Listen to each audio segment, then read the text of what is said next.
Hi, Sandra. It's Mark Mushler here.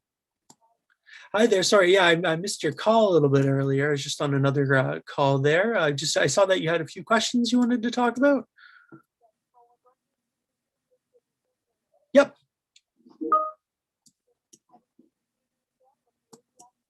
Yeah, absolutely. So I've got the API token here. We'll give it a shot here and see if we can make this work. And yeah, we'll just kind of go from there. I don't think there'll be any issues, but yep. Yeah, for sure.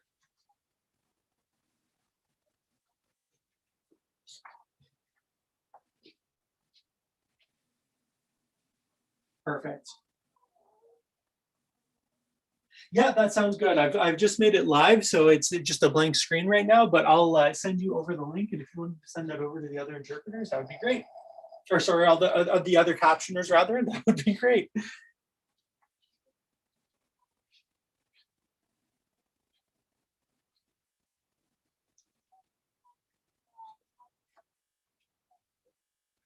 That's exactly right. Yeah, so it's going to be a nonstop event. We've got co-hosts and hosts in place now. That'll make it continuous.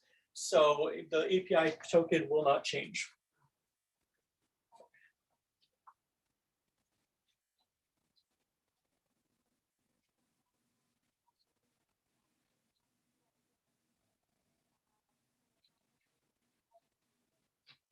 Perfect.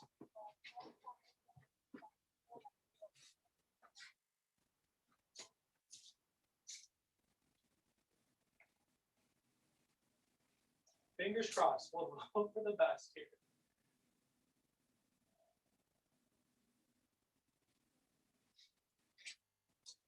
Yeah, absolutely. So you can share. I have a YouTube link I'll send along with the API token as well. So they can watch it there, or if they type in disabilityfilibuster.ca, it's going to be available there too.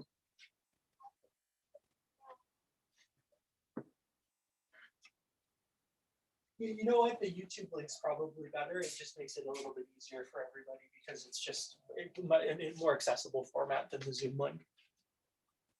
All right, sounds good. Thank you so much. I'll send that over shortly. All right, bye now.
Hey there.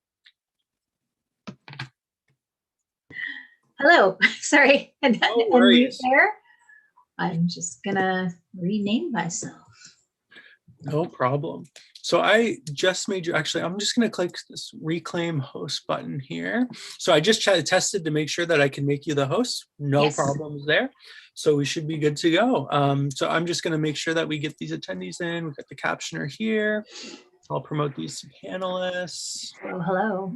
Hello there. Hi. Hello. Thanks for y'all's work. Like, holy shit. I've been keeping my language so clean. You have been doing very well. Yes. But yeah, holy shit, y'all are great.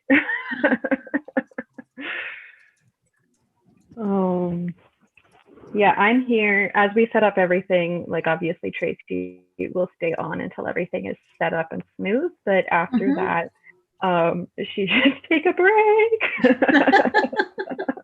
You know, the sad thing is I actually have to go work I have to, just, we're releasing a survey today. It's no big deal. Yeah, I just have to finish that, on the side. Yep.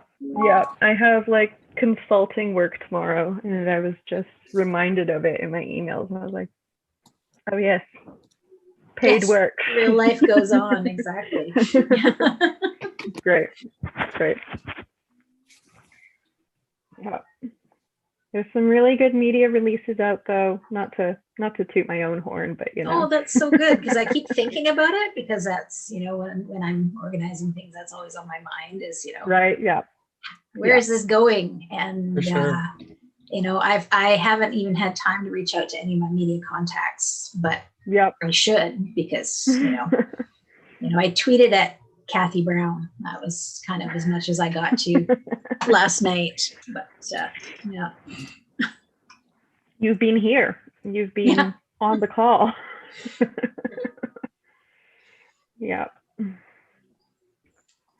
And Mark, I know I keep saying it, but like, thank you a billion times. Oh my goodness, my pleasure. No, I'm happy to help. I'm just so glad that this is like, it's like happening. There hasn't been any security issues or anything. Oh my gosh, it's been such a relief. And there's been so many good conversations too. Like it's so nice to hear so many diverse perspectives on just everything with disability. We're talking to, oh my goodness, what was her name?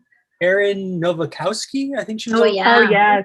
Oh, she was great. I had so many questions about social media, because she's like I do social media for Inclusion Canada, but she's like, younger and knows what like people actually watch and like what TikTok is and all this cool stuff. So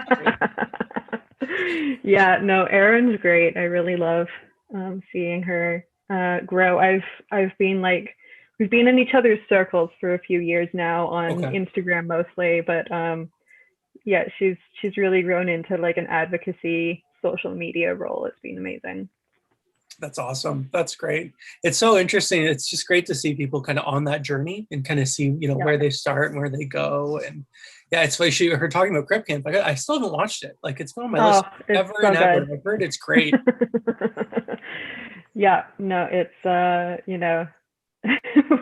we talk about all this stuff, but we're so busy all the time. I'm always trying to read and watch more disability lit and media and whatnot, but yeah, no, Crip Camp is definitely worth the time. For sure. Yeah, this has been a great opportunity for me to really expand my circle. Everything we do is very child focused. Sure. Oh yeah, totally. And I have tried to connect, where I can with adults, but this is, it's been really fast connection of a whole new network. I love it. That's how organizing goes. Hey, like I knew a bunch of these folks, but a bunch of them obviously I didn't. And I felt like, I forget who I said. I think I said it to you. Like I feel like a Twitter fangirl, because I know all these people from Twitter and they're so amazing. Yes, I'm always fan. Just to be PC again, while it's just a small group of us. Fan grandpaing? Is that the fan grandpaing, fan scramsing, Always, on that kind of journey of knowing people as organizers and then suddenly they're friends or something like that. It's wild. Yeah. I'm also monitoring the Twitter while we're here, so that's what I'm up to down here. Yeah, that's what I'm doing on my other screen here. What tweets I've missed. You got a moment here. Yeah, I'm just trying to make sure nothing is going wrong in the other Zoom I have going on.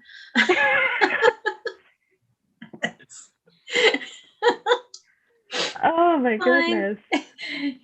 It's the we have social groups. Oh yeah. For kids and teens going on. Sure. That's great. I love that. It's a dance group. It's so cool. That's awesome. Several participants who are wheelchair users this time, and so the instructor's doing all the dance moves in a chair. Oh, cool. Yeah, she's so great. Yeah, I did there's Now I'm trying to remember what the festival was. No, it's not coming to me. But there was a festival at the Roundhouse a while ago, like a multimedia, multidisciplinary arts festival, and there was a dance workshop as part of it, and I and another wheelchair user were there, and the dance instructor, really fantastic guy, amazing, well known in the world of dance, but had no experience with disabled dancers. Yeah. I mean, this is this is the whole point of our social groups, right? Is that we've hired facilitators who are skilled, specifically working with disabled people and, children. So the combination, right? Yeah.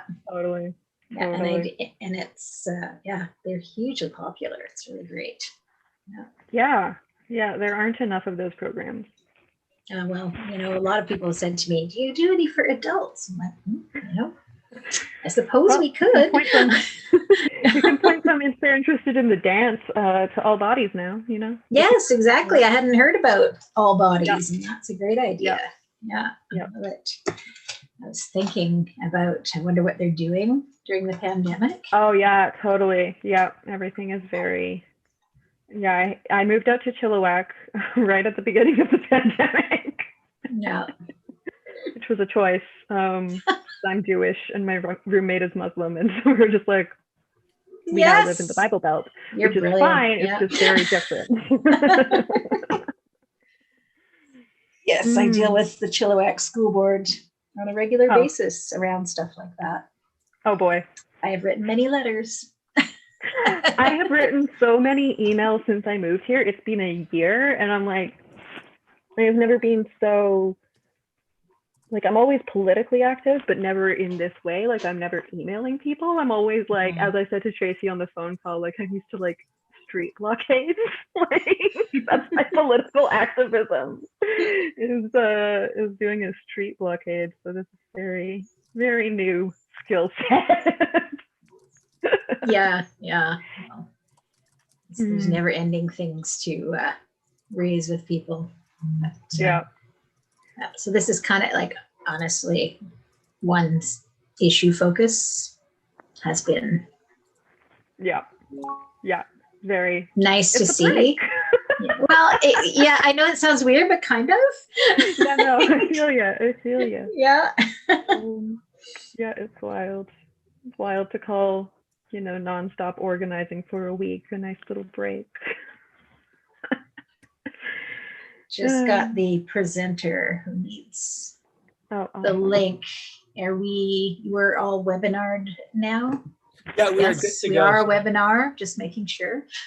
Amazing. How about the captioning? Is it going to work automatically now, or is it still going to require the transitioning? Oh, there we go. I think it works. So we've already assigned, we signed the captioner and we copied over the API token as well, which I believe will work. So there were some weird issues with kind of longer webinars that were stretching on longer with captioning, and I think they were resolved when we switched over, at least fingers crossed. So ideally with this API token, that means we won't have to transition captioners over to that role. So that's just one less thing to worry about. So it should be a little bit more seamless. Okay. And that's the one thing I don't know how to do. Sure. So if you want, because I've never had anyone for that long. Yeah, absolutely. So if you're going to do that, all you have to do is, so in the participants panel, we go to any of the contacts, click more, and there's an option that says assign to type closed captions. Or maybe it doesn't, because you actually need to make me a co-host first, probably. So you're the co-host, so I'm going to make you the host, and then you're going to be able to see that. Okay. So you have ultimate power. Let's see. And then when you leave, Tracy, you can assign ultimate power to me. And when I leave, I'll assign it to Fenrir. There you go. Okay. No, I think you gave it to I guess the wrong you gave it to me already. Yeah. You gave it to me, but that's fine. Yeah. That's fine, because this forces Tracy to take a break in a moment. So this is fine. This works. You are right. Take a break. Go work somewhere else. I need to email the next presenter because she needs the link. I did send it to her, but she can't find it, so that's okay. Yes. Yes. Where is she? Just gonna get Catherine looped in here, and then we'll be good to go. Awesome. So yeah, I can assign people co-host duties, and when I'm checking out, I can assign them host duties, and they can continue on so long as they're like signing in from the Filibuster emails. Perfect. Correct? Yep, that's Awesome. great. Perfect.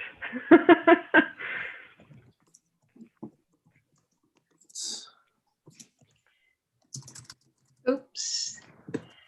Yes. I'm gonna have to organize the emails for the new link. Where is it? You know what? I'm going to make it so we have a system for naming. Going to put our names in the front, but leave disability filibuster in there. So that Okay. Good idea. Yeah, sorry, I was on the phone. So, all right. So we're switching over to the new stream. Is it done? Where? Yeah. We are sorted technologically. We are shifted over to the new stream. Jonathan, Tracy said before, I think that you were doing both on screen and off screen, like back end hosting. Yeah, until 8. Yeah. Until 8. Yeah. Is that Eastern or Pacific or some other time zone? It's Eastern. Yeah. Eastern. Awesome. Thank you. I'm in Pacific. You're fine. Yeah, 3 hours more. Yeah. Yeah. Then I will assign, I'm going to practice here. I'll make Jonathan co-host so that Jonathan can do back-end stuff. Fabulous. Love this.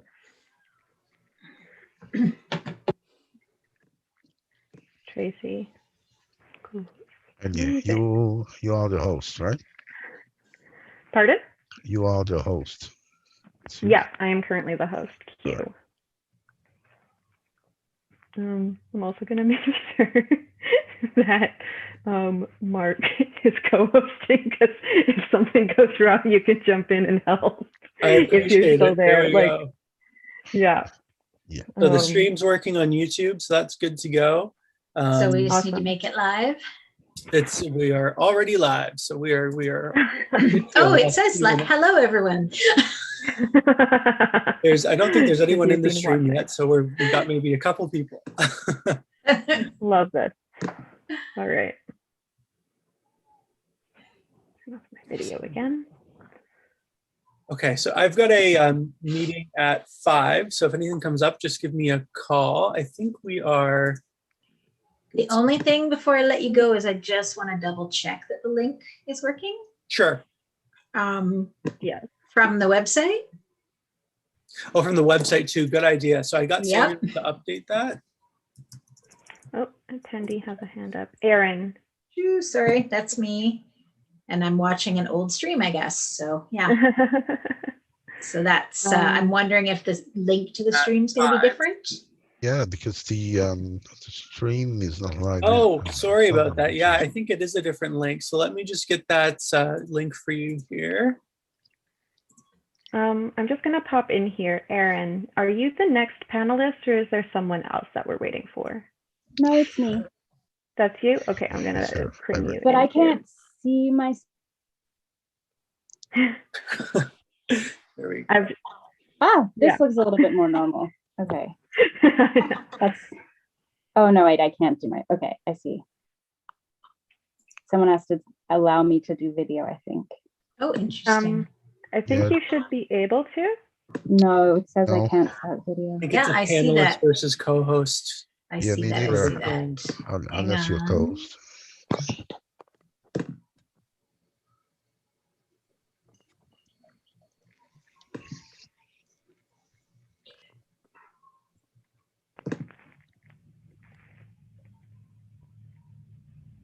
So I can't change it either. So I wonder if just I'm a host who can do that. So it should work now. Somebody changed it. Here I am. This Aaron. Perfect. Here I am. Hi, Aaron. Hello. Okay, we are live. I'm looking at YouTube, and it is showing us talking about all of this technical stuff. So it's working, Mark. I can let you go now. Perfect. Sounds good. If anything comes up, feel free to send an email or give me a call. I'll be like, I'm available on my phone, but I hope everything goes well tonight. Thanks, All right, Mark. thanks. Thanks so much. Later. Bye now. And, Bye. and Tracy, what link is it? I don't see. So he put it in the chat, Okay. and so we're going to need to share that all over the place. Mm-hmm. And I'm going to message him about making sure that it's updated on the website. Yep. But we Awesome. will persevere and get it all working. Because Yep. this is what we do. So Yep. yeah, let me address that and leave you all to do your thing. It's a pleasure to meet you, Erin. Sorry, Yes, I'm you leaving. too. It was nice to see you for And 3 seconds. and the disability filibuster.ca website has been updated as well. That's what I'm going to go do right now. I'm not sure if it has been, so I will go and Right. I think he did, but yeah, if you just want to follow up with just a check-in, but I'm pretty sure he did. Yeah. So that's my project, to make sure that everything is correct everywhere. and then you go do your other work. Yeah, and I'll come back later on. I might see you again, Jonathan, but if not, merci bien. It's been nice. And Thanks I'll so much. see you later. All right. Yes, Thanks, absolutely.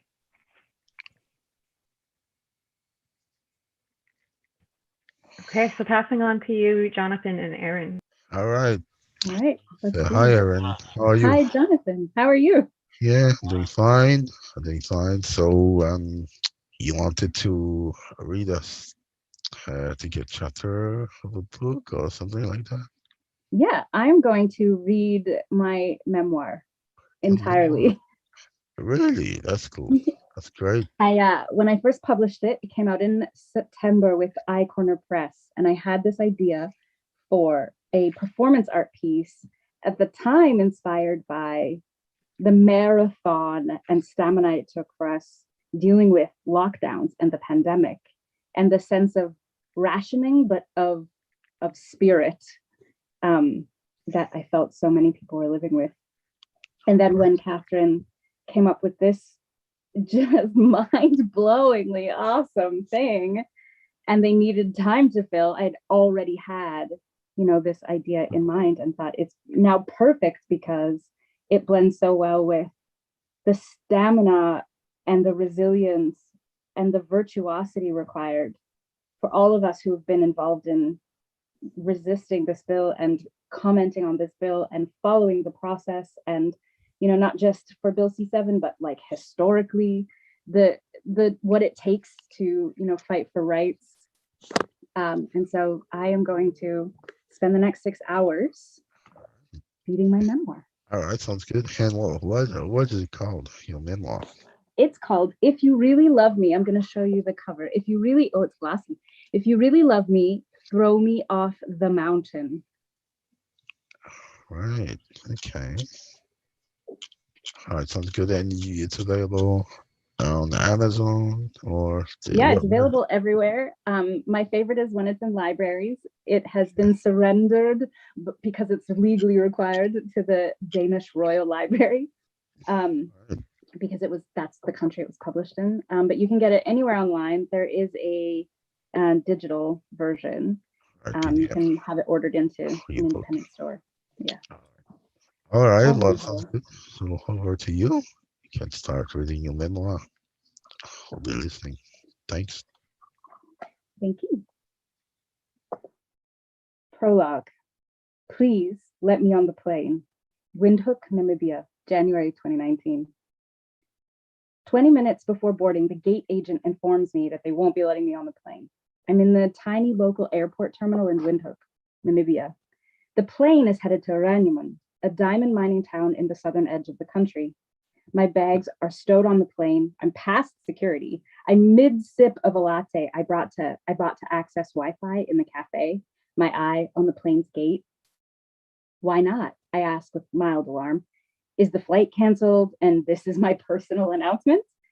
Because we cannot assist you, the gate agent says hesitatingly, waiting for me to piece it all together. I rush another sip of latte and purse my lips. I can get up myself up the steps, I counter. You can't, he insists. I know the issue is imagination. The airport staff see me, wheelchair, stairs, and throw up their mental hands in defeat. The only solution they can come up with is to not let me board. I had reached a summit of 2,200 meters in the Himalayas on my hands and knees that year as a birthday adventure. This tiny Namibian plane is not out of my range.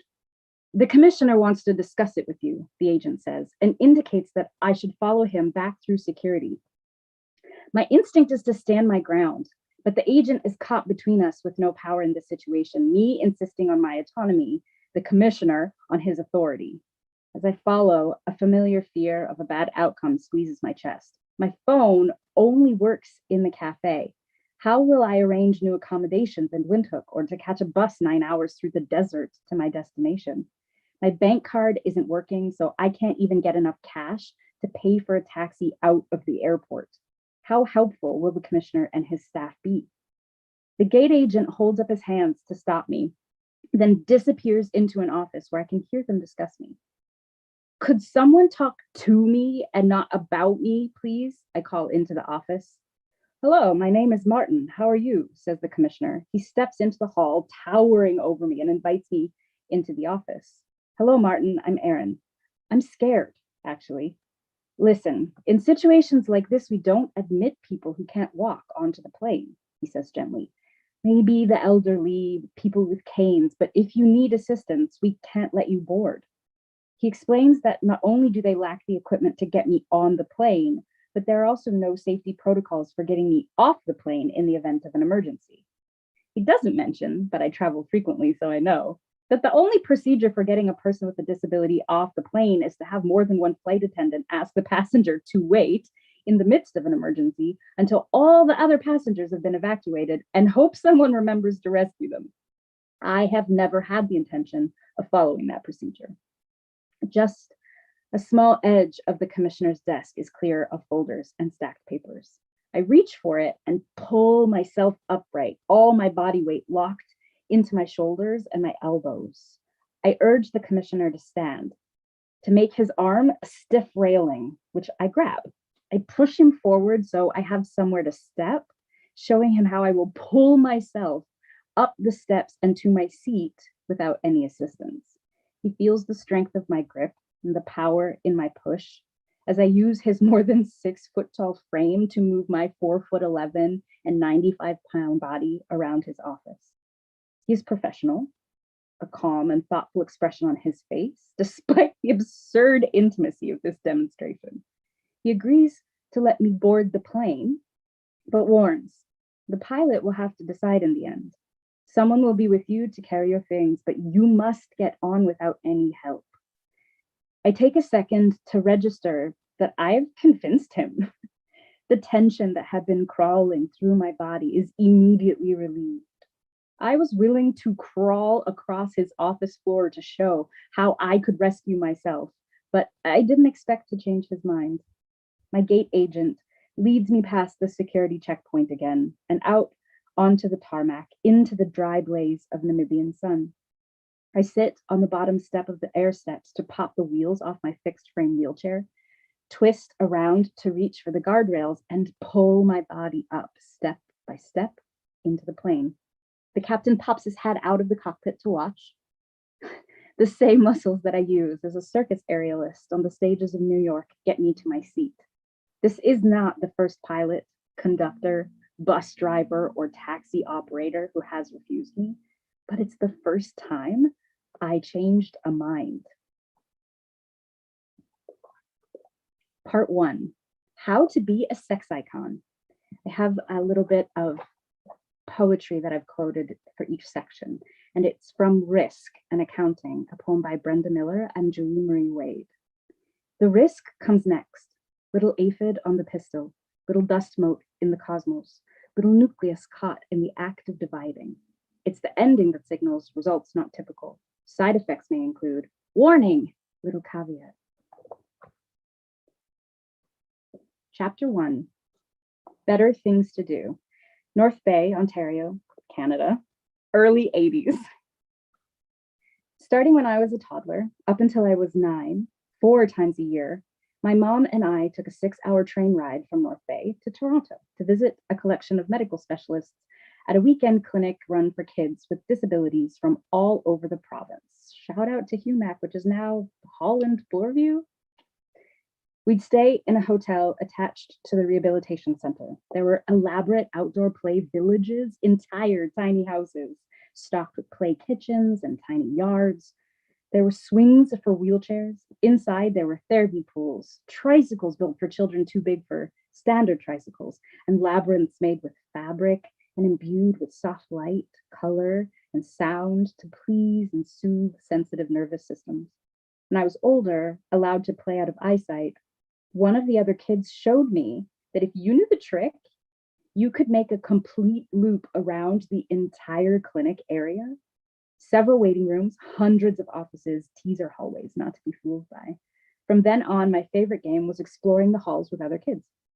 All of us in our wheelchairs and walkers and crutches and bikes, making the loop while we waited to be examined and progressed through our unique levels of development. There were lots of doctors and therapists being friendly and also poking and stretching and observing every inch of my body. It was like any summer camp, but with invasive medical examinations. There was a lot of walking and crawling around in my underpants so people could see how my body moved and analyze it. On one visit, while I was still a toddler, the bowel doctor explained to my mother that due to my neurogenic bowel, the name for the nerve damage that affected the loss of control I have over the muscles in my guts, he recommended I get started on an enema regimen. I had my own system for pooping. When stool had made its way into my colon, I could press into the fleshy space where my tailbone never formed, and it would slide out. I couldn't voluntarily squeeze the muscles from inside, but I didn't need to. The involuntary muscles worked well enough to get it through my intestines, and my instinctive body hack got it into the toilet. I could feel when I needed to go, and I could get it out.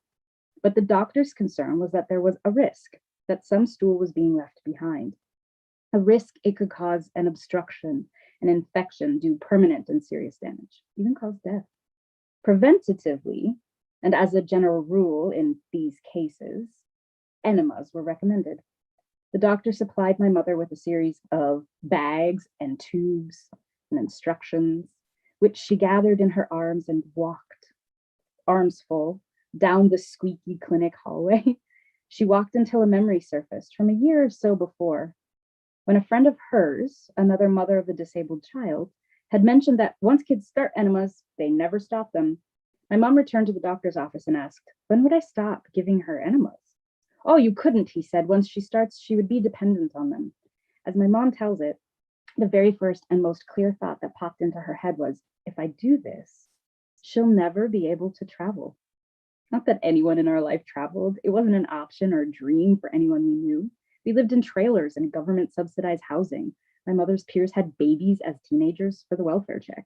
They left their babies with my mom to watch while they went off to party and do drugs. My mother didn't take her first real trip until she was in her 50s. The only traveling we did was to these clinic appointments. And yes, I loved it.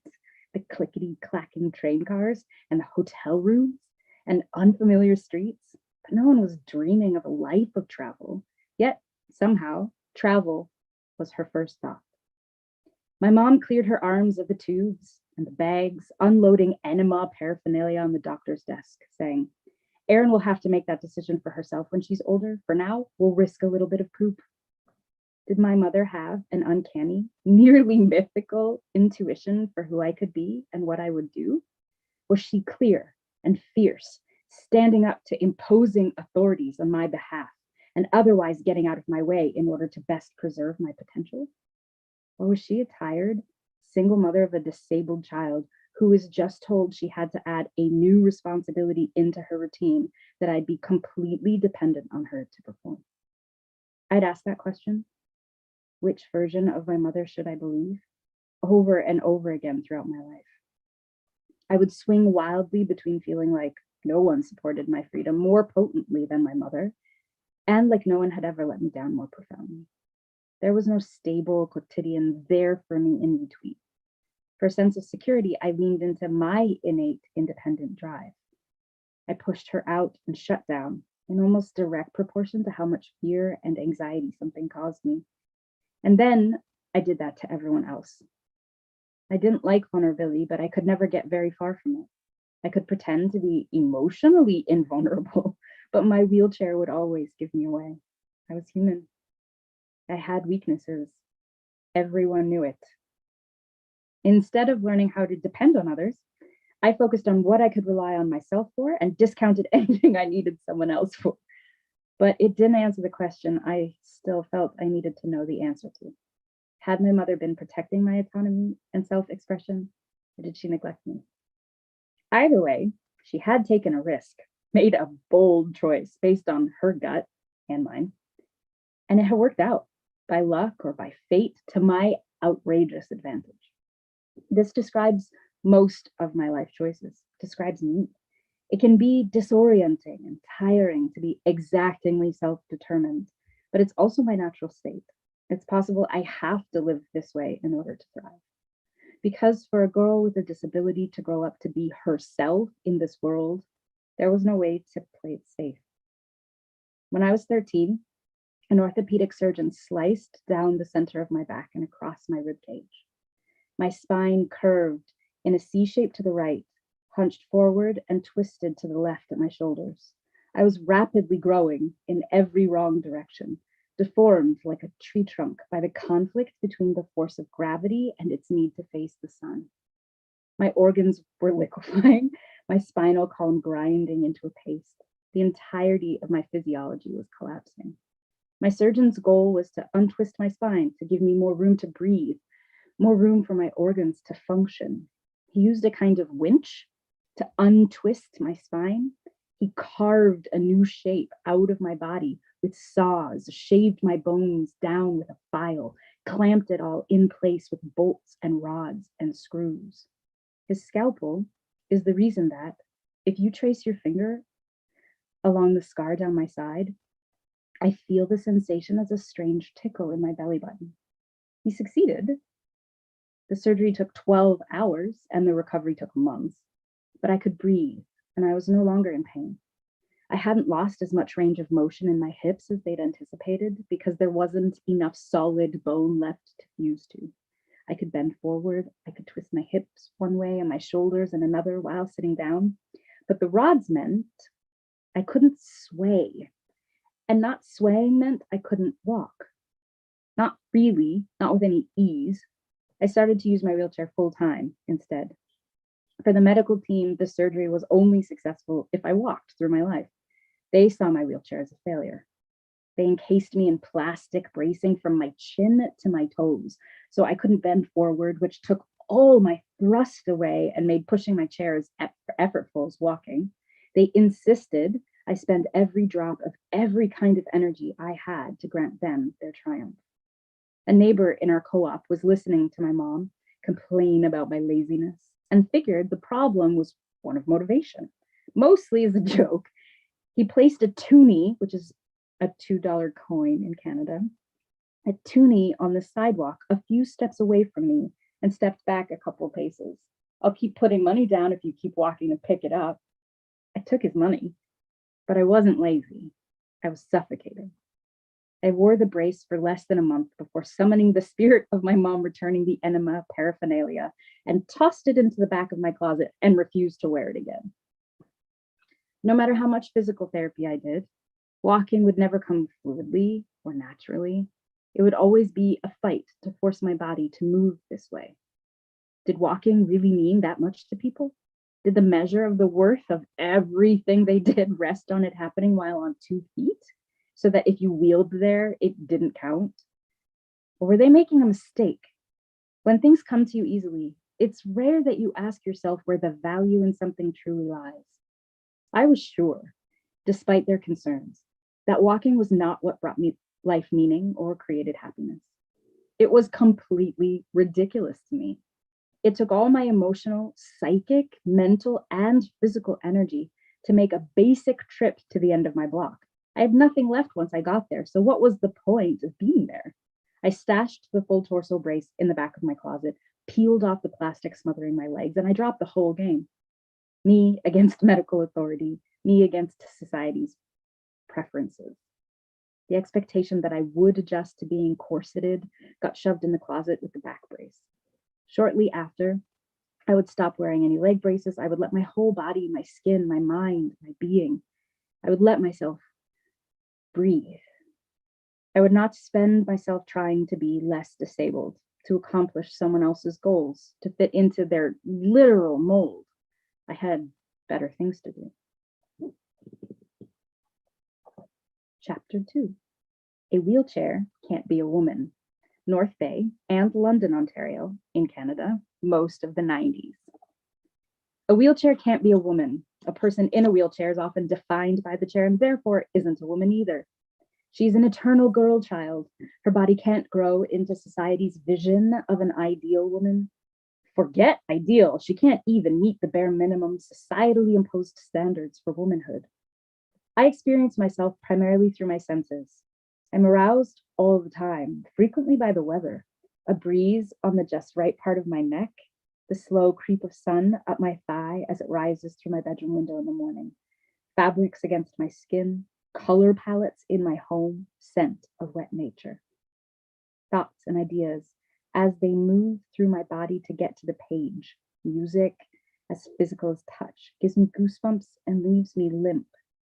I'll suck my lip into my mouth to taste a piece of prose. The swoop and press of G-force generated by a spiral dive in a paraglider makes my heart as dizzy as a lover might, if a lover could. But I rarely flush erotically over people the way I do over sensations. Society, meanwhile, experiences me primarily through my wheelchair, which has no senses at all. It's made of metal. As a girl against all the doctors and authority figures in my life, I understood that in choosing the chair, I could not become a woman.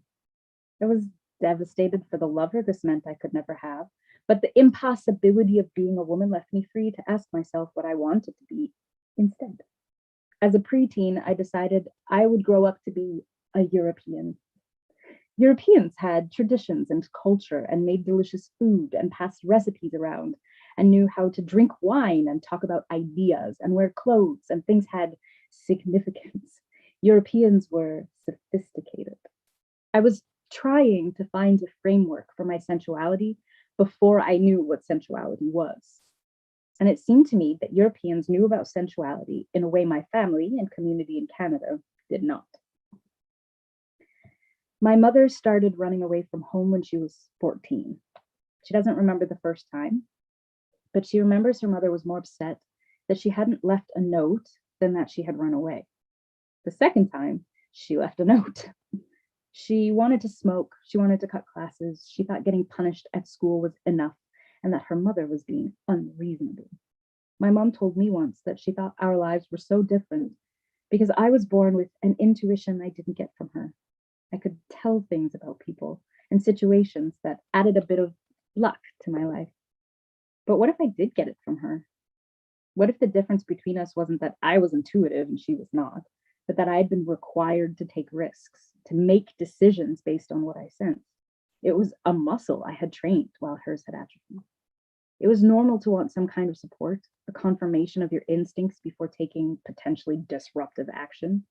But my mother had gotten into the habit of letting other people's opinions override her instincts entirely, sometimes to the point of doing what she imagined someone else would tell her to do without even asking, all the while harboring her own secret sense of things. I grew up seeing her as powerless, watching her circumstances take over her life without a hint of protest. Self-determination is a risk.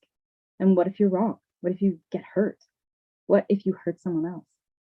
You can poll the known universe for a consensus on what you should do, but the answer will always be the least disruptive path. I was hungry for choice. I loved the feeling of being incisive, the heavy thud of trust in my urge to explore the world and my sense of myself from the very beginning. And so my intuition, my confidence, courage, and my freedom all flourished. While my mom had grown up under strict and conservative control, curfews, silence at the dinner table, no boyfriends, no fun. Her only escape from all that restraint was an uncoordinated, mindless rebellion. My mom ran to friends' houses, to her older sisters, and once to a girls' shelter. She kept returning home every time until she turned 18 and moved in with my father. According to my mother, though, that wasn't running away. We had jobs. We were supporting ourselves and living together. By the time I was 14, she was a single mother with 3 kids from 3 different fathers. Andrew, my middle brother, and Ryan, the youngest. We lived in the accessible unit of a government-subsidized housing co-op. I had lowered kitchen counters and a mirror in the bathroom tilted downwards so I could see myself in it while sitting in my wheelchair. A couple of years later, we moved into a house with staircases and narrow hallways and tiny bathrooms to fulfill my mom's dream of owning her own home. A dream that did not accommodate me. I hated everything about that house. It wasn't just the physical exertion of going up and down stairs and in and out of my chair to pee or shower or use the computer. By that time, the structure of my family had broken down so completely that the only constant was chaos. My brothers and I had very different backstories unfolding under the same roof, but there was a sense we were in it together. It being family and life, but sometimes what it meant was we were all in the same mess that they were making. When I was about 12, we all went back to North Bay and got distributed among our various extended families. Ryan did not have one. His dad had been a short fling, and father and son had never met. I was sent to the trailer in Redbridge to stay with my dad's sister and her 3 sons. While we were grating cheese for pizza that night, my father walked in, scraggly, beard to his chest, dirty t-shirt, beer gut, trucker hat. The screen door slammed behind him and he mumbled something to my aunt while I sat there. I watched him for traces of recognition, something about me that looked like him, a sign he knew who I was. Nothing. The screen door slammed behind him on his way out, and we were still just grating cheese for pizza dinner. I bickered with my cousins. I can't remember a single argument, but I knew we had enough of them that my aunt asked me if I wanted to go to the swimming hole with them that day, or if I wanted her to take me back to the city to stay with Liz. It wasn't until writing this that I connected the absent dad sighting with my cranky mood. I don't think it occurred to my aunt either. Liz was our babysitter, our surrogate mother. When my mom was unavailable, Liz took me to Toronto for my medical checkups. We'd stay with her sister. Sometimes we brought Ryan with us. She also organized massive Christmas plays with all the kids she babysat for. We memorized scripts, built sets and costumes, made programs for the audience. There was always music and crafting and art when Liz was involved. I remember Liz's affection, guidance, and encouragement.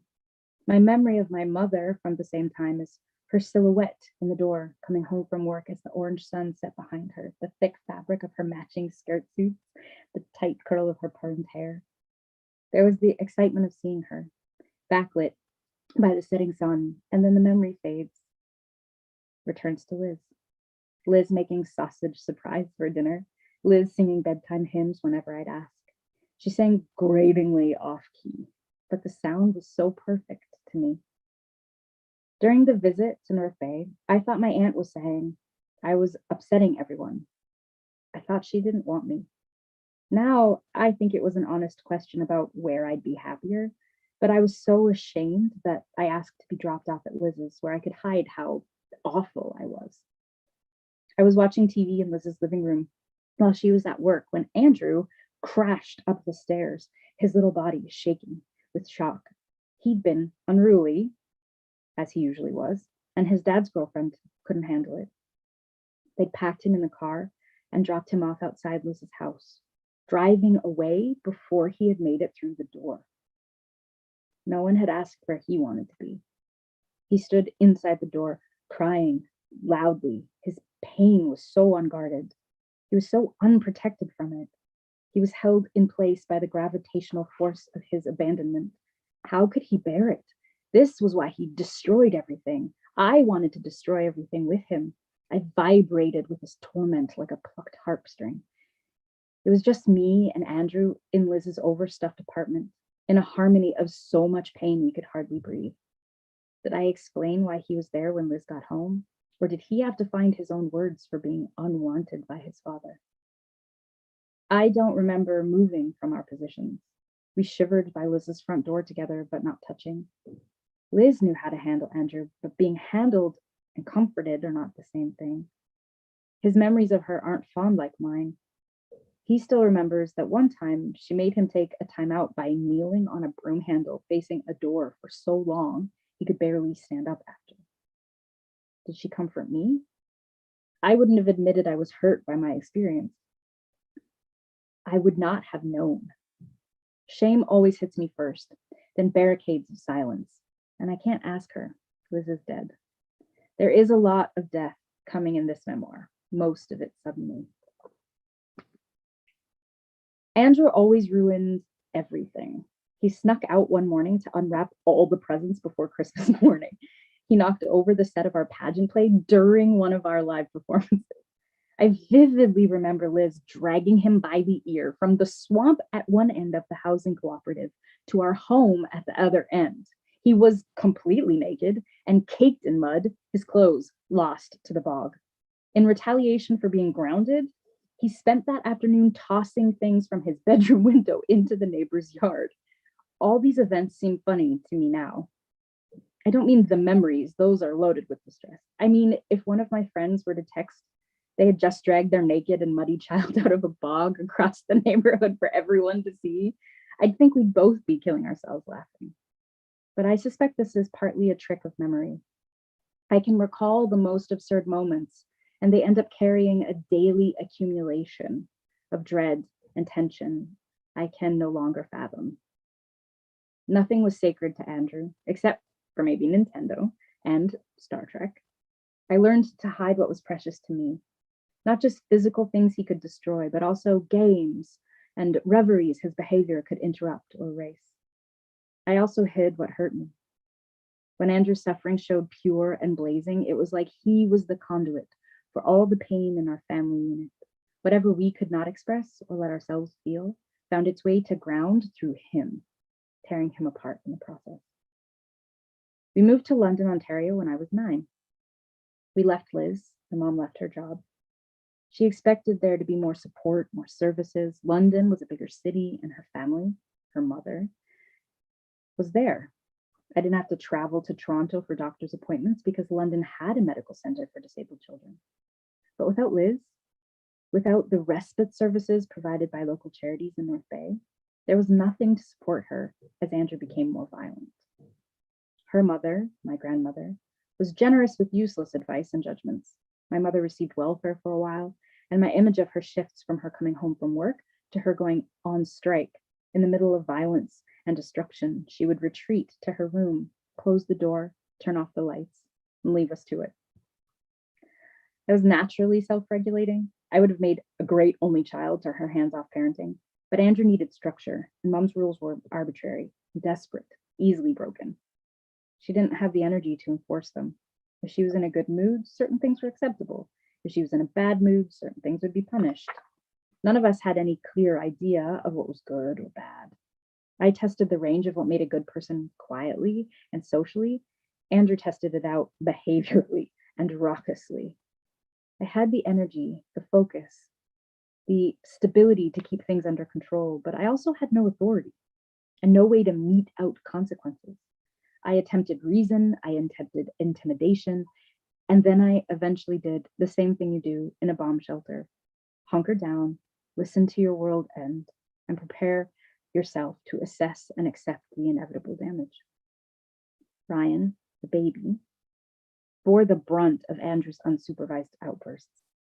Later began to imitate him until he actually outstripped him in his capacity for misbehavior. Both were raised more by reprimand than affection. I know now that my mom had frequent migraines, and her retreats from the chaos of us weren't necessarily in the middle of dangerous moments or for very long, but it felt dangerous all the time.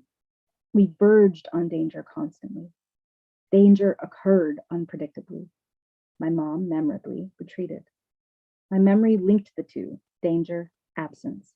It linked vignettes of sibling fights in mom's closed door. Andrew refused to go to school for 4 months while he was in grade 6. My mom homeschooled him until the school board told her that she could continue to do that, but they would not be able to provide the textbooks and learning materials she was using.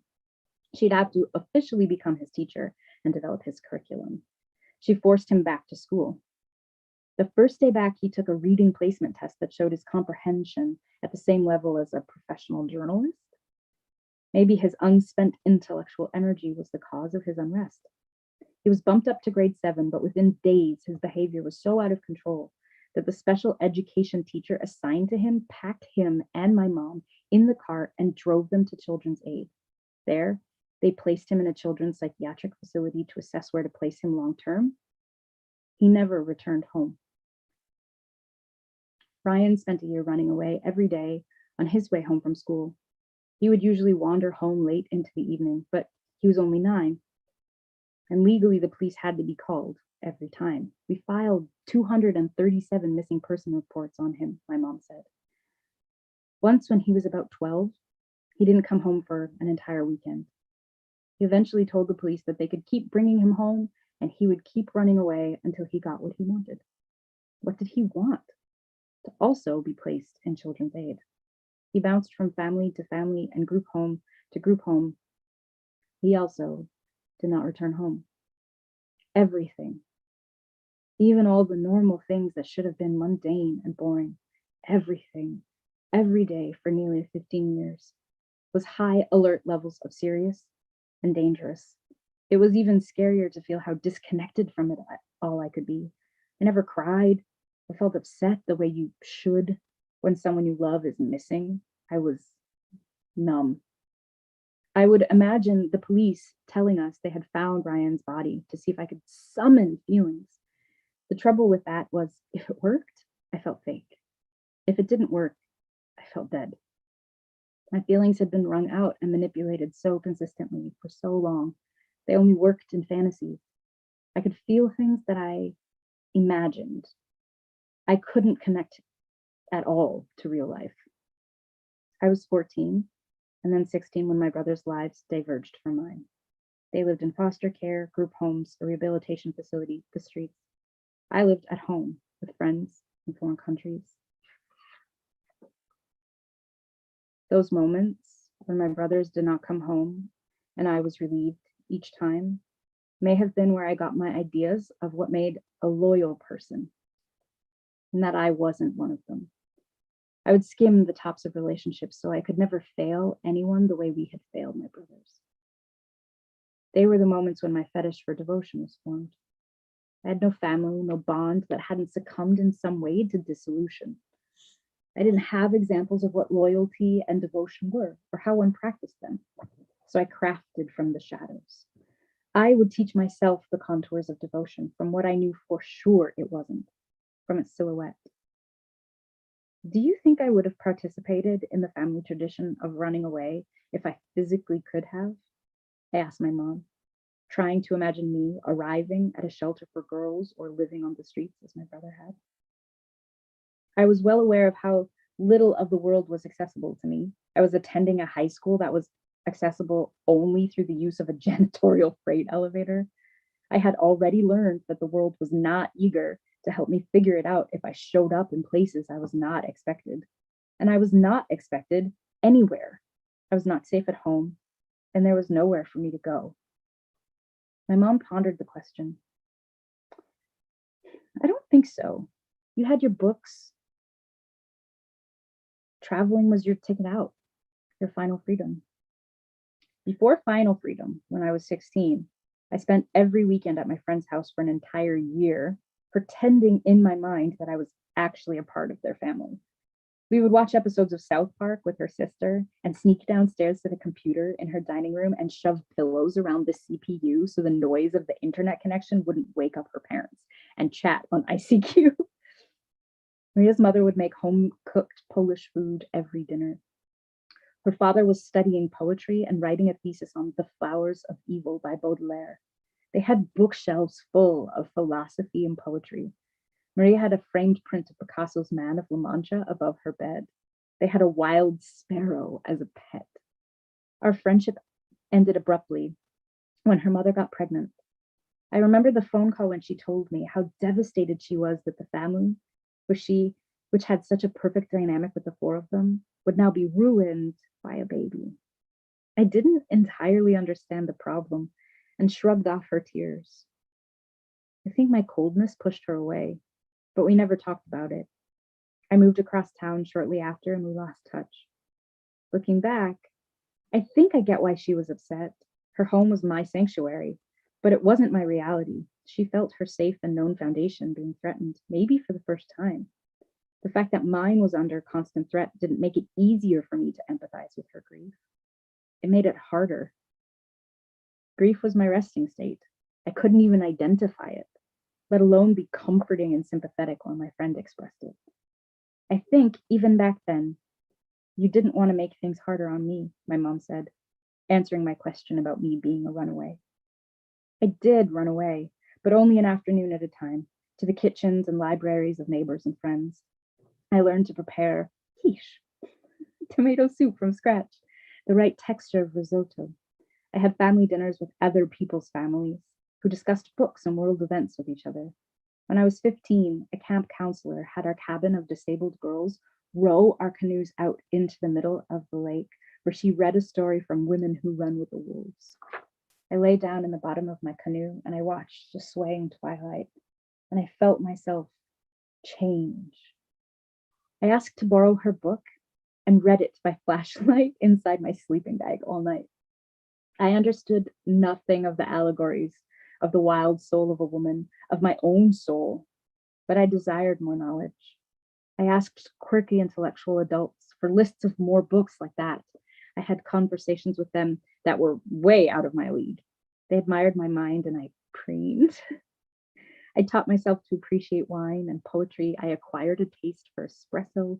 I developed preferences. I promised myself I would learn foreign language. I would wear lingerie. I would be a passionate lover if the time came to love. I would have soul.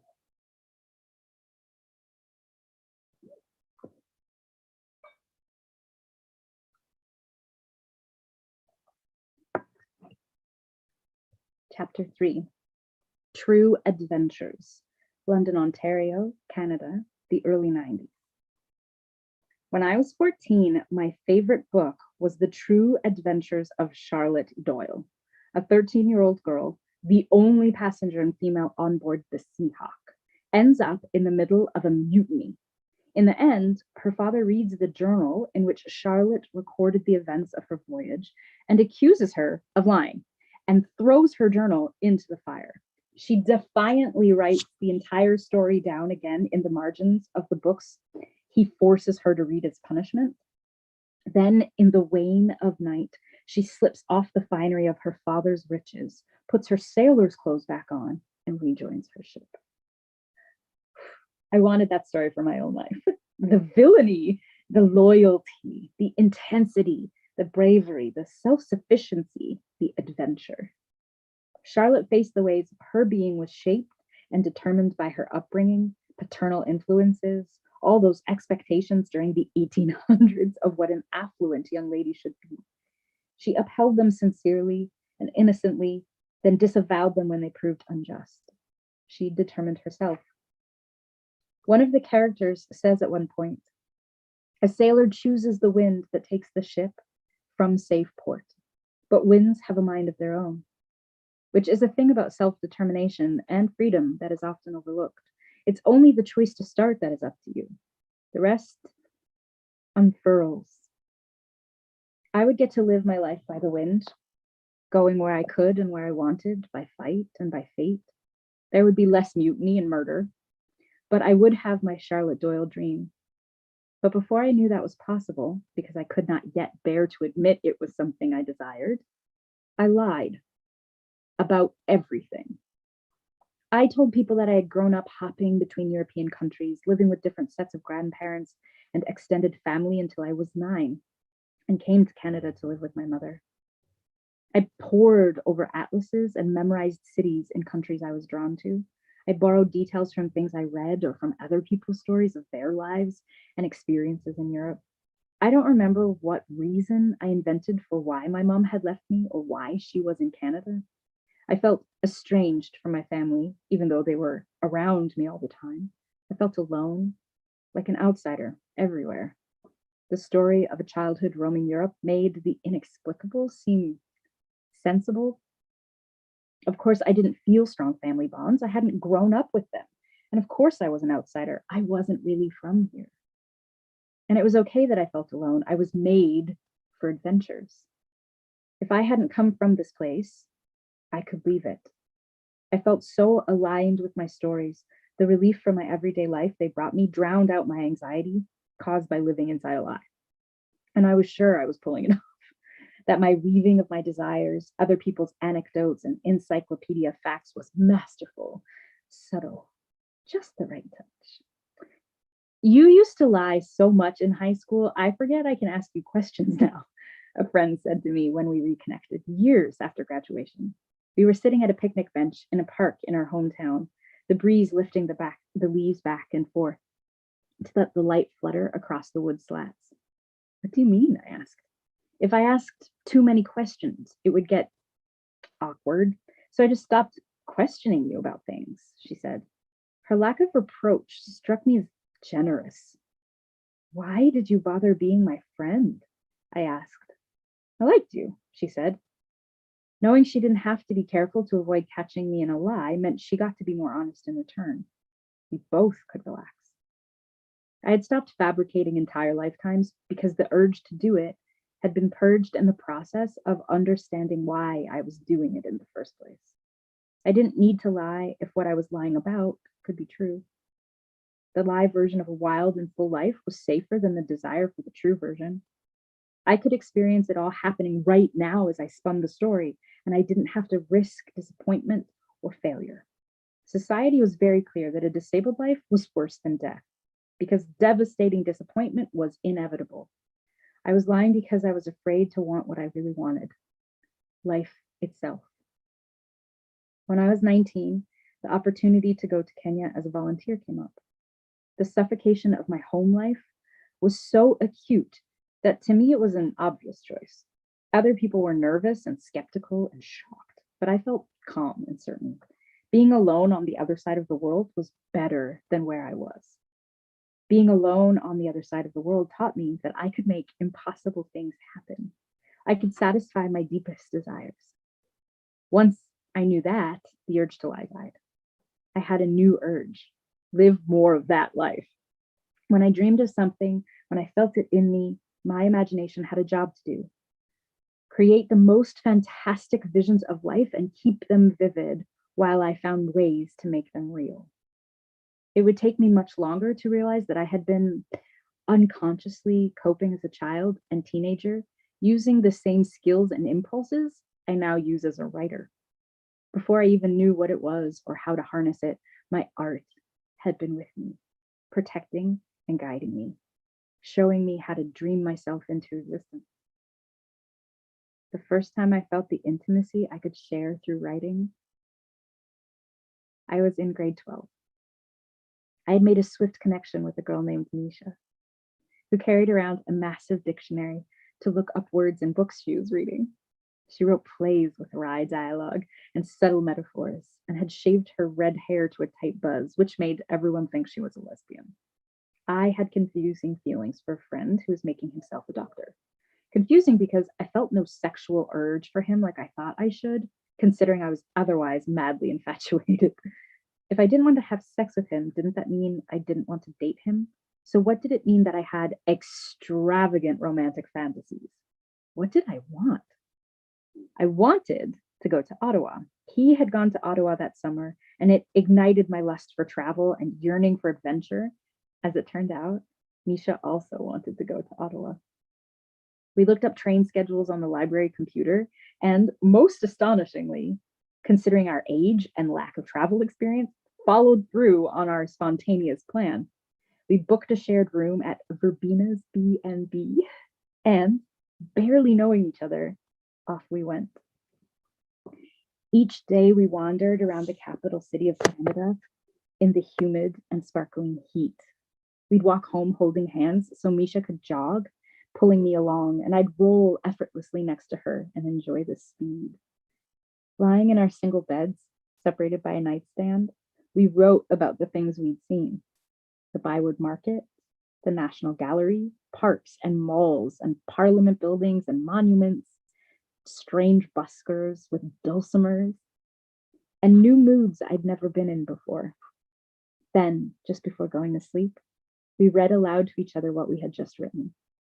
Misha purred and sighed over my descriptions of the day, despite the fact that she had been there firsthand to experience them. Then I had confusing feelings for Misha, who was not a lesbian, but what was I? A writer, that at least for sure. I was most myself on the page.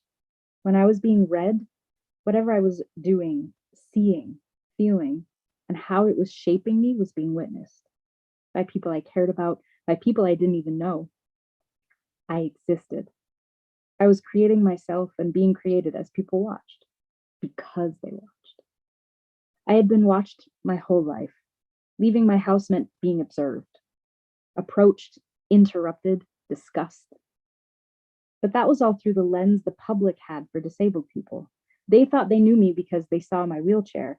When I wrote, people saw me through my own lens, a lens I could adjust until I got the image just right. I aged out of high school. I did not graduate. The year I was 18, when I should have been doing homework and attending class, I stayed in bed almost every day. I lived in the granny flat above my mom's house. I had my own kitchen and bathroom, living room and 2 bedrooms. I decorated, I cooked meals. I had friends over and we sat on the roof of the addition at the back of the house on quilted blankets and drank tea and wrote poetry. There were beautiful moments in my life, but I was drowning. I claimed mysterious illnesses, and being disabled, no one, not even my mom, argued with me. This was the course expected of me, to waste away. I dreamed all day long. I would torture myself with devastating romantic fantasies. Someone usually died. Sometimes it was me. Sometimes it was my fantasy love. I had been obsessed with Lurleen McDaniel books when I was younger. Teenagers fall in love, and then one of them gets terminal illness and dies. The grief in those pages was raw and gorgeous. The love was pure and all-encompassing and could never be ruined. My imagination was trying to find a way to meet my terribly desperate need to be loved, while acknowledging my total certainty that it was impossible. Death was not a rejection. I would be filled with sorrow for all of my life, but I would know I had been loved. It wasn't the only content of my fantasies. I also imagined my success, my adventures. I was interesting, sexy, independent. That's why I was loved, an essential part of the fantasy. But always something happened to take the fantasy lover away from me by no fault of his own. My mind could not sustain a fantasy in which I was just loved. When I tried, instead of a beautiful landscape of the purest grief, I was plunged into something chilling and nauseating. There was something in me, a dark and shameful force that didn't deserve to be loved. If I pushed into it too far, I would drown in it. If someone loved me and then stayed in my life, they would inevitably find out that I was empty, dead, the kind of girl who didn't care if her brother died, fundamentally undeserving. To protect myself from that happening, I told myself that love and romance was pathetic. It made me pathetic to care about it, which was proven by the fact that I was failing high school to lie in bed all day and dream myself into emotional oblivion. I wonder if a person can use emotions like some people use drugs. Was I binging on sadness and unworthiness because it felt like a release? I could cry until my throat was dry and my sinuses ached over imaginary people in made-up circumstances in a way I could not and never did over my real life. It was like I had tucked my feelings away so they couldn't hurt me, only to discover that without them, I couldn't get through a day of classes and socializing and being around my family. But I could only be with them when I was alone and in my imagination.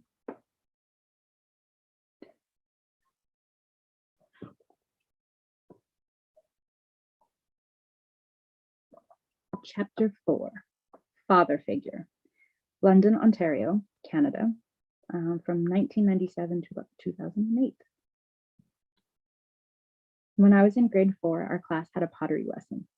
We got into pairs and made rectangular boxes out of clay. My partner was a boy named Seamus. Our box was perfectly measured, the seams smoothly glued by our wet fingertips. We even had a lid.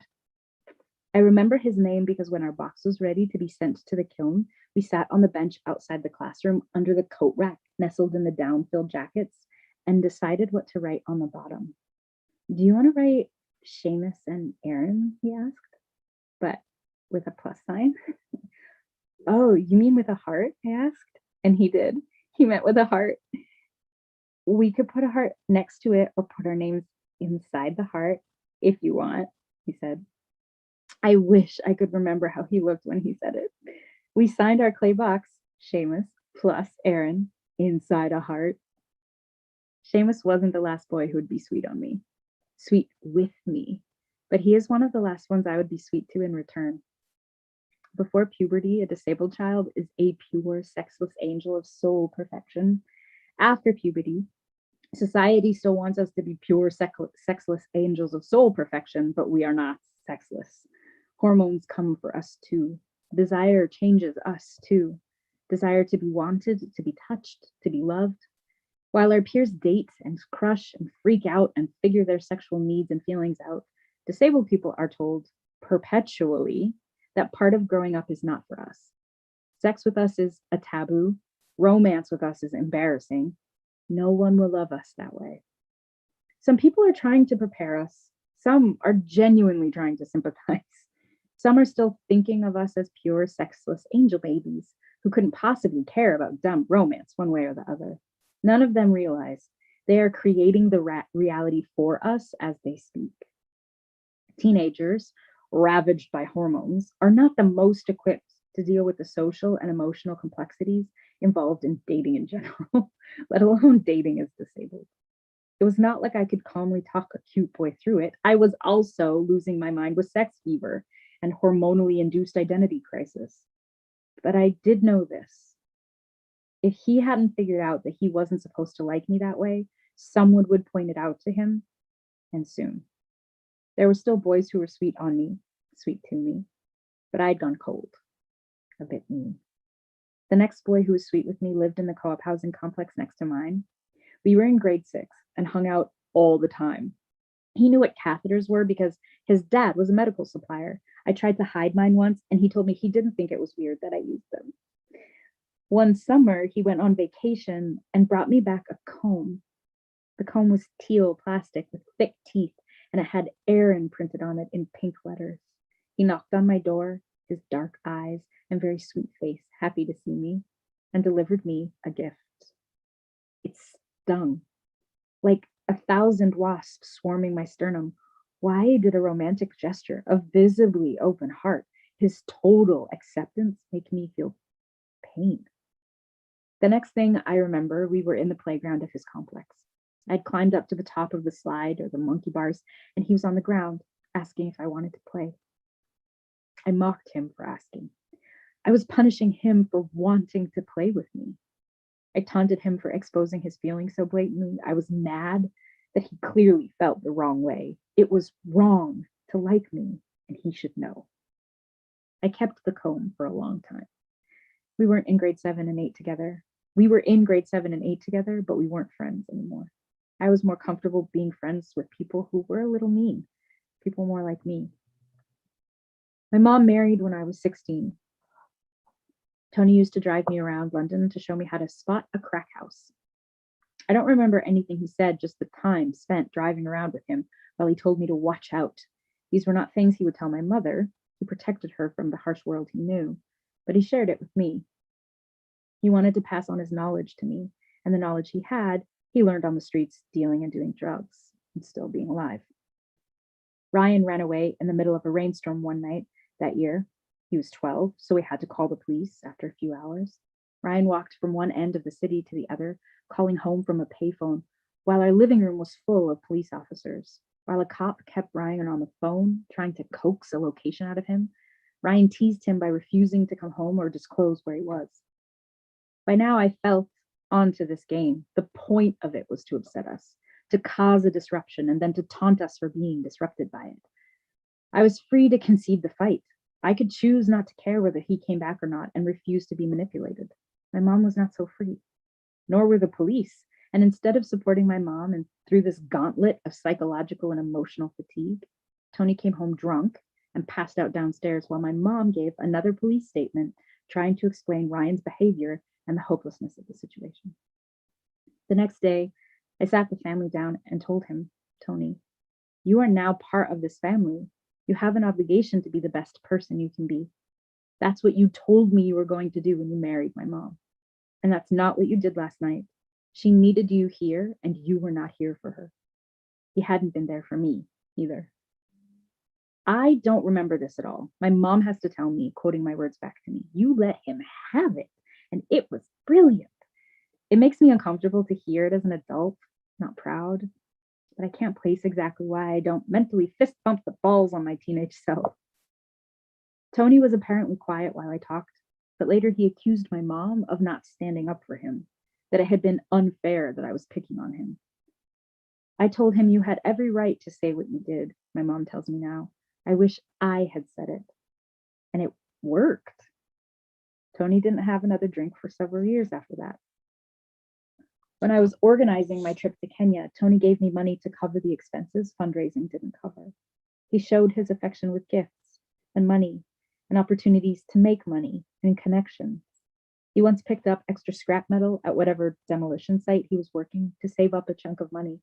He took me on a shopping spree to buy clothes from the fancy stores I adored at the time. I felt cool in the outfits, especially the boat neck shirt I wore for years, gray with 3/4 sleeves and 3 white stripes across the chest from Club Monaco. But my favorite expression of his love was the gift of time. He spent a lot of time with me. It was Tony who took me to the bus station on the day of my flight. He followed the bus as far down the street as he could to stay in my view, waving with his whole body. But by the time I got back from Kenya, Tony was using drugs again. He had started renovations on the house, but had stalled, leaving massive holes in the walls, exposing the veins and arteries of water pipes and electrical wires. Scrap metal piled up in the unkempt yard and on the front porch. Our house looked like the places he had taught me to avoid. My mother retreated from the world like she had when I was young.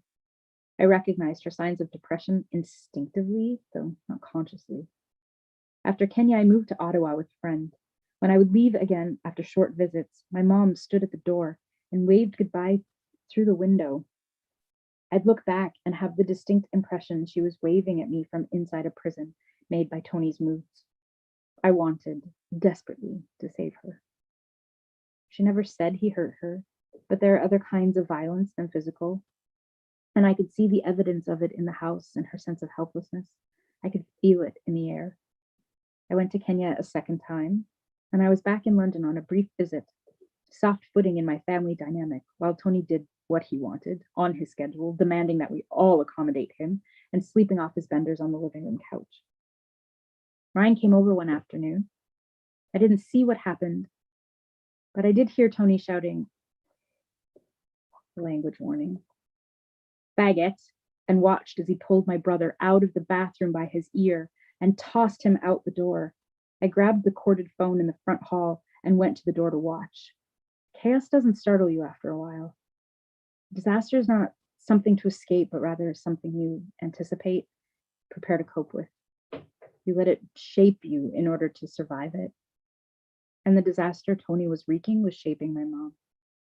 I'd been out of the house for so long and so far away, I had developed an uncanny instinct for escape. Tony's outburst at Ryan was a threshold that could be crossed. I could see a way out for my mom. Tony released Ryan on the sidewalk and stormed back inside to see me sitting with the phone in my hand.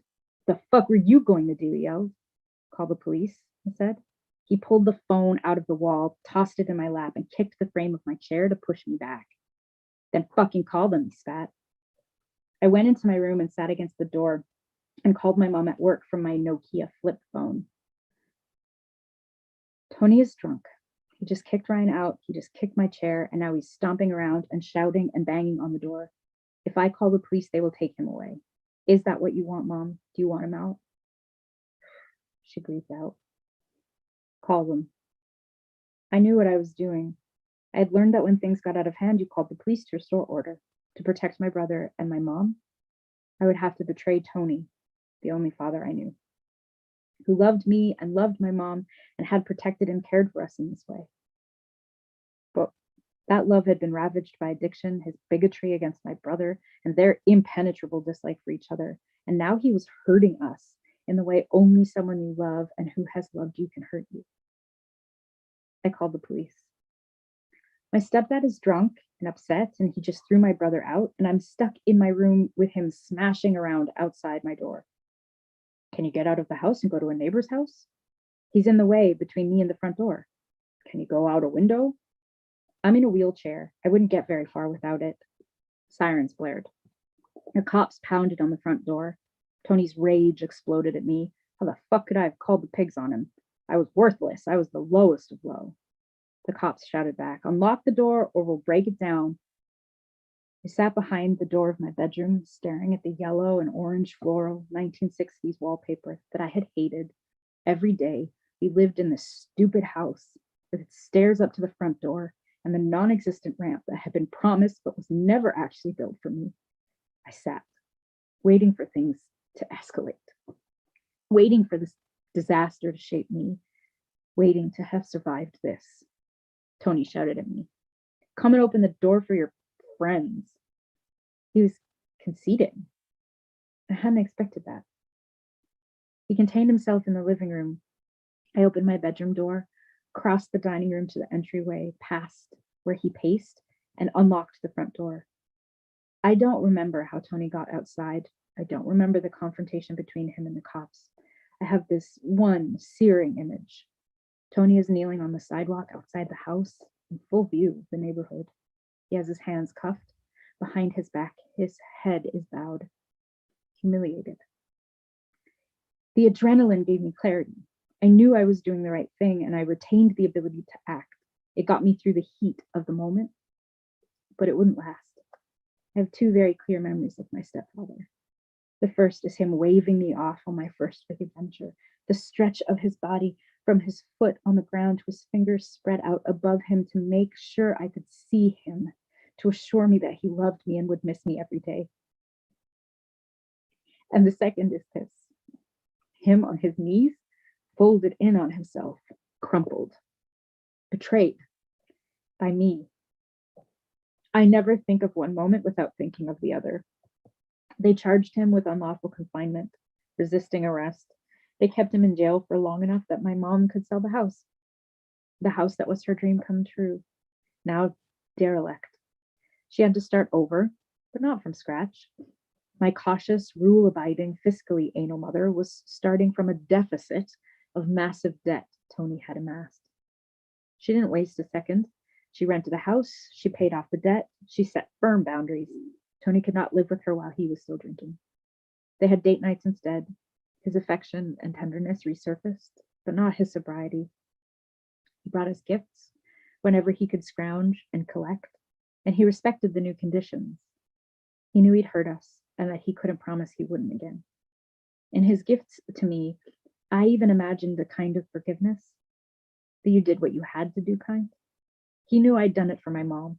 My mom made a point of saying so while he was still incarcerated. I didn't press charges. I just needed to buy my mom time, not punish Tony. All his jail time came from the charges the cops themselves laid against him. I wanted to believe that he understood I had protected her when he couldn't. He could see she was doing better because of it, but I couldn't let myself acknowledge what I had given up to do it, a father's love and respect. Tony died of an unintentional overdose on July 1st, 2005. I walked to the church where the funeral was happening, but I couldn't take myself inside. My grief was so deep and complicated that I opted to feel nothing. I didn't want to be anywhere that could make me grieve. So I sat at the bottom of the staircase and closed myself off instead.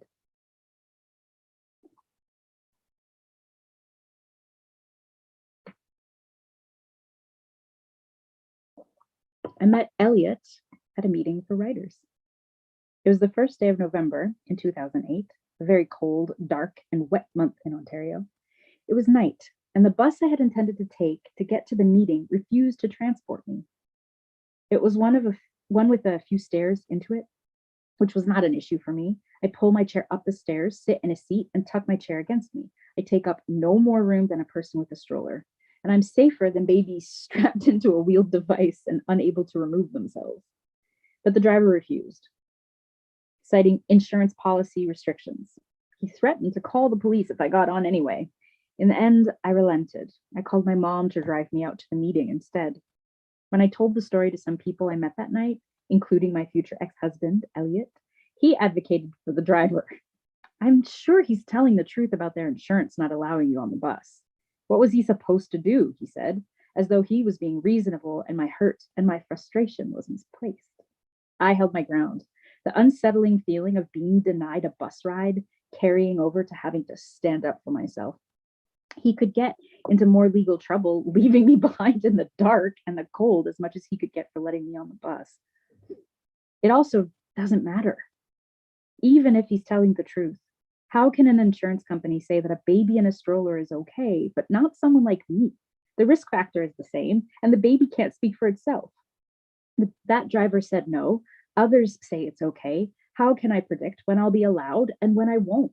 What does that tell you about the world I have to navigate? The effect on me is the same, whether it's the driver's fault or not. Elliot shrugged and then drove himself home.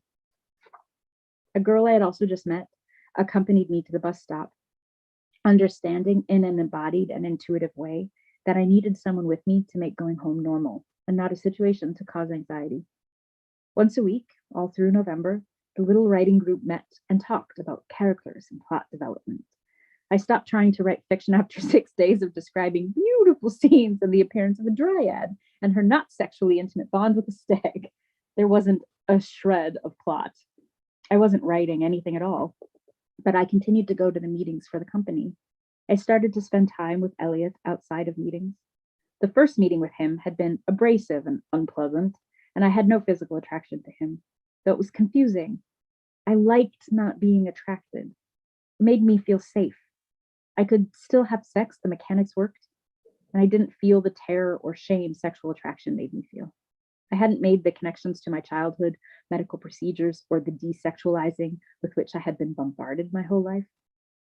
I could have sex so casually, it took me a long time to understand that I was deeply afraid of genuine intimacy. Chapter 5, A Godsend, El Camino de Santiago in Spain, April 2008.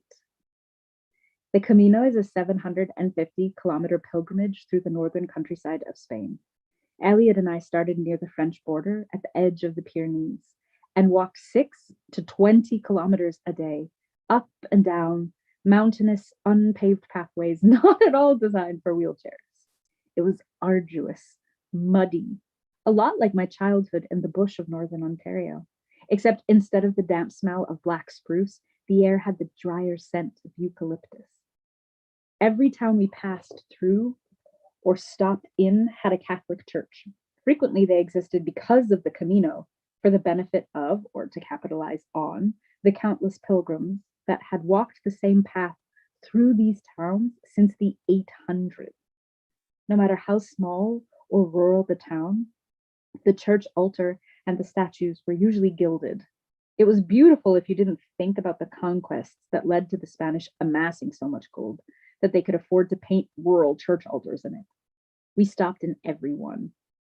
The churches often had spectacular lore of Camino miracles that proved the power of Santiago, the Apostle James, whose remains were believed to be found in the early 800s somewhere in Galicia. When King Alfonso II heard about it, he had a large temple built at the site. Church building was the political currency at the time, and the Camino proved strategic as Christian pilgrims from all over Europe followed and settled along the route, building strong cultural ties across Europe that deterred the Moors from invasion. I was not impressed by Santiago's ability to help the Spanish win the war against the Moors, or to bring roasted chicken back to life, or to erase my debt of sin and reduce the amount of time I would have to spend in purgatory. But there is a whisper of a story that before Alfonso and Santiago, well before the 8th century, the Camino actually marked a path that followed the Milky Way. Visible at night, directly overhead, pilgrims walked from the east to the west, all the way to what they called Finisterre, the end of the earth. Beyond, unknown, the land of the dead, unexplored open sea. The city that built up near Finisterre as the Camino swelled the area's population is called the Santiago de Compostela, Compostela meaning land of stars. I liked the idea of walking for hours through forested trails between outposts of civilization. I wanted to know if my body could do it and what it would be like if it could. The churches were decadent, opulent, juxtaposed in the midst of farming communities. In Navarrete, the altarpiece is renowned for its massive size, indulgent embellishment, and for being painted entirely in gold. We entered while the service was happening and joined in the reverence for a bit. Sitting outside after, Elliot, who I was dating, told me God had given him a message that he was the reason I was there, that it was his purpose to make it possible for me to be there. He was not even slightly religious. I guess he was trying to give his own thought a mystical weight he thought I might appreciate, but I felt more mocked than supported, both for being disabled and for having an affinity for mysticism. I'd never seen examples of people who looked like me succeeding in any way as I grew up. All I saw were examples of people who looked like me being the trophies for the moral successes of able-bodied people. No successes and experiences that were owned by the disabled person. I had a strong and defensive desire to own my own experiences. I started to give him an undignified cold shoulder. I was testy in every conversation. I would have found a way to go without him, and I was sure I would have enjoyed it even more if I had. The trip had been my idea, my vision, my planning, and I was pushing myself up the mountains and through forests. It's true that he had paid for the bulk of it. When the strap on my backpack broke, he carried it on his chest, and he never complained about the number of times I stopped to rest. He did complain about the time I let myself race down the first downhill we'd come across in a week. How can you go uphill continuously for a week? His argument was that he had walked up the mountains slowly to keep pace with me. I should have gone down slowly to keep pace with him. I disagreed. Controlling a descent in a wheelchair is as physically strenuous as pushing uphill, because the tiny wrist muscles have to do all the work instead of powerful core and bicep muscles. Who stands with another person on wheels, poised at the top of a smooth hill after days of uphill strain and wants more strain as an expression of solidarity? While none of his contributions seemed like enough to credit him with being the reason for the entire experience, the real problem was the fact that he even wanted credit. That credit was the measure of the experience for him. The experience for me was the ghost of sun through mist in the mornings on our way through Rioja, vineyard scattered landscapes and manicured pathways for several kilometers outside of urban centers. The kink of anxiety as you leave a city boundary by foot or arm-powered wheel that unravels as you walk through wilderness and becomes an addictive elation at the sight of each encouraging sign that you're headed in the right direction, making progress toward the next town. He did not muse on these things. Just outside Burgos, on April 13th, my birthday, we stopped at a rugged, though magical, albergue, the Spanish word for hostel. It was nestled into an endless undulation of green hills, invisible until you were at its door. It lacked electricity and running water, but possessed a ring of fairy stones in the nearby clearing of trees, and a domed ceiling full of pagan symbolism, and goddesses painted all over the exterior. The lack of electricity meant, at night, the sky was lit up with stars. The lack of electricity also meant we were the only pilgrims there. It had my name written all over it. A little bit fairy tale, a little forested, a lot in the middle of nowhere. And I had walked there on my own strength, which is exactly how you earn a fairy tale blessing. Under the dome, the surfaces were littered with musical instruments, so I played a guitar, and the German and 2 Italians who ran the albergue made me a decadent birthday feast by candlelight. Risotto, roasted vegetables, tiramisu, red wine. They sang happy birthday to me in several languages and 3-part harmony. Meanwhile, my God-sent co-pilgrim entertained himself by doing the math on using a nearby mountain stream to generate a small amount of electricity. The next day, I quit the Camino, halfway to Finisterre and Santiago de Compostela, in my own land of stars. One of the Italian pilgrims drove us down the dirt roads we'd only just walked, back to the bus station in Burgos. It was a lost cause. The easy explanation was my body quitting, but I knew it was my heart that was over it. I couldn't keep going with someone who saw himself as the defining principle in the whole quest, and to whom I had absolutely no sensory connection, even as we were walking it together. I let Elliot think I was giving up. He acted like he had won a competition I had not intended to enter. Just get me out of here, I said. I want to wear a dress and get a stylish haircut. I wanted to pilgrimage myself into glamour, eat a form of cheese not called manchego. So we headed, for the first time, to Paris. That April of 2007, several days after my 27th birthday, is maybe the first time I ever felt like the woman I had dreamed of becoming when I was a kid. We were in Paris, Elliot and I, for 2 days before he flew back to Canada. I posed in front of the Eiffel Tower as Elliot took pictures. I felt beautiful and luminous, like the city itself made me glow from within, the first blush of feeling sexy. It was strange that Elliot would be the first to take a photo like that.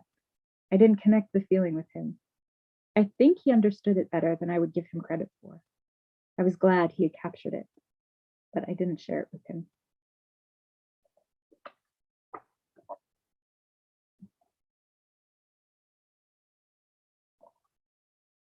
Chapter 6, When You Get What You Want, London, Ontario, in Canada, November 2008.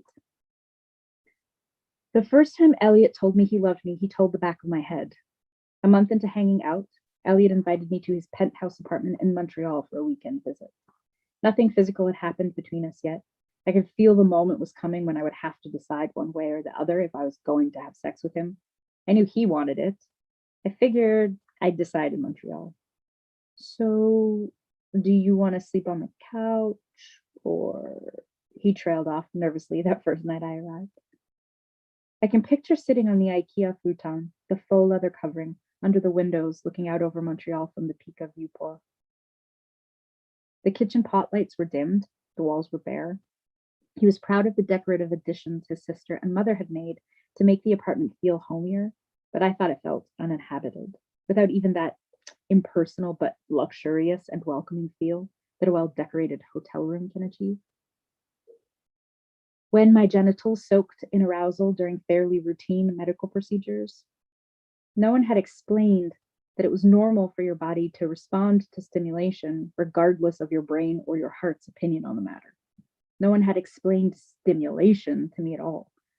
My earliest memories of this weird arousal started when I was 8. I remember the dreams, sexual dreams that would shake me awake with shame and bladder spasms. I don't know where I got the explicit images from. I don't know if sex had been mentioned at all. I knew enough to feel there was something wrong with me. Frequently, gloved hands spread my labia, brushing and pressing against me firmly and softly.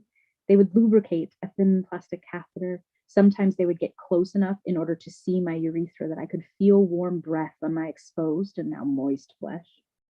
I knew it was wrong to feel all this tingling and urge to squirm. It felt meaningless before puberty. It was a painless procedure. But when I got older, some part of me, it seemed, liked it?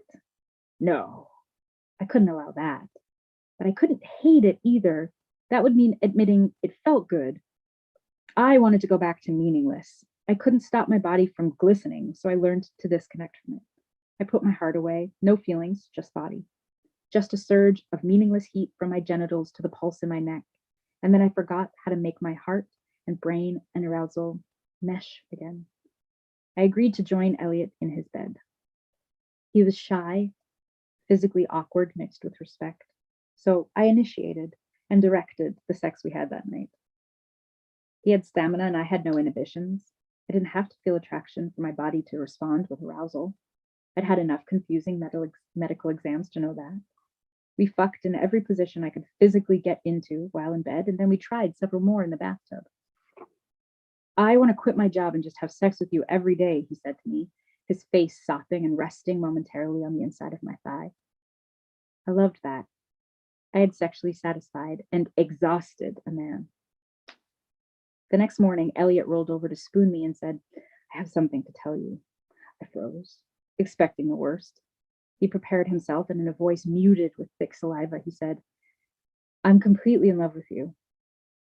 I stayed stiff. I had just been thinking I didn't like the way the sheets smelled sour. I didn't like the way our body odors mixed. I wanted out of the closeness of our bodies. Also, I was supposed to be unlovable. This was new territory. I suspected it before, but I wanted to wait until we had sex to be sure. Sometimes it can just wear off after you get what you want, he explained. I didn't say it back. I wasn't in love with him. But I was going to have my first real in love with me boyfriend at age 26, and I was very excited about that. I told myself that the lack of sexual attraction I felt for him actually elevated our relationship. We connected in other, more sustainable ways. We could talk to each other about anything, including money and power. He never once bristled or winced or attempted to shame me for my intelligence. He liked that he could tell me anything without having to edit his thoughts or slow down. He liked that I was an artist, was frustrated when he felt I wasn't pursuing my music or any of my skills and passions. He was eager to invest the money I needed to develop my craft and realize my visions.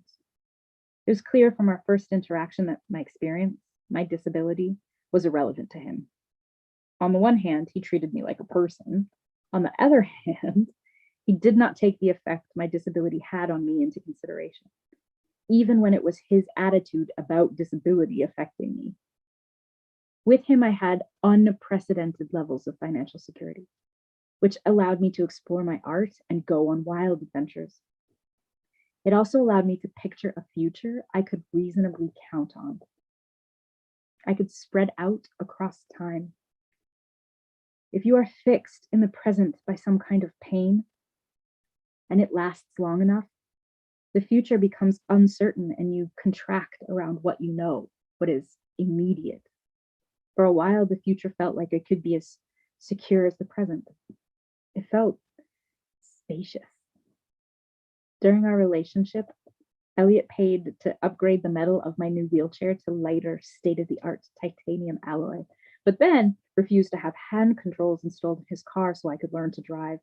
In the end, it was much like the arbitrary seeming decision-making process the government used to decide what it would fund and not fund, or being at the mercy of which bus driver would let me on the bus and which would not. There were so many things I could not know before I tried to go where I wanted to go. I was used to handling that kind of uncertainty. But the government considered necessities of daily living and what it considered lifestyle preferences made you aware that the only lifestyle a disabled person was allowed to prefer was one of extreme dependence. At least under my ex's purview, I could prefer to travel and create. He valued, in a way society did not, me as an artist, me as an independent woman. Once, as we were thinking of moving in together, I had an appointment with my caseworker. I was on a disability pension that covered my rent and medical expenses. She told me that if Elliot made more than a certain amount of money, it would affect my benefits. But what does his income have to do with my medical expenses? I asked. If he makes a certain amount of money, you don't qualify for our insurance, the caseworker responded mechanically. But we could we would just be living together. Our expenses would still be separate. Cutting off my benefits because he's around implies that he would have to be responsible for my expenses. Well, yes, if he doesn't want to support you, he shouldn't be with you, she said, tired of the conversation, the philosophical question of my worth as an individual, settled by the policies she enforced without questioning. That's what being disabled in a relationship meant. On a practical level, dating a girl in a wheelchair meant you had to agree to shoulder the expense of her. You had to understand that the reason she was expensive was because she was not supporting herself, not contributing, not valuable, a burden. Who would still choose to be with her? I was furious at the situation, devastated by it. If our relationship progressed, I would not be his equal partner, but his literal dependent. If I insisted on my government-assisted independence, our relationship could not progress. It became representational of all possible relationships. I could be independent, or I could rely on a single person to handle all my needs. They would get to decide what my needs were, how to meet them, and what I should do with myself once they were met. Were these reasonable things to trust your romantic partner with? How could you determine whether or not someone was worthy of a trust like that? In the end, we compromised. We rented an apartment for him that was closer to mine. I was relaxed when I was with him. There was no attraction to intimidate me. There was a distance between us that soothed me. The security I felt in our relationship was its own kind of intimacy, equal to an emotional intimacy, I thought. I relied on him, and he enabled me. What more could I want from a husband? I respected him for his skills, for his intelligence, for his logical generosity. Attraction was fickle, yes, but it was rare for me in general. And anyway, didn't everyone say that you should marry someone you never got tired of talking to because sexual lust would inevitably wear off? I felt wise and self-possessed in my relationship. I didn't feel connected, but we understood each other and accepted each other in a meaningful way. I told myself that was a kind of falling in love, or at least a way of falling in love for someone like me. When he asked, I said yes, I would marry him. We were engaged for weeks, maybe longer, before I managed to convince him he needed to tell his parents, who still didn't even know I existed. I had nudged him many times to tell them. He would shrug me off, saying his family just didn't talk about this kind of thing. But they talked often enough, it seemed to me. And anyway, an engagement is exactly the kind of thing all families talk about. So I kept nudging. Looking back, I'm astounded at my gentleness, not as a point of pride, but as an example of how no amount of intellectual capacity can stand in for personal experience when it comes to some parts of life. I knew that when you were engaged, you told your family, but I had no other experience with romantic relationships, so my recreation of it was cold and practical. Immediate family should know. I expected him to tell his family out of respect and to avoid conflict if they found out too late. I might have asked him if he was happy to be marrying me, but maybe I didn't. It wasn't a key issue to me. I didn't expect him to be thrilled to be engaged to me. I was sitting on the carpet of his unfurnished living room while he made the call. "Mom, I'm engaged," Elliot blurted out. I could hear her surprised shriek through the phone. "She's in a wheelchair. She doesn't work. We met at a writing club," he said, all in the same rushed breath. Later, I asked him why his sole description of me was my wheelchair and my employment status. I just wanted to get it out of the way in case someone has a problem with it. They can't use it against me if I've already brought it up. It seemed fair. He had already asked me to marry him, was already financially supporting me. Did he also have to be bouncing down the halls with uncontainable excitement too? I chalked it up to his natural reserve and unemotional affect and moved on, pleased that he had completed the appropriate gesture. Years later, I learned the word ableism. I learned it from other disabled people on social media. I reviewed the early parts of my marriage with the new lens and considered that, along with the stability he brought to my life, he was a reflection of the ableism I had internalized. In almost any other area of my life, I assumed I had every right to participate, even when I was told I didn't. I fought for my place. But when it came to romantic relationships, I had, without even knowing it, assumed he was making an exception for me, taking a specific risk that other people in relationships don't have to take. And he agreed with my assessment. Agreeing on that made it feel like we were on the same page, like we were making good and smart and reasoned choices. We were engaged to be married and ostensibly in love. He happened to have a 12-hour day kind of job to which he was devoted. Meanwhile, I traveled on my own and kept my own apartment. We had compatible lifestyles. I repeatedly wondered why then I was so emotionally unsatisfied. It's bewildering to me now, but at the time, I genuinely had no idea. I put myself under immense pressure to be worth the risk. I focused on that and never considered whether or not it was true that I was a romantic burden, that no matter how cool or sexy or fun or intelligent I was, no one would want me. I put myself in the position of having to talk someone into letting me be with them. It felt weird, of course, but it felt weird to talk people into letting me do anything. The more regular the thing I wanted to do, the weirder it was. Weird didn't mean wrong, and I was determined. I could do this. My mindset around romance by the time I met Elliot was, let me do this. It distorted everything and was exhausting, and accompanied by an outsized sense of foreboding responsibility. If I was talking him into it, I'd better be right about it being a good idea. That made me so uncomfortable, anxious, and self-conscious, as it always did. Whenever I had to talk my way into a situation everyone was sure I shouldn't be in, I thought it was responsible for all the other feelings of discomfort marrying him brought me. I expected it to pass as things worked out. Instead, my supply of self-esteem ran bone dry for years at a time from the effort of trying to make myself worth it. The unresolvable conundrum was that even if I could achieve it, I could never know what being worth it even looked like. It changed with every person. Every relationship had a different risk assessment. Within a single relationship, criteria shifted like seasons. It didn't occur to me as a young girl to question the assertion that I was unlovable. I had too many reasons to accept it.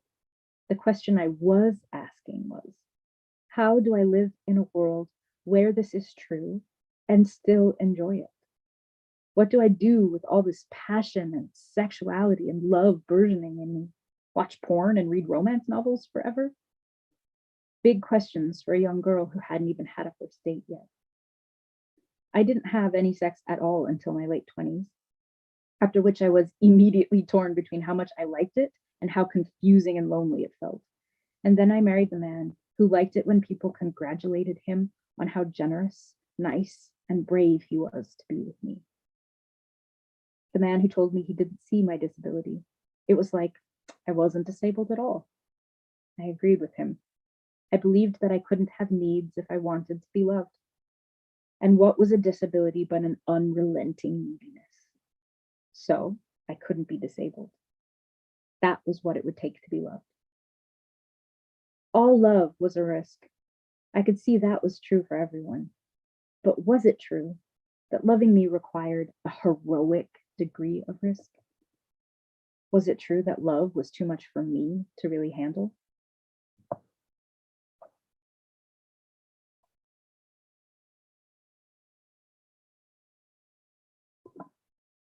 Chapter 7.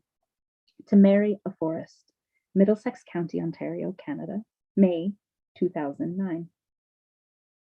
It was my idea to plant trees at our wedding. Elliot found us a plot of land owned by a woman passionate about historical preservation and Indigenous reforestation. She found us grants for supplies, and I connected with a childhood friend of mine who was then the head of Reforest London. We bussed our 60 or so wedding guests, dressed in galoshes and jeans, to the site and gave them wheelbarrows and saplings. We then dug in the earth until we had planted more than 80 Ontario native trees and shrubs. I spent my wedding morning on my knees, drenched in earth, mud caked into my wheels, using my wheelchair as a wheelbarrow for saplings. At the time, I turned my nose up at the poofy wedding dresses and the long stroll down an aisle drenched in flower petals. I felt indifferent to the pageantry, to the general idea of a wedding day at all. I thought it was because I was too cool. I thought it was because I was focusing on what really mattered. I still believed that my tree planting wedding was a special day of community and sincerity. But it wasn't true that I hated wedding pageantry and glamour. I just didn't believe it could be for me. I felt self-conscious when I imagined myself in a cascading dress, the tearful eyes of wedding guests as I rolled down the aisle. The sentiments felt out of control and disproportionate to how I felt about getting married, which was more of a pragmatic decision for me. It strikes me now, especially knowing how exhilarated I am by fashion and drama, that when I pictured the dresses and dances and poses for photos, it wasn't really myself I couldn't imagine. It was Elliot. I couldn't see how he would hold me or be with me in those moments. I could wear a massive tulle sculpture and place myself on an altar next to him if I wished, but he would be standing awkward and self-conscious next to me, not proudly and glamorously being with me. Thoughts of what life and love and family meant to me swirled unresolved. I wanted him to be comfortable that day. I wanted to be comfortable with him that day. I did not love him glamorously, so I asked for trees. Barbara, who owned the land we planted on, named the reforested plot of land Erin's Dell. Not the wedding Dell or Elliot and Erin's Dell. A delicate omen that the marriage would not last, but something beautiful and sustainable would. 3 years into our marriage, my husband moved to New York to take a job he told me he would never take. At the time, we were living on Salt Spring Island in British Columbia. When he left, I stayed. Every other weekend, I traveled from one coast to the other, from island to island, so I could spend 4 days in New York City. I hired a woman to help me run errands and to walk my dog Foxy, now that my husband was not there. She bought fancy hats for us to wear to the grocery store. My very first Instagram photos were moments with her. Bowls of berries she picked for me from her garden, rose petals on the threshold of my home to roll over when I returned home from New York. I had a dream to marry a forest. I wanted to be a hub, a creative whirlpool where all my friends and their friends could come and find respite and inspiration. Trees made me feel safe. They ignited my senses with their seasons, their sway in the wind, their fragrances. And I wanted to share that magic with others. When we agreed to move to the island, Elliot shared the dream. He called it our summer camp. The feeling I wanted to recreate was the outdoorsy, friendship-filled experience summer camp was for so many kids, but without mandatory activities. Elliot could run the tech startup he had always dreamed of, and I could host an impromptu and ongoing salon. But after the initial excitement wore off, Elliot fretted over the remoteness of the island, which was only accessible by ferry. How would he attract programs? Could he get funding? His worries were what led him to take the job in New York. Once he did, I realized that the impulse to take a secure placement with solid pay and prestige had always been there. Maybe he wanted to be the kind of person who could follow a dream, find solutions to problems on the fly, persist through uncertain periods, and have fun all the way through. But in reality, the closer to that we got, the more anxiety he expressed. It was after he left, a short time after we settled into our house, that friends started arriving and bringing their friends. I'd have long conversations with people I had never met before, hosting them in my home. I would hear them sigh, take in lungfuls of pine-scented air, and relax a little deeper into themselves. Local friends filled my house with their live music, their fresh produce from island farms, bouquets of wildflowers from their walks in the woods. The island had several professional theaters, hundreds of artist studios. My friends and I would go to the docks on the nude lake and sunbathe, drive in the dark with our eyes out for the ubiquitous and adorably treacherous wild deer, and, in every season, the most handsome trees I had ever met. It was my favorite year of being married. I arrived in British Columbia with a passion for being an aerialist that I'd caught during a weekend workshop just before moving with Elliot. I found it particularly magical that the small island I had chosen as my home also happened to have an aerial studio where I could continue to learn aerial arts. The instructors who taught me my first weekend workshop in London had all the fun, playing with the massive upper body strength I had. Victoria, who owned the aerial studio, and I had all the challenges of making progress by facing my weaknesses. When I wasn't training on aerial silks, I was taking acting workshops with Act 3 studios. We did intense scene studies. We did practices to get into our bodies, to let our emotions move freely through us, out of the dialogue and into the interaction with our partner. During one of these workshops, my partner and I had a scene in which I played a social worker and she was the mother of a child I had placed out of her care. My scene partner was a tall and gorgeous woman, but I was the character with power in the scene. At one tense moment, after she had been towering over me, shouting down into my face, I leaned toward her instead of away, and she relented, moved away from me. I hopped up on the desk to deliver my line, and she slumped in the seat. I was towering over her. None of it had been planned. Through the exercises, the breathing, the focus, and the connection between us, it was just how we managed to move the energy around the stage. I had negotiated, in character, an exchange of power using body language and timing between me and an able-bodied scene partner. I was so used to the alienation and disempowerment that came from my body speaking a foreign and unknown language to the people around me. As an actor, as a performer, I became intimately close with people who spoke a version of my body language close enough to understand each other without interpretation. And then Elliot cheated.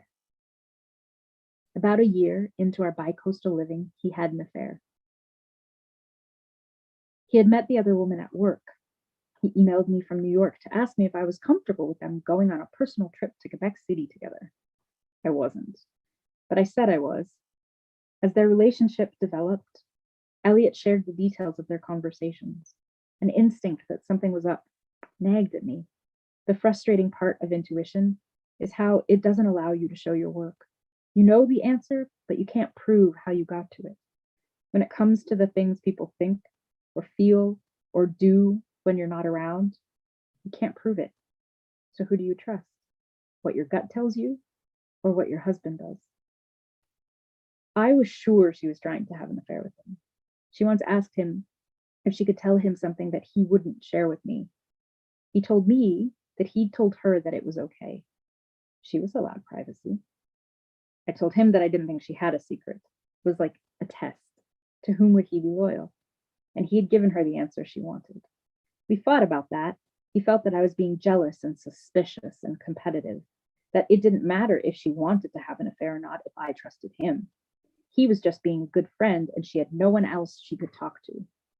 I countered that it did matter whether or not she was trying to have an affair with him, because what kind of husband wanted to be good friends with someone who's trying to do something to hurt his wife? It hurt that her feelings were more important to him than mine. Maybe I was jealous, suspicious, competitive, but wasn't I allowed to be? Your feelings don't hurt you the way other people's do. You're stronger than us, I remember him saying to me. He was saying things I had said to myself in my own mind. I had approached the entire marriage with the objective of having no needs, but hearing it out loud, now that I was hurt, Elliot, and therefore I, sounded ridiculous. I also expected that he knew what she wanted and that he wanted it too, without having to admit that he did. Elliot and I were not sexually compatible. We had never been. I'd encouraged him in the past to find outlets for his sexual needs. I wanted him to be satisfied. I encouraged him again. If you want to, have sex with her. I meant it as an expression of support, a way of relieving the pressure and tension building between us. I didn't think of how it could be felt as a rejection. I don't want to fuck you if she does. Go for it. He didn't want to have sex with her. It wasn't even about that, he claimed. It was about me trusting him. He wanted me to listen to the ins and outs of their power dynamic and psychological intimacy, to prove something to himself about his integrity.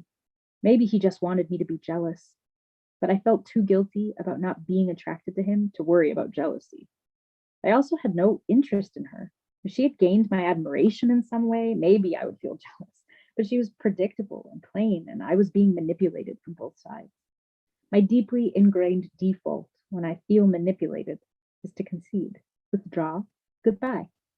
I wanted my marriage to be an emotionally safe and reliable environment, and I knew communication was an important part of that. So I kept overriding my urge to shut down, but we were never communicating. Competing versions of reality, an ever changing objective, arguments like labyrinths, like halls of mirrors. Exhausted from fighting about it, but not ready to give up the marriage, I faked trusting him. He was not the kind of guy who accidentally had sex with someone, he asserted. It just happened by accident, he said. He never actually confessed to the affair. He didn't have to. He'd arranged to visit me on the island instead of my usual bi-weekly visit to him in New York City. I knew before he arrived, and I brought it up. He blamed it on the stress of the extra money it was costing to live on opposite coasts. He blamed me. Please be angry with me, he pleaded. If you're not angry, then there's nothing left. I think he wanted me to shout about how hurt I was, to put him in the position of getting to reassure me that he still loved me and wanted me, or the position of labeling me as crazy. Maybe he wanted to provoke a strong reaction, to know that he could, or feel like I cared. But angry gave them power over you. Angry confessed that they'd hurt you. I didn't trust him with that now. I was angry with myself instead. I had been so right about her motivations and even his likely responses, yet repeatedly set my own perception aside to try and see it his way. I had forced myself to trust him with the integrity of our relationship, ruining my peace of mind by trying to find a balance between his version of events and mine. But what could I have done differently? If I had said I wasn't comfortable with them going to Quebec at the beginning, he just would have called me jealous sooner. When I tried to tell him to stop giving me updates of their relationship, he accused me of abandoning him. There was no victory in being right, no point in arguing about it anymore. There was just a sinking feeling of my respect for him draining out of me. I did not want to know him better than he knew himself, if all that meant was I could predict how he would hurt me. I told him that I couldn't see a way forward that didn't involve him getting some kind of therapy. He needed to take responsibility for his desires and his actions. After a few days of hearing me repeat that, he told me I had punished him enough and it was time to move on. The contradiction that he wanted me to show him my anger, but didn't want to address my emotional needs made me wonder, could all this be intentional? Do you know how this feels to me? I asked him plaintively when he refused couples counseling, solo counseling, to stop working with his mistress, or any of the things I had asked him for in the name of reconciliation. Yes, I can imagine it would hurt, he said, releasing me from the responsibility of single-handedly reconciling anything between us. He didn't care enough to do anything differently. A strange simplicity broke through. He was right. It was time to move on, but not as a couple the way Elliot meant it. It was time to reconcile with myself. Instead of getting a divorce, Foxy and I moved to New York full-time to alleviate the financial stress of living in two separate places. I knew my relationship with Elliot was over, but I was still in love with my life. People lived inside dead marriages all the time, and he was right. I was stronger than him. I could hold off on my forest dream. I could live with the trees in the future, once he had exhausted himself in the corporate world. At least in New York, I could continue with acting, performing, and aerial training. There was a class about 10 blocks from my apartment, and I began attending twice a week. That's where I met Laura Von Hope.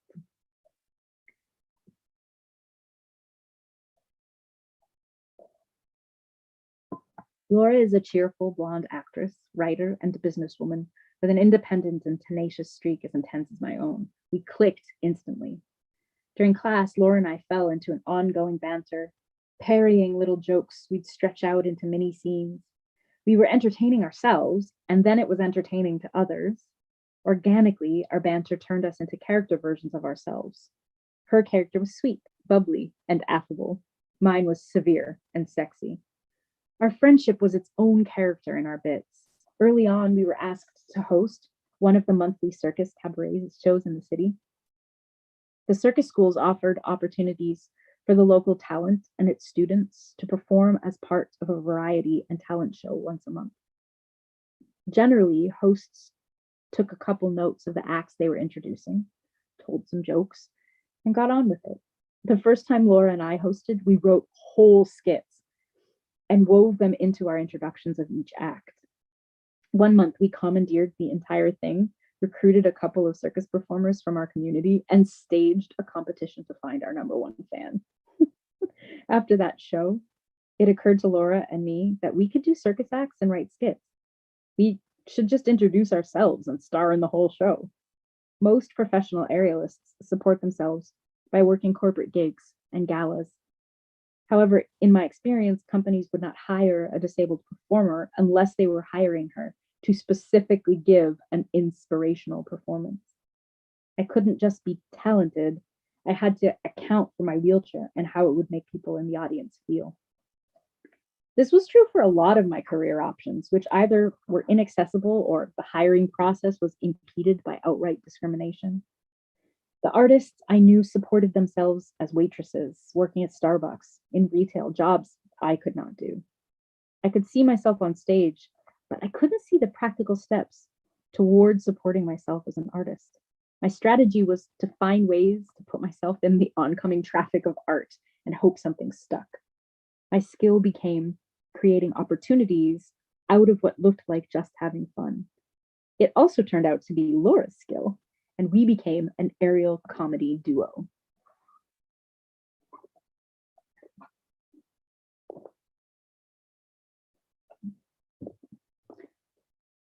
Chapter 8. An Inspiration. New York, United States, 2014 to 2015. Laura and I called ourselves Flaming Mermaid Broken Star. We performed our first show at Dixon Place, a theater space in New York whose stage is wheelchair accessible. We rigged 2 aerial silks from the lighting grid, and we wrote, choreographed, and performed our sold-out debut, Flaming Mermaid Broken Star's Famous World of Wonders. We invented the concept of aerial feminism, centering in our act talk about princesses and power and sex appeal and friendship. She was affable and sweet and bubbly, and I was severe and sexy. During our introduction, Laura would be talking, and all of a sudden I would interrupt her, saying, I felt like people had noticed there was something different about me, and I wasn't comfortable proceeding without acknowledging it. I didn't want there to be anything uncomfortable between me and the audience. And Laura would encourage me to go on. As you can see, I'm using a microphone, I would say, pinching the strap of my top and exaggerating my voice into the lav mic pinned there. Everyone could see my wheelchair. No one could see the lav mic. Everyone would laugh, and Laura would nod seriously. It's because I'm a sex icon, I'd say. I would explain that to be a sex icon, you have to do a lot of smoldering and Kegel exercises. So my core was constantly engaged with these activities, and that made it hard to project my voice. Therefore, I needed audio augmentation. Thank you for explaining that to us, Laura would say in a dreamy, sincere voice, projecting at a fine volume without using a microphone. Yes, I'm a sex icon because I care. Later in the show, Laura would pull out one of those Barbie brand microphones from the 1980s. It was a giant, ridiculous pink and blue beast that amplifies voices using reverberating metal coils. I want to be more like you, she would offer sweetly. Despite our intellectually super smooth act, being a sex icon had started with an inside joke. During our training, I frequently showed up in aerial class with another story of someone who was so proud of me for being outside, crossing the street on my own. One day, I remember a stranger on the street actually grabbing the frame of my chair and kneeling in front of me to have a moment over how much I inspired them. I remember recounting the story and someone responding, but they'd be nice. You are inspiring.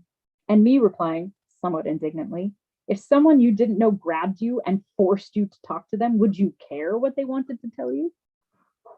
I was furious at how impossible it seemed to communicate how violating and assaulting it felt. Likewise, I found it painful and alienating to realize that the people around me, people I thought of as peers and friends, didn't seem to think it mattered whether or not I was awarded the same basic level of respect and autonomy they expected for themselves. One day, Laura and I were walking home from class when she said, "I've been thinking about it, and I've solved your life." The next time someone says, "Oh my God, you are so inspiring," just look them dead in the eye and say, "Yes, but do you think I'm sexy?" It was genius and liberating and so dark. When people were interrupting me to tell me how inspiring I was, they were objectifying me. I was experiencing what other women experience when they get catcalled and then told they should be flattered instead of offended. Instead of using the line in real life, Laura and I used the concept in our shows. I referred instead to my sex appeal.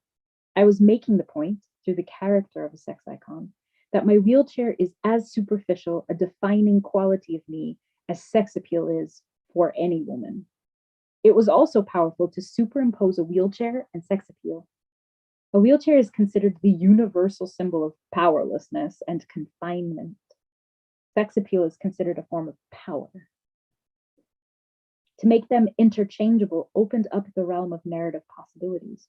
You don't overcome sex appeal, you use it. I do the same with my wheelchair.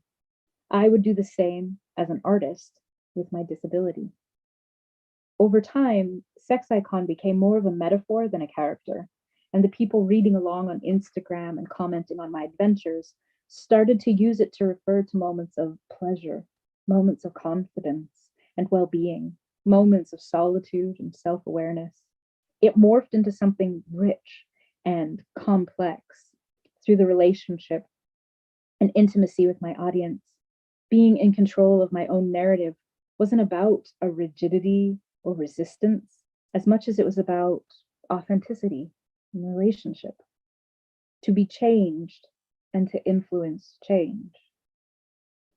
Sexuality is internal, but it is also interactive. If your wheelchair defines you to others, but not to yourself, how do you get to interact sexually and romantically to figure that part of it out without surrendering to the preferences of someone whose fetish is for the chair? Being a sex icon gave me the chance to have those interactions on my own terms, facilitated by my skill as a performer between me and an entire audience of people. As a child, I was set up to defend a sexuality I didn't know existed. I wasn't just uncomfortable with being catheterized by others because I was independent. I was sexually uncomfortable, but I had no concept for that. As a teenager, I had not shaken the feeling that my arousal was a bad reaction to being touched, a reckless and uncontrolled force. And so I was scared. What would happen to me if I let go? How badly could I be hurt? Would I come back together again? My fear of sex overrode my hormones. And what to do with the hideous taboo of having sex with a disabled person? If anyone who wanted to have sex with me was a sick pervert, what did that make me for wanting to have sex with them? The most logical solution at the time was to not feel attracted to anyone. I had no answers for any of my questions about what I wanted and what I liked, and the process of discovering answers for myself would involve actually having sex and dating people I clearly couldn't trust. But as an adult, in the structural safety of an open marriage, I was living in an era of sexual empowerment for women. And I was living in New York City. I could have the sex I wanted, as much as I wanted. The opportunity for every kind of sex was endless. Opportunities were themselves endless. I could have cheesecake and warm cookies delivered to my apartment at 3 a.m. I could have Tinder deliver sex just as conveniently. This would be my liberation from my sex fears, I thought. I would take all this sex icon power and confidence and be promiscuous. Yet, when one of my lovers called me a whore, I was jolted. felt no shame over the sex, but it wasn't worth it. I was spending all this time with men doing this thing that still had a serious edge for me. And some of the men could turn out to be the kind who called women whores. I didn't know them, these men. I didn't really like them. My favorite moments were always on the sidewalk at dawn, freshly returned to myself. It was like after a doctor's appointment, that feeling of becoming myself again after being an object on an examining table. I didn't want to stay in these lovers' beds or see them again. The thrill of the flirting was potent, racing up to the edge of what I feared so indulgently. But the sex was just sex. And I was still unsatisfied. What do I want? I asked Laura as I shook in bewildered frustration and recounted the horror story. We were in a dark bar across 14th Street from Stuyvesant Town, where I was living. We were sipping drinks through straws with hula girls on them. I think you want feelings with your sex, Laura said, with the kind of compassion that allows for something to be both completely obvious, even simple to one person, while remaining a total mystery to someone else. I immediately recoiled. Sex without feelings was free, cool, more empowering. I wanted to want that. It came to me so easily. Why couldn't it be enough? She was right. That if I accepted that was what I wanted, then I'd be going all the way back, starting over from the beginning. Sex was serious. Intimacy scared me. Who could I trust with all that? And how would I know? I think you need some parenting, Laura said sympathetically. This is the kind of thing you learn from a good dad. Laura has a good dad, a quiet man who is a force of integrity and patience, a cowboy with a mustache and exciting gentleness, the kind of man who teaches you important things about men and women by his steady presence and how he treats your mother. Meanwhile, I had deadbeats as far as the eye could see. Can I have an imaginary dad? I asked. Yeah, Laura said, her eyes lighting up, feeling a fun imagination game coming on. We love to role play. It's the basis of our friendship. Okay, I think I'd like to be raised by a Viking sea god. Oh, that's good. You definitely have mythical parentage. Laura bounced in her seat and made fatherly pronouncements at me in a thunderous, godlike voice. You want to fall in love, daughter? She boomed, her eyes bulging out with exaggerated seriousness. My grandmother's parents were Norwegian farmers who immigrated to American farmland, where my grandmother was born. I had always wanted to go to Norway. Shortly after this conversation with Laura, I booked a trip and spent a continuous stretch of days on trains from Oslo to Bodø and back, communing with my imaginary daddy about the self-esteem I had seriously neglected and the new experience of romantic feelings I wanted to experience. For days, I watched streams of mountain runoff streak through tundra and lakes of a deep aqua color. I breathed in forests and fjords. It was an immense landscape, majestic, enough to contain my entire lifetime of longing and disappointment and not be bowed or depleted. In the end, I felt sturdy and well-fathered. I was ready for Paris, this time alone.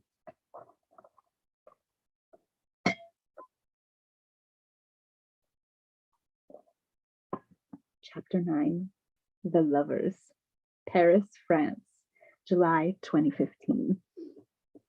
In Paris, I stayed in an Airbnb with a tiny Parisian elevator I had to dismantle my wheelchair to fit into.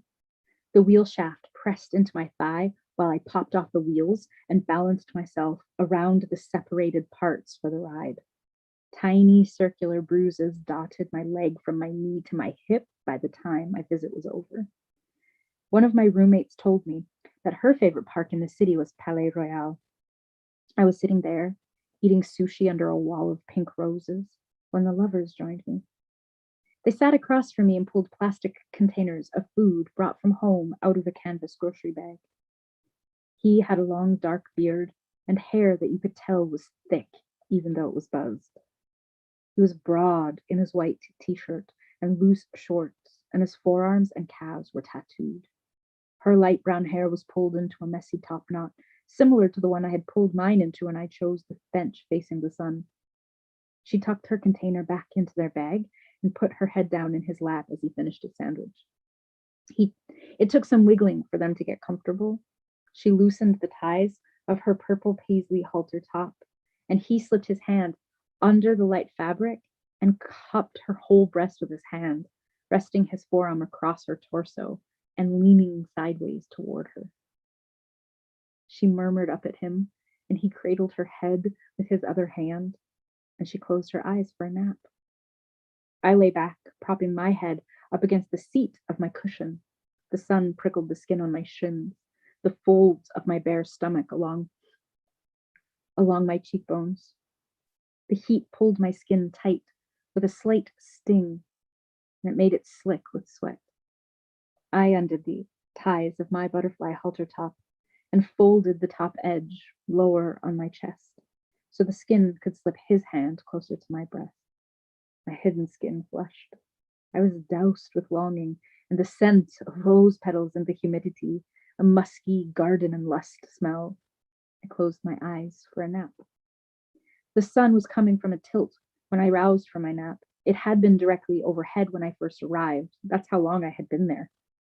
Bright clouds passed across the sky, playing dimmer switches with the sun's intensity. One was especially perfect, outlined in blazing white with rays spilling out over the edges and reaching across a doubtless blue sky. My phone had died a while into my lounging, so I couldn't take photos of it. Instead, I pulled out my journal to describe it. The pages were damp and wrinkled from being pressed between the back of the bench and the side of my sweat-soaked body. Across from me, the lovers were shifting. She rolled onto her side, facing him, her face nestled against his stomach. They were making each other giggle.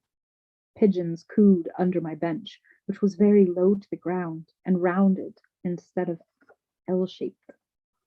It was meant to cradle whoever sat in it, meant to encourage one to take whatever time it took to truly relax.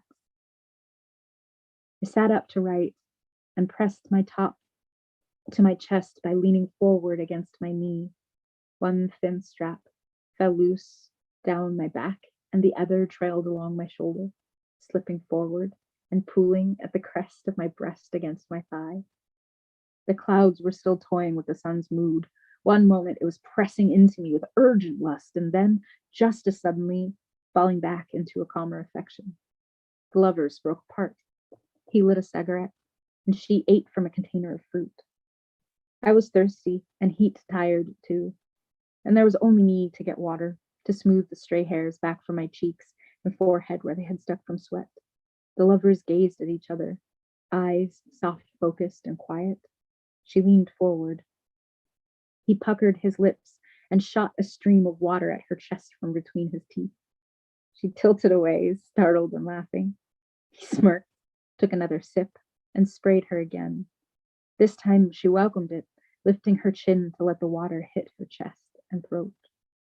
And they left. Paris is for lovers, but I didn't have a lover.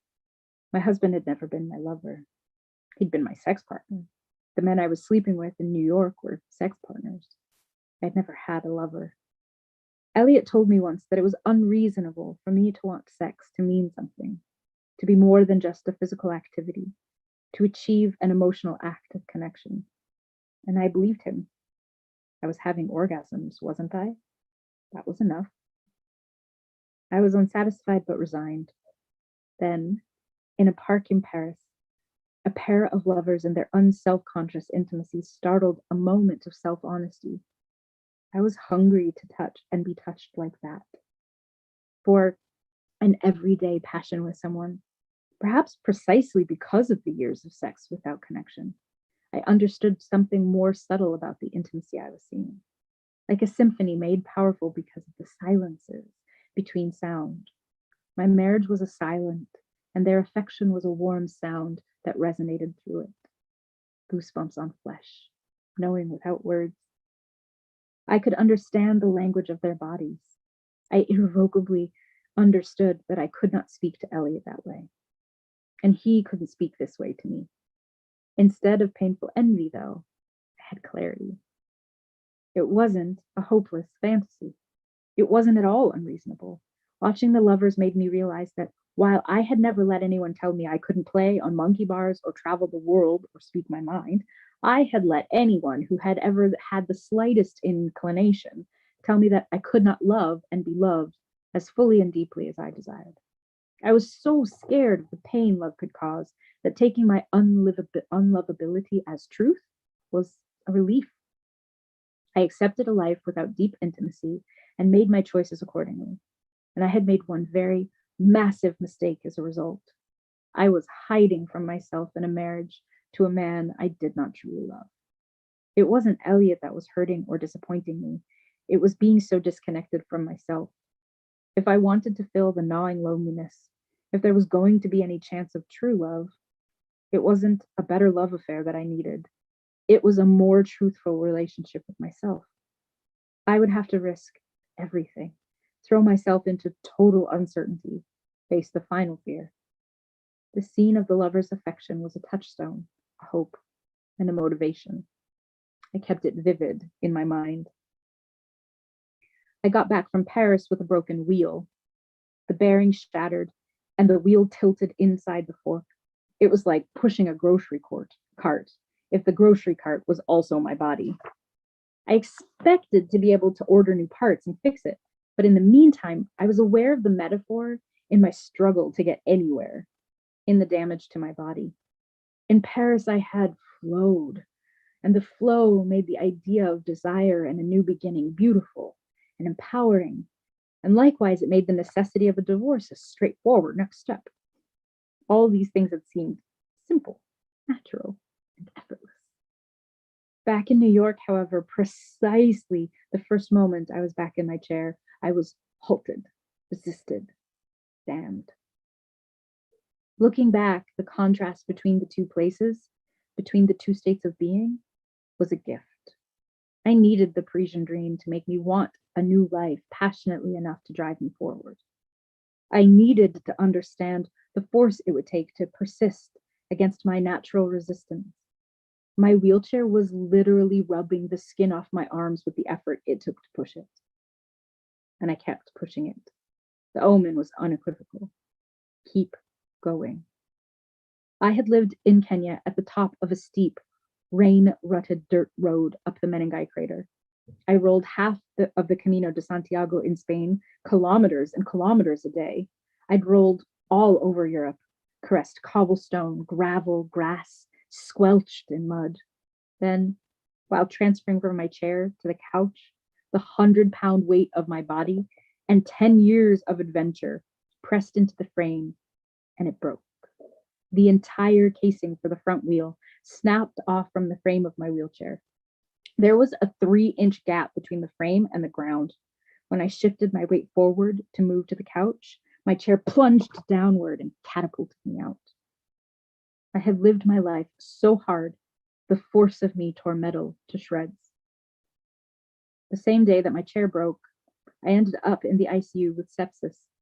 A very murdery UTI took me out and refused to succumb to antibiotics. A week later, I was discharged with a semi-permanent IV in my arm, a still broken wheelchair, and a near-death fueled certainty that it was a great time to get divorced.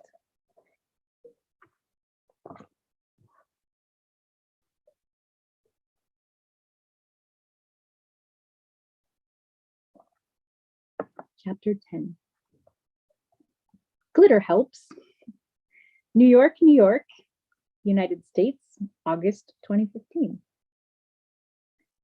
The relentless uncertainty of all things took a life or death turn. The way my spirit moved through it becomes more tangible with remembering. I survived. I thrived. All things remained uncertain. An uncertainty that became an openness, the rawest awe. One day, my wheel snapped off. I can't repair that, the wheelchair mechanic told me. I hung up, took a nap, called him back. The Quickie XTR is discontinued, he explained. I hung up, fell asleep, called him back. Ma'am, listen, he insisted. I can't get replacement parts for that. I hung up, fell asleep, Something wasn't right. My husband was traveling. My dog Foxy and I were on our own. Shivering and delirious with fever, I called a friend. I have to go to the hospital and I don't think I'm coming back tonight. Can you come and walk Foxy for me? The next place me and my quickie XTR went together was to the NYU Langone emergency room where they checked me right into ICU. I was in ICU taking selfies in a hospital gown, a pile of wires and tubes pooled at my side, a book in my lap, my thigh exposed. I managed the severity of what was happening with the challenge of making the tedious process of not dying something sexy and entertaining. My friends and I used stage makeup and washable markers and glitter to paint healing symbols on my body. The glitter helps, I told the doctor when he came to update me and listen to my heart. The resident doctor took my care personally, right from the first night in the ICU step down. He came for his turn at taking my vitals and asking for my medical history and was impressed to learn that I was an aerialist. You have good lungs, just like we like them. That's a good liver. And that's an amazing tattoo. I thanked him and explained that since I was born with no tailbone, I got a ram's head where there was space instead of bone. His eyes gleamed eagerly for the rest of the story. The tuft of hair on the ram's forehead is meant to look like flames. For Aries, instead of a tailbone, I have fire. Do you mind if I do an unnecessary neuro exam? He asked. I was used to the way my rare condition and unusually paralyzed legs fascinated all levels of doctors. Not at all, I said, and meant it. My relationship to the medical field is complicated. I first learned to love my body by learning how it worked with people who had dedicated their lives to helping me use it. Some tossed careless authority around by imposing limits on how I used it. But these exchanges with doctors instilled a curiosity for my body. It also gave me a language to advocate for my health and well-being.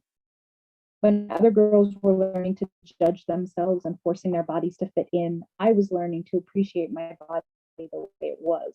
I relate to it more than just live in it. I've spent my life tracking its moods and shifts and habits and preferences. When my body gets sick and it goes slack in some way, I sit with it as though I'm sitting with a lover, listening to the rise of my lover's breath to determine if they are comfortable, if they are resting or in distress. I attend to my body. I feel how it needs me. To me, this is what it means to be inhabited. I trust my body, not because it does what I want it, but because I know it. Before the resident left, he told me that lungs, taking in air, separate the first heartbeat slightly, but that in most people, you can't hear it. Something about your physiology makes it more distinct. I think I can actually hear it. It's so cool. It sounds like, and he mimicked my heart sounds. I was released after a week with a port to my heart to allow me to give myself IV antibiotics every day for a couple more weeks. They said I shouldn't feel it, but when they tested the tube for the first time, I shuddered and asked them what that cool flutter across my chest was. The nurses explained it was the saline flush as it hit my heart. I felt it every time. The instructions they gave me were to firmly pump the syringe and then pause, releasing short but smooth thrusts of fluid deep, deep into me. It was disturbingly sensual. I decided to make a date out of every infusion I gave myself. I wore the lingerie I had just bought back from Paris, sterile, but still seductive. Laura and I decided to submit a new show for the fall season of Dixon Place while I was still in the hospital. Let's say it's our comeback tour. Flaming Mermaid Broken Star goes acoustic, Laura suggested. We had no idea what that meant, but we knew our shtick well enough to outline the idea of a show. I figured I had enough time to get out of the hospital and regain my strength for a couple aerial pieces. We started writing about my sex appeal and her princess fascination and how both of these things expressed our sense of feminism while I was wearing a hospital gown. My ex and I had been separated the entire time I lived in New York. I will never have sex with you again, I told him when I first relocated.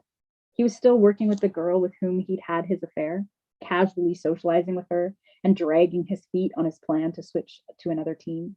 I had lost all interest in trying to navigate the psychological and emotional complexity of the situation he created. I understand if you want a divorce, I said. He didn't want a divorce, so I bought a daybed. I turned the living room into my personal sanctuary with teal velvet chairs and hundreds of books and posters of street art photographed in Paris and Frida Kahlo paintings. And that's where I slept. The bedroom that he occupied started to feel like his Montreal condo, lifeless and bare. We talked every day, shared the details of our lives, went out for dinner together, discussed joint issues, and slept with other people. We were some kind of partners, but not a romantic couple. We were two people helping each other resist a tremendous change. Elliot had been traveling when I was hospitalized, and he arrived home from his trip the day I was released. In order to receive intravenous antibiotics while at home, they inserted what is called a PICC line. It's like an IV, except a long, very thin tube is inserted into your brachial artery in your arm and then threaded directly into your heart. The port left on your bicep is where you plug yourself into bags of drugs until your treatment is complete. My arm was so bruised from the PICC procedure that I couldn't push myself. I was in a hospital chair since my three-wheeled death trap was so dangerous they wouldn't release me in it. I had friends come over during the weeks I was on IV antibiotics to take me for walks outside, out for meals, and accompany me to shows. I was weak, and my people rallied. The first night back to my real life, Laura came. She bought champagne from a party, and we took selfies pretending to attach it to my IV. She pushed me to dinner, and Elliot joined us. He was annoyed when I asked him if he could walk Foxy when we got home. Said he was tired from traveling. Couldn't I do it? I couldn't, which seemed blatantly obvious to me by the fact that Laura was maneuvering my chair around. This was a level of dependence no one had ever seen from me. All my friends were struck by the strangeness of helping me in this way, yet Elliot needed it to be pointed out to him. I had to make a case for his help. I had stopped indulging him with earnest explorations of the world through my eyes, the way I had the night the bus driver refused me years before. I had spent a lot of time being frustrated and incredulous instead. Now I was done. A couple weeks later, after the home nurse removed the IV that went from my arm into my heart and my body was my own again, I asked for a divorce. There were two reasons I lived in NYC. My husband's job and his work visa. There was one reason I loved it there, Laura Von Hope. She was the reason I was on stage. She was the reason I was a sex icon. She was the lifestyle I was living that I loved. The next day, I joined Laura at rehearsal for our show to tell her. I'm getting a divorce, I said bluntly. I needed to say things clear and plain. Ending things with Elliot was a relief. You were always going to have to do it, he told me when we discussed the specifics, and I understood that I was releasing us both, but leaving Laura was going to break both of our hearts. Once we're divorced, I won't have a visa to live here anymore. I'll have to move. She gulped, and her eyes got wide. This is happening? This is happening right now, she whispered. Yes. I waited. She started to cry, and I hugged her. I couldn't grieve yet. I still had to make it happen. Instead, we wrote our goodbyes into the show, which we updated from being a comeback show to the very last show. Flaming Mermaid, Broken Stars, Farewell, Comeback, Seduction Tour 2015. Aaron, there's a reason this is our last show. Laura. Oh, I totally thought we did that as a marketing gimmick. Aaron. No, it's real actually. And it's because I'm leaving. I'm moving and I'm going away. Laura. Wait, is this because I said I was in a relationship with myself? Aaron. No, I think you are so right for yourself. Laura. Thank you. Aaron. I know I'm leaving you in good hands. I feel okay about that. No, it's not that. It's just I have to go. Laura. Yeah, I don't get it. Aaron. All right. So you know how I went away on a vision quest? Laura. Yeah. Aaron. Because my imaginary daddy is a Viking sea god? Yeah. You met him that time? Totally. So there I am on trains in Norway, and I'm like, Dad, imaginary daddy, my life is the best a girl could ever ask for. I live in the greatest city in the world. I have the most famous show anyone has ever seen. My performance partner is so pretty and so smart. And I'm a sex icon and everyone wants to have sex with me. Laura, so true. Aaron, so why is it that I feel empty inside?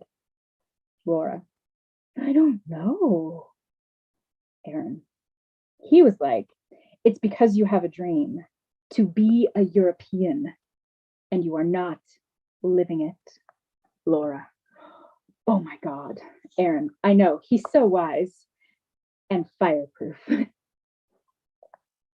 People often say they wish they had a script for their important moments, a way to slow it down and extract every drop of essence from it, get it right. That's what happens when you write a show about saying goodbye to your best friend in the whole world. We said goodbye in front of a live audience in the form of an aerial routine, set to the music from Fievel Goes West, with a giant projection of the moon behind us. It was hilarious, but it was not a joke. I was actually leaving New York to go be a European. I recovered something about myself that became clearer and more precise the longer I was married and didn't want to be.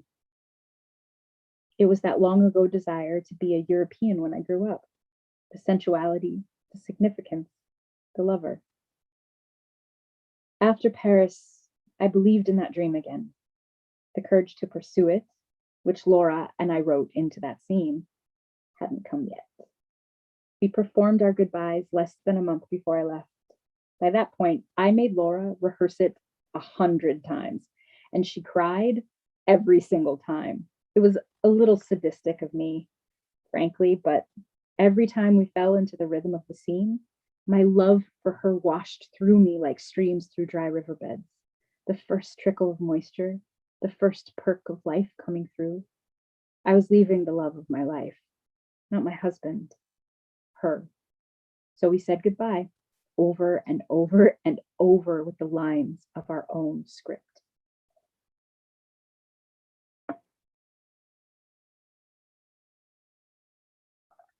Chapter 11. The Death You Don't Die. New York, New York, United States, October 2015. After my hospitalization, I had my first ever inclination to ask a doctor about life expectancies for people with conditions like mine. My health was freakishly resilient, but I thought about death all the time. It turned out my generation is already outliving previous generations. Not institutionalizing us from birth has done wonders for our lifespan. So the answer is unspecified. I prefer to think of it as indefinite, which is both generous and realistic. My sense of my lifespan is the same as before I thought to ask. I also learned the leading causes of death for a body like mine are sepsis and renal failure.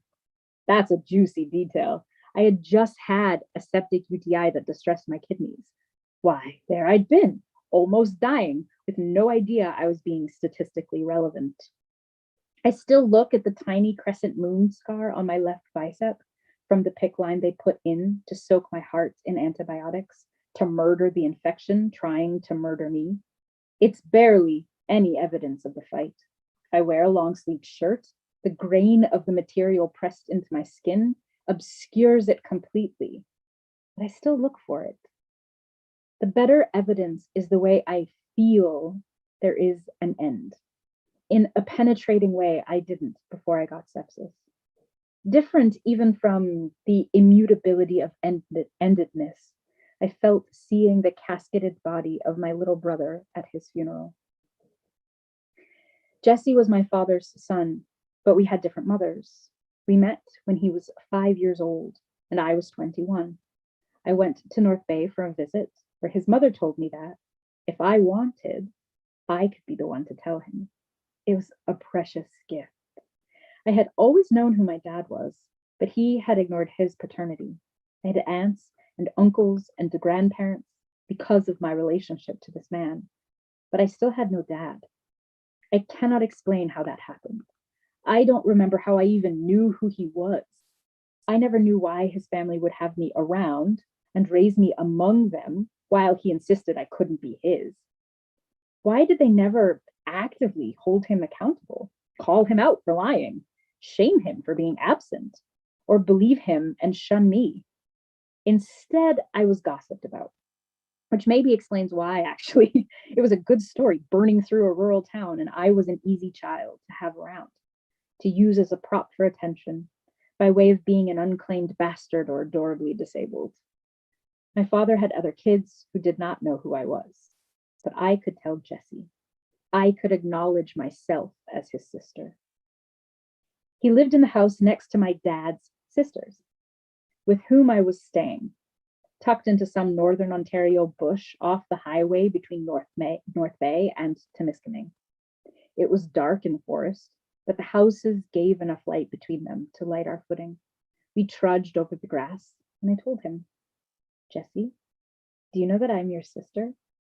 Brian is my dad too. He got shy, tucking his chin into the collar of his coat, maybe even sucking it into his mouth. I am tempted to say that I could see his freckles in the glow of the house lights, but I don't know if I could. That's just how I always picture his face, the bridge of his nose and cheekbones smattered in freckles. Is it true? He asked me, and asked his mother again when we got to his house. Once he let himself believe it, he was excited. The next time I visited, it was for Grampy's funeral.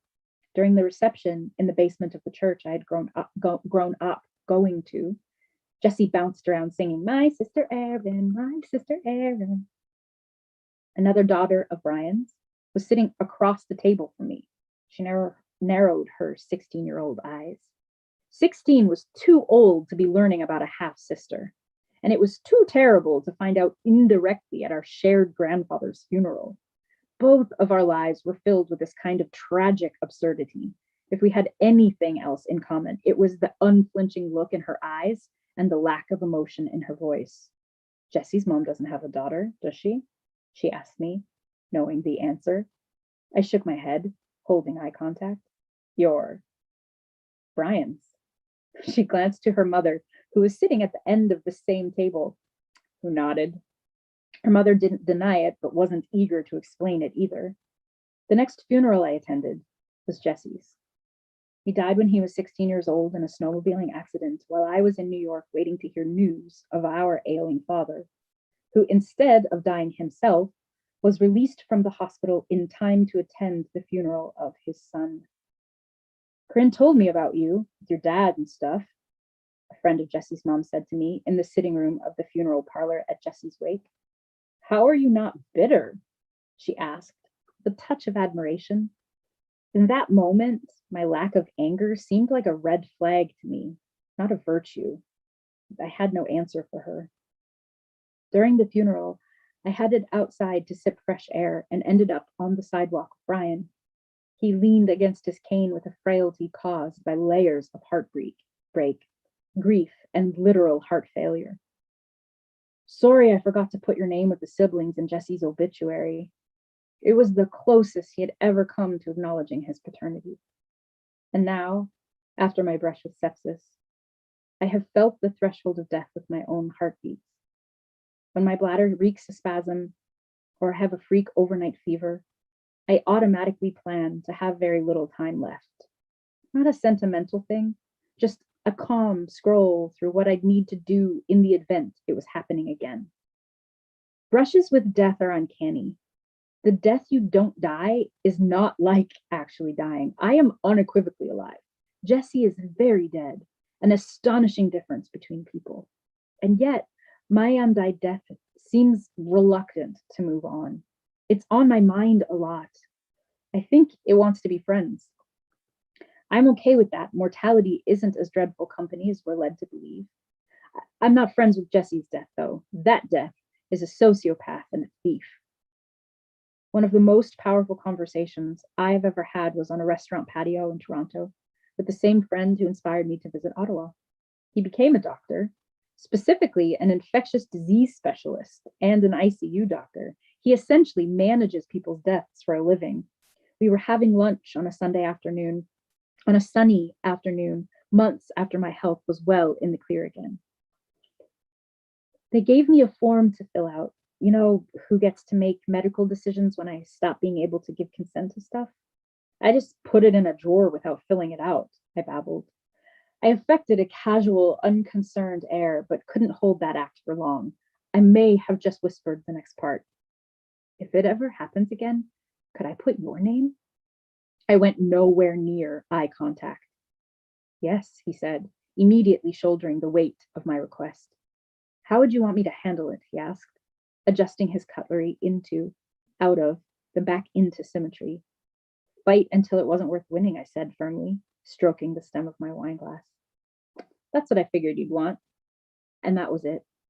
I hope he never has to be there for me in this way, but it gave me such tremendous peace to know that I have him to attend to me if I need it.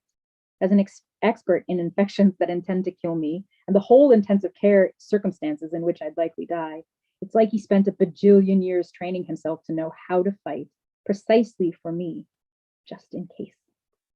As a long-standing best friend who knows my love of the dramatic and beautiful narrative above all else, as well as countless other details of me that matter, he would know when it wasn't worth winning anymore. And had to tell the story after. I know I am in spectacular hands, even in the worst possible circumstances. I feel it. It's better than certainty. If you could choose, how would you want to die? My friend asked me another time during one of our late night conversations when his kids were in bed, so we could say stuff like that. I listed off diseases I thought would be as painless, but more romantic than death by bladder. And he ruined my fantasies of peaceful ends, refuting each one with medical facts. Fine, I want to get eaten by jungle leopards, I exclaimed, half exasperated, half laughing. I was thinking, I'm glad it's not up to me. Don't you want to leave behind a beautiful corpse? He parried. I laughed, but something about the one-liner took me out of the moment. I remembered the corpse of my baby brother in vivid detail, trailing the tip of my finger along his wrist bone. His skin felt artificial. I wanted to touch him more firmly, but I was worried the makeup would rub off or something grotesque would happen. I sat on the couch next to his open coffin for hours instead. It was both helpful and horrifying. The October during my divorce mediation, I took my dog Foxy to the Thompson Square dog park in the East Village. There was a new guy among all the regulars. He wore a knit scarf and had a ridiculous wiener dog named Montel. This is how we do it, I sang. He was impressed because I got the right Montel. Most people ask why I named my dog after a TV show host. I rolled my eyes and pointed to Montel wiggling by. He's clearly a lowercase g. We liked the same kind of jokes, sharp ones, the kind that mean you can say true things too soon to a stranger because you can say them funny. You can observe each other dispassionately and therefore much more closely. It's a social contract where if you can keep the banter going, you agree to share the effort of balancing between snark and sincerity. It's thrilling, more so when the person is so new to you that you can't rely on historical context to determine their intent or how hard you can push. All you have is a shared belief in the mysterious and intimate goodwill you have for each other. I can't dance in a standing up way, body to body, intensity swelling between me and another from proximity, but I can dance like this. We teased each other, and I mentioned I was in the middle of a divorce and had no idea where I would live next. I thought Berlin might be fun, I said, but it wasn't, not sexy enough. I hear Spain is sexier. I admitted I was nervous about the transition I was about to go through, in which, exactly as I had always wanted, I had to decide everything. I couldn't explain why I was so afraid, so I was flip about it. I riffed back and forth on the different kinds of lives I might live when my life was my own again. In the lulls, I brooded. Hey, he said, getting me to look at him and realize he meant it. I'm happy for you. He took my number and left. A few days later, I got a text. Why are you sitting on the loser bench? I looked up and saw him sitting on the other side of the dog park. I rolled over and sat next to him. I liked our style, insulting each other in greeting. I'm on my way to California, he said. My aunt's funeral. I'm so sorry, I said, and then held back. waiting as he gathered himself to say more. She committed suicide. He paused again, checking in to see if this was the kind of conversation our fresh connection could handle. It could. She talked all the time about feeling trapped in her marriage, at family gatherings and stuff. We all kind of, well, anyway, I thought she was just letting off steam. People feel trapped in marriages sometimes. That's normal, right? They don't kill themselves over it. If she had wanted to leave, we would have helped her. I had no idea it could feel so impossible that suicide would be a real alternative. He was looking out at the dogs playing, visibly aching with helplessness. Then he turned to me. I think you're saving your own life right now, Erin. That's why I was happy when you told me you were getting a divorce. I don't think it's easy. I know you're scared, but I really believe you'll be okay. I never heard from him again. I didn't need to. By that time, I knew what it was like to be pulled back into life. It was disorienting and anticlimactic, more of a steady trudge of not slipping away than a dramatic reanimation. In October, I still had bruises on my arm from the pick line. I still had a strange weariness inside of me. I had been sick 2 months before. Now I was better. I was suspicious of myself for feeling weary. One day, a dog park acquaintance who had heard about my health scare stopped to check in with me as I passed on the sidewalk. How are you? She asked. And I shrugged and squinted, looking for words. You're still feeling weird then. Weird wasn't the right word either, but she said it with so much understanding. I have Lyme disease, she continued, a condition whose treatment also involves pick lines and massive doses of antibiotics, trying not to die. It's like antibiotics or something. They wipe you out. They make you better, but then you're hollow. It takes a while to feel like yourself again. I was as suspicious of feeling wary about my divorce as I was feeling wary about my health. I was being unkind toward my pain.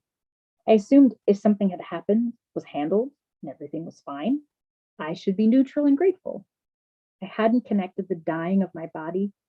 I hadn't connected the dying my body had faced from sepsis with the dying my spirit was fighting its way out of with divorce. Not until a guy with a dog named after an R&B singer from the 90s appeared in my life and made it for me. Once I heard the connection, I heard what both of these friends were offering me.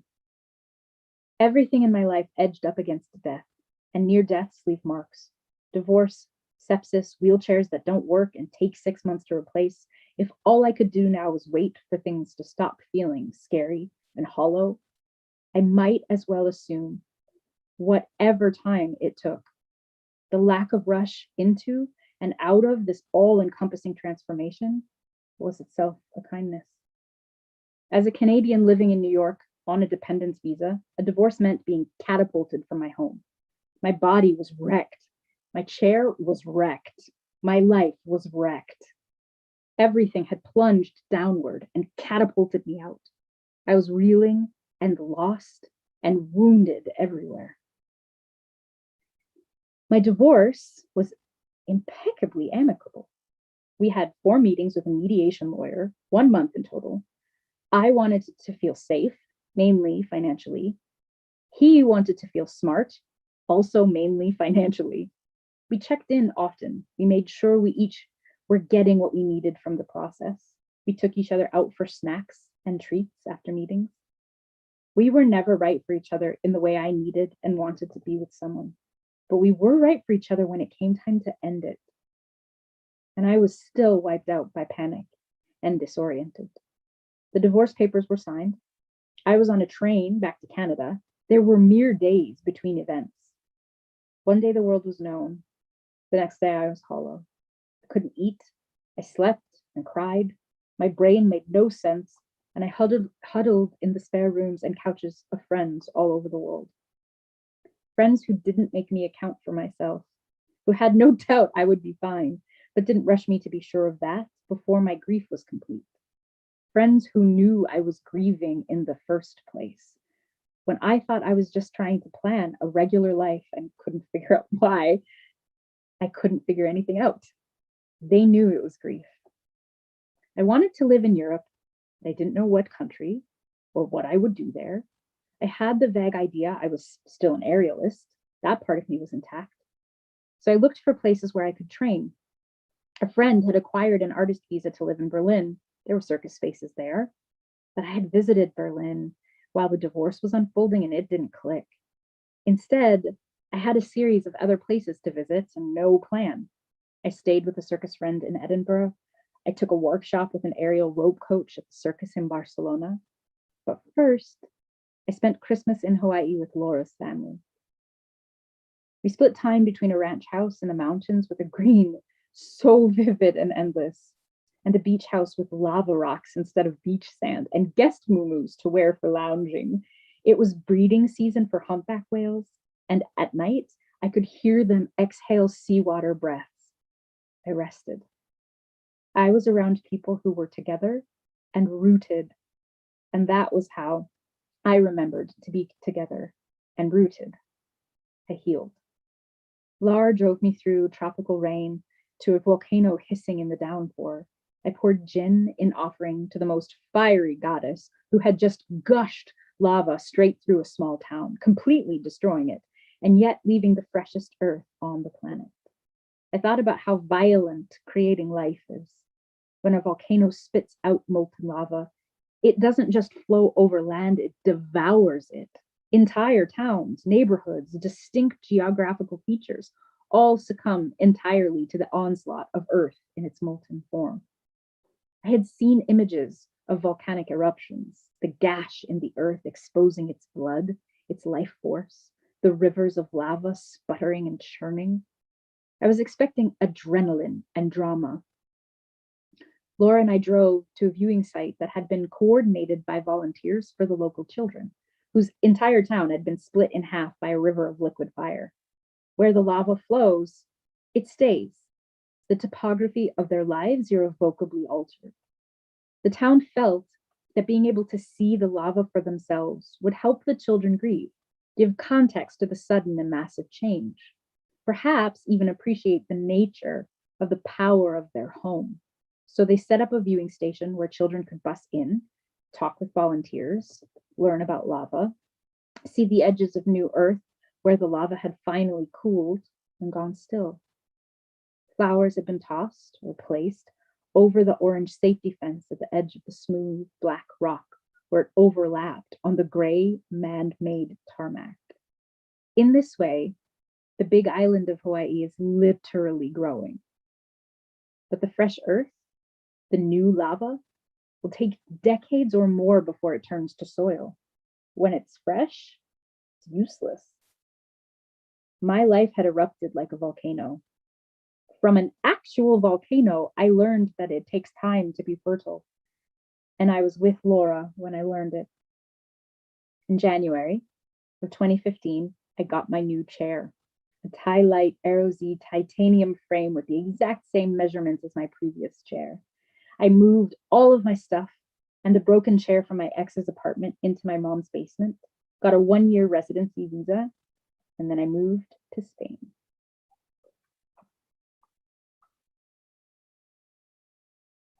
I'm going to restock my water.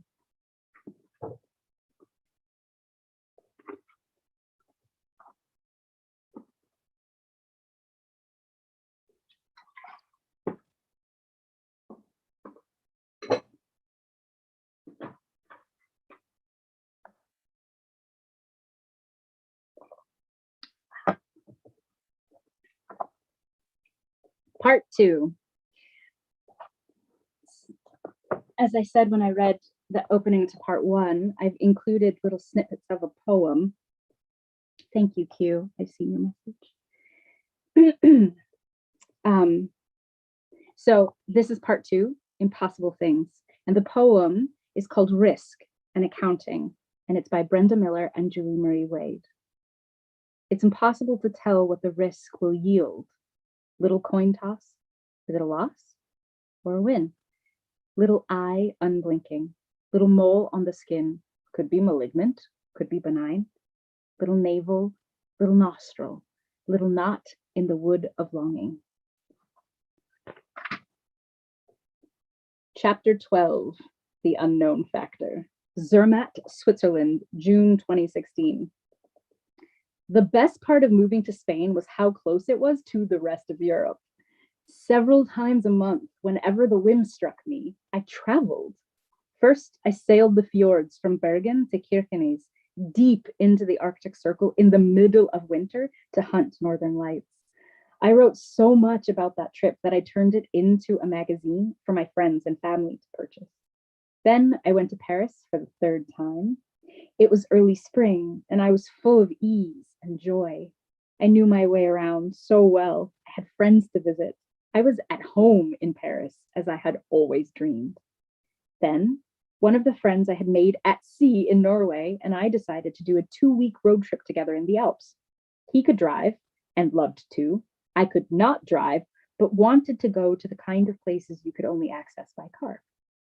That was how, in July of 2016, I was in Zermatt having my first ever paragliding experience.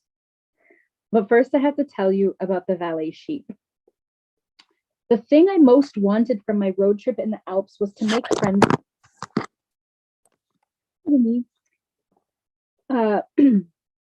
The thing I most wanted from my road trip in the Alps was to make friends with some alpine cows. The tonk-tonk of their bells in the distance gave me peaceful feelings, and I was sure we were meant to bond. But I was wrong, and the cows were not interested. I saw many in the stretch we drove from Salzburg through South Tyrol in Italy, back through Austria, and then Switzerland. But there was no friendship, and I had come to accept it.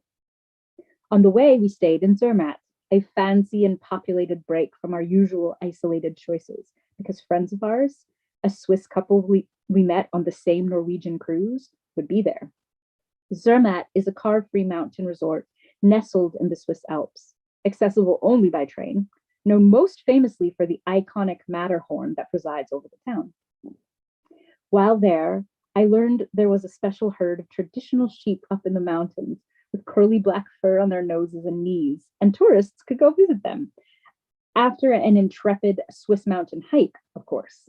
As usual, I was not deterred. One night, my group of friends headed to a restaurant that turned out to be owned by the family who also owned the sheep. We asked the waitress about the excursion, and promptly the patriarch of the sheep himself towered, grave-faced, over our table to hear our petition. Could I and my wheelchair visit the herd? The word? Meet here tomorrow morning. The next morning, there was a small group gathered. An equally tall but more dimpled member of the sheep dynasty bounced toward us to explain which gondolas we'd be taking to get to the top. The cable car operators stopped the line when it was my turn to roll on, and our group of 4 piled in, and I got giddy for sheep. While everyone assembled at the top and prepared to hike, a lanky man appeared suddenly and reached out his hand saying, "Hi, I'm Hubert. I will be driving your Jeep." Oh, so that's how we would make this work. I climbed in, and Hubert loaded my chair into the back, and we left the hikers in our dusts. He told me how hard it can be to find the herd who climb up into the rocks and look like patches of snow. He told me how awed he was with the patriarch's sheepdog. I was out there trying to eat my lunch, and the dog rounded all the sheep up in a huddle and drove them to me until I had no space. So I just moved away. But he knows his job so well, he rounded them all up again and herded them over to me. "So, are you a shepherd?" I asked. "No, I'm the chef," he laughed. "I cook the sheep." As we drove, Hubert slowed for each person we passed, in case they needed help, sometimes to encourage them to keep going, always to toss a greeting. "Is that them?" I squinted at a speck in the distance. I had heard a friendly bell honk faintly. "You have incredible senses," he said, "but no. I have a trick for if we can't find them." He showed me a GPS tracker. In the end, we found them without the GPS, puddling and doing not much else above the Staffelalp, and they knew the truck.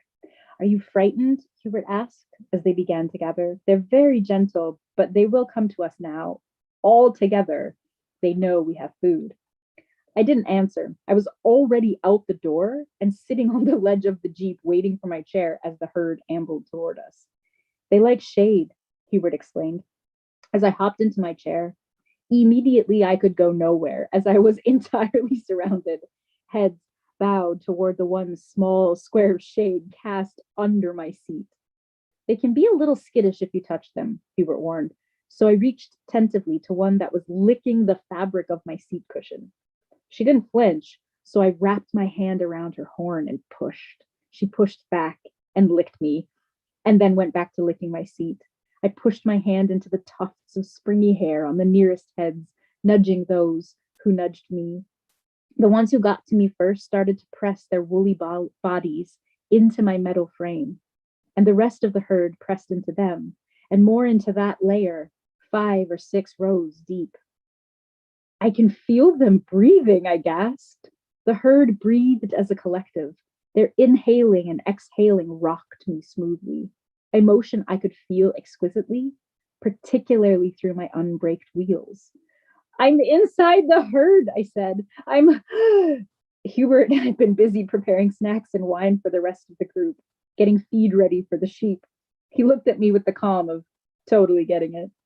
It's so good that you can let that feed you. Most people just look at this and take a photo and say, oh, that's wonderful, and pass by. We had a while before the group and my friends joined. Hubert enticed the herd away from me with food, and I moved into the sun. He poured me some wine, and the herd surrounded me again. I sipped, and we breathed, and I memorized the feel of that rocking into my bones. Eventually, the rest of the group arrived. They took photos with the herd, drank some wine, and then we headed off to the mountain outpost of the family restaurant, where Hubert would change into chef's clothes and make us all not sheep-based lunch.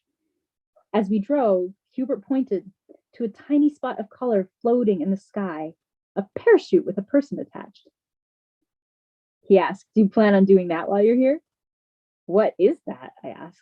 It's paragliding. Well, you can just paraglide? Like I can do that?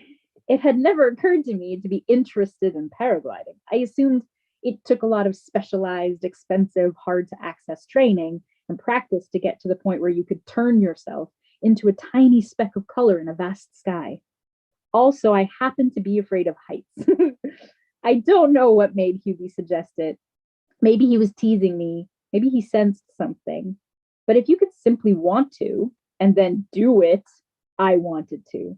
I wanted to be someone who could fly. I didn't even know how it worked, but in my mind, I had already traded places with the speck in the sky. Hubert and the rest were still rumbling around the Matterhorn in a jeep, looking for a herd of rare and protected sheep, and I was soaring far above. I often learn about a place or an activity, and am flooded with a longing for it. And with no understanding of the logistics or how my limits will change them, I show up to try. But there are many adventurous daredevil things that don't appeal to me, skydiving, bungee jumping, because it is easy for me to picture myself doing it. Without meaningful unknown factors, it's just raw thrill. I need more. I need a process. I need to want to do something, but not know how I will do it. How will I get in the air? How will I land? If I find a compelling adventure and answer the questions on the first try, I will often abandon the pursuit. If it proves impossible to adapt without so much facilitation that I become a passenger in the experience, I abandon it. The best things for me have a continuously unfolding layer of uncertainty. The question of how keeps refreshing. I'm after inexhaustible wonderment for my body, for the process, for the results. When wonderment is present, it becomes a more powerful motivation than even a primal fear of heights can deter. When my learning requires adaptations that take us outside the experience of whatever expert is helping me, it heightens the appeal of taming the unknown. The unknown thing isn't just the sky and the mountains. It isn't the activity and my wheelchair colliding. The unknown factor is me. Back in the Jeep, Hubert just shrugged. Oh yeah, no problem. They have an office in town where they take anyone up to experience it. You should sign up. He explained that in a tandem flight, the passenger is strapped to the pilot and is somewhat incidental to the entire thing. They could be there or not be there. The pilot still flies. So anyone can be a passenger on a tandem flight in the same way that anyone can be a passenger on a bus. Still, It is also true that anyone doesn't always include people with disabilities. Sometimes there are sound reasons, and sometimes they just won't let you on a bus. I didn't typically like being incidental to anything, but I was a tourist in a tourist town that did tourist paragliding flights of the Matterhorn, and it sounded fun. If they would take me, I would try it. I'm going to sign up. I had an intuition that paragliding was already mine, and once we returned to town, I headed straight to the tour company run by Australian paragliding pilots. It was a last-minute attempt to try a popular activity on my last day in town, but the pilots were enthusiastic about making it happen. I'm drawn to people who see an obstacle and consider it a source of fun, who see potential. Those people see me in my wheelchair and take me seriously when I say I'd like to do something. They think, yeah, we could figure this out. Those people are rare and marvelous treasures. It seemed paragliding pilots were those kind of people. If it was up to me, said one of the pilots with a heavy Australian accent that made even his vowels sound adventurous, I would just strap you into the chair and attach the whole thing to the harness. He wasn't joking, and his voice revealed the gleam of a rogue idea. There wasn't enough time to work out the safety factors of attaching a harness to a wheelchair, but there were other logistics to chew on to keep him thrilled. Pursuing autonomy while disabled is like being the honey badger from the viral YouTube video, Honey Badger Houdini. It's the story of a honey badger named Stoffel who keeps escaping from his pen in a South African animal sanctuary. After the honey badger climbed a tree and bent the branch to the wall to escape, the caretaker trimmed the branches of all the trees in the enclosure. When the honey badger urinated on the dirt to make mud that he could pack up against the cement wall and climb out, the caretaker installed a mesh overhang. The honey badger outsmarted the caretaker every single time. It would be easy to assume the honey badger wanted freedom in the wilderness, but one night he smashes the windows of the caretaker's house, who wakes up to hear Stoffel scratching at the bedroom door. Every time I devised some plan, it was like a game for him to work out. How could he get over this? The caretaker surmises in the video. A game in which the honey badger seriously risked being mauled by the sanctuary's resident lion. Again. I felt that way about adventure and possibly life in general. It was a game to work out how to get out of the enclosures built around me, over the obstacles set in my way. Lions, beware of me. In North Bay, I went to a kindergarten and primary school, Marshall Park. The principal of the school called my mother one morning to tell her that the school would be having a massive gym exercise. Everyone will be running around and we're worried that Aaron might get hurt, he told her. When she tells me the story now, she points out how, at that point, I wore leg braces up to my hips. I was covered in metal and plastic and used to falling, so if anyone was likely to get hurt, it was some other kid. I wanted to play Cinderella in the school play. I wanted to do gymnastics with the other students. I loved to act and tumble. When I played alone, I was either in character or tossing my body around. I felt free, my whole being engaged in activity. But when I would do this on the playground at school, they would call my mother, fretting, Erin is on the monkey bars. What should we do? Did she fall? My mother would ask. Well, no, they admitted, but she's hanging upside down. I couldn't squeeze my legs toward my butt the way other kids did to keep their legs hooked over the bar without holding on. Instead, I used my leg braces, thick plastic that came up to just under my knee, by wedging the bar between the lip of my braces and the back of my knee and resting my ankles under the next bar over. So sort of like a lever. The weight of my body, gravity, locked me in place. Call me when there's blood, my mother would say dismissively. I was doing what kids were supposed to do, playing on equipment that had been built in the playground to be played on by kids. But I was not supposed to do that. The refrain of school administration was that their concern was for my well-being, but I was happy and doing what I wanted and what I could. So who was this concern really for? My mother always defended me, but she wasn't prepared for the direct resistance it required to get into the places I wanted to go and to be part of what I wanted to join. The barriers were relentless. No was not only common, but inevitable. She let me do what I wanted to do, but she preferred following rules to breaking them.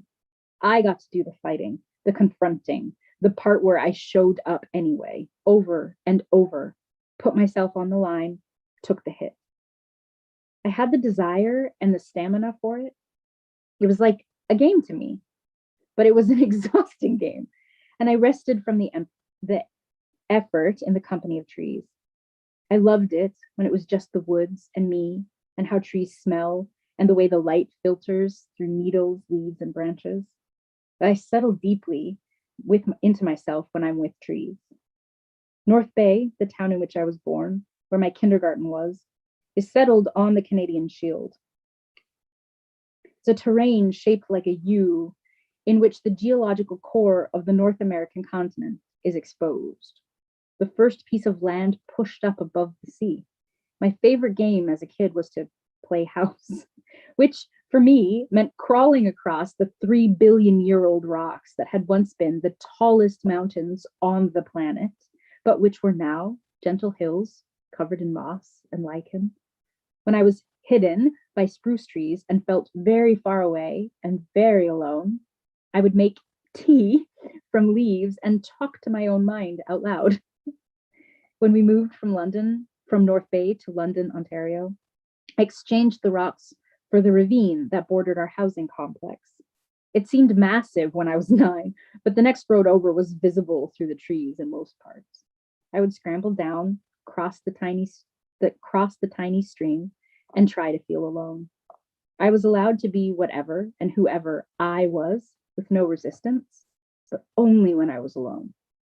At some point in the midst of all of my refusing to sit safely and not play, the principal of my first primary school told my mother, "Someday, someone is going to have to tell her she's disabled."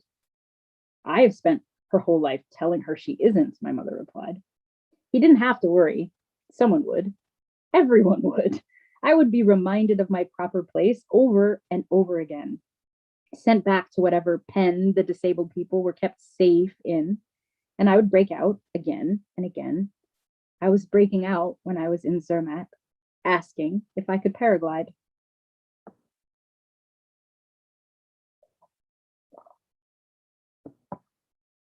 To get to Rawthorne, the peak from which we would launch, we would have to ride a gondola up the mountain. If I took my wheelchair up with me, it would still be up there when I landed. So the Australian pilots borrowed a wheelchair so they could leave mine at the landing spot. That was how I learned that the pilot's control of the glider is precise enough that he can choose where he and his passengers land in advance. Not at all like the random floating I had imagined. On the gondola, they played songs about flying to get into the mood.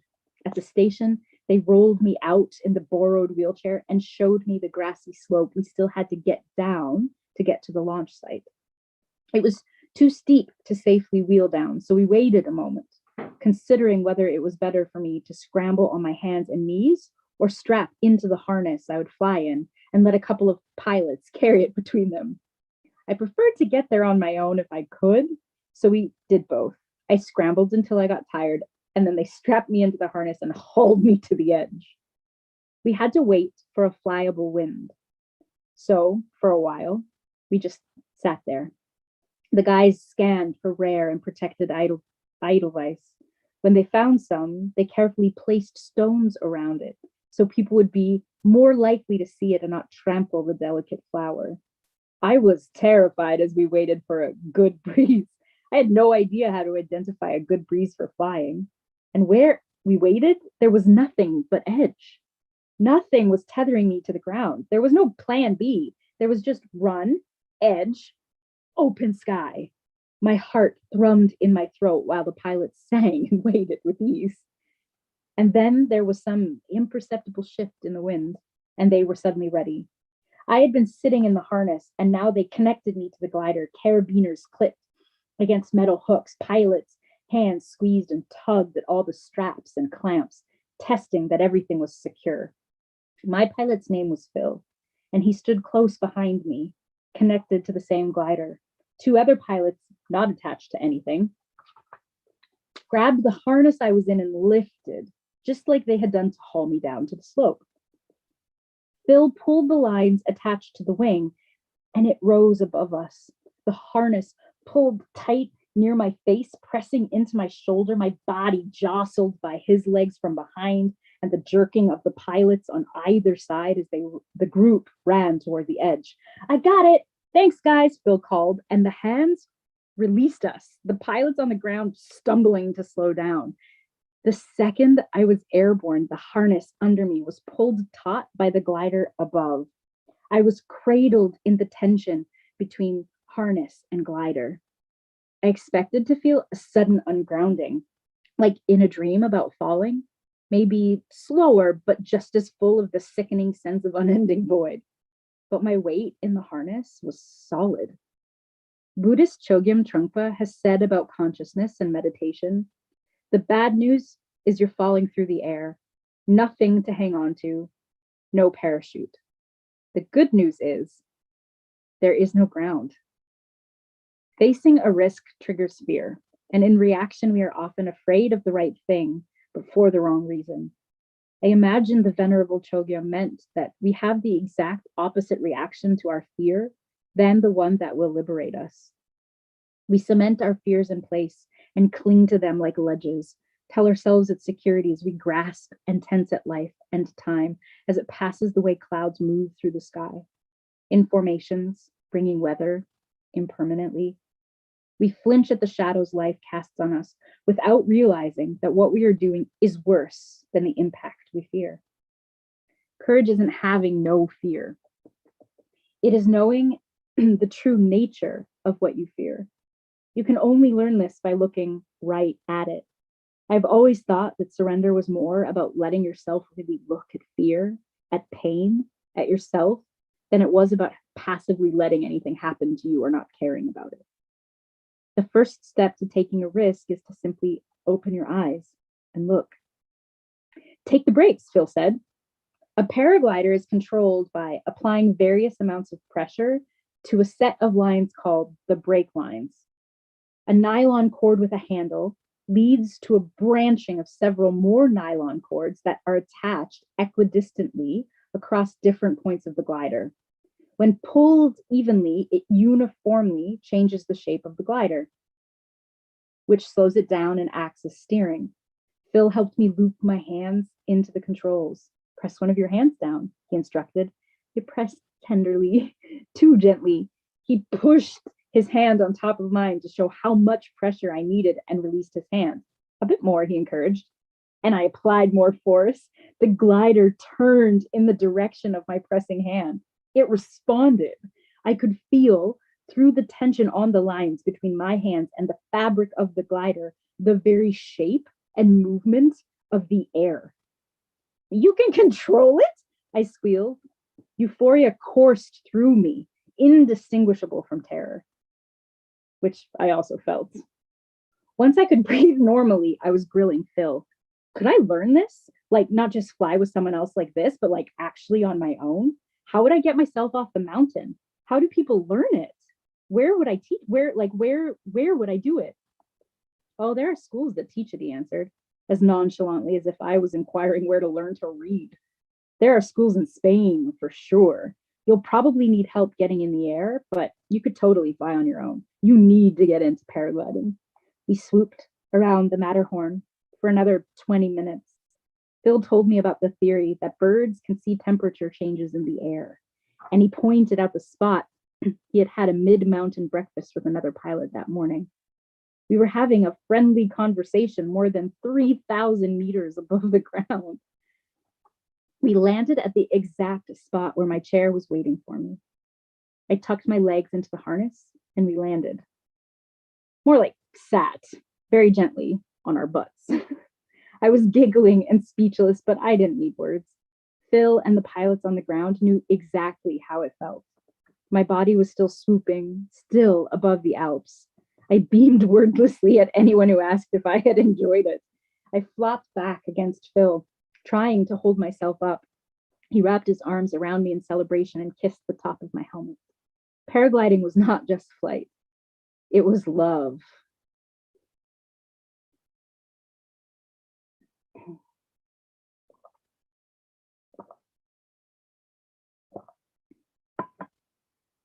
Chapter 13, Take Me, Algodonales, Spain, November 2016.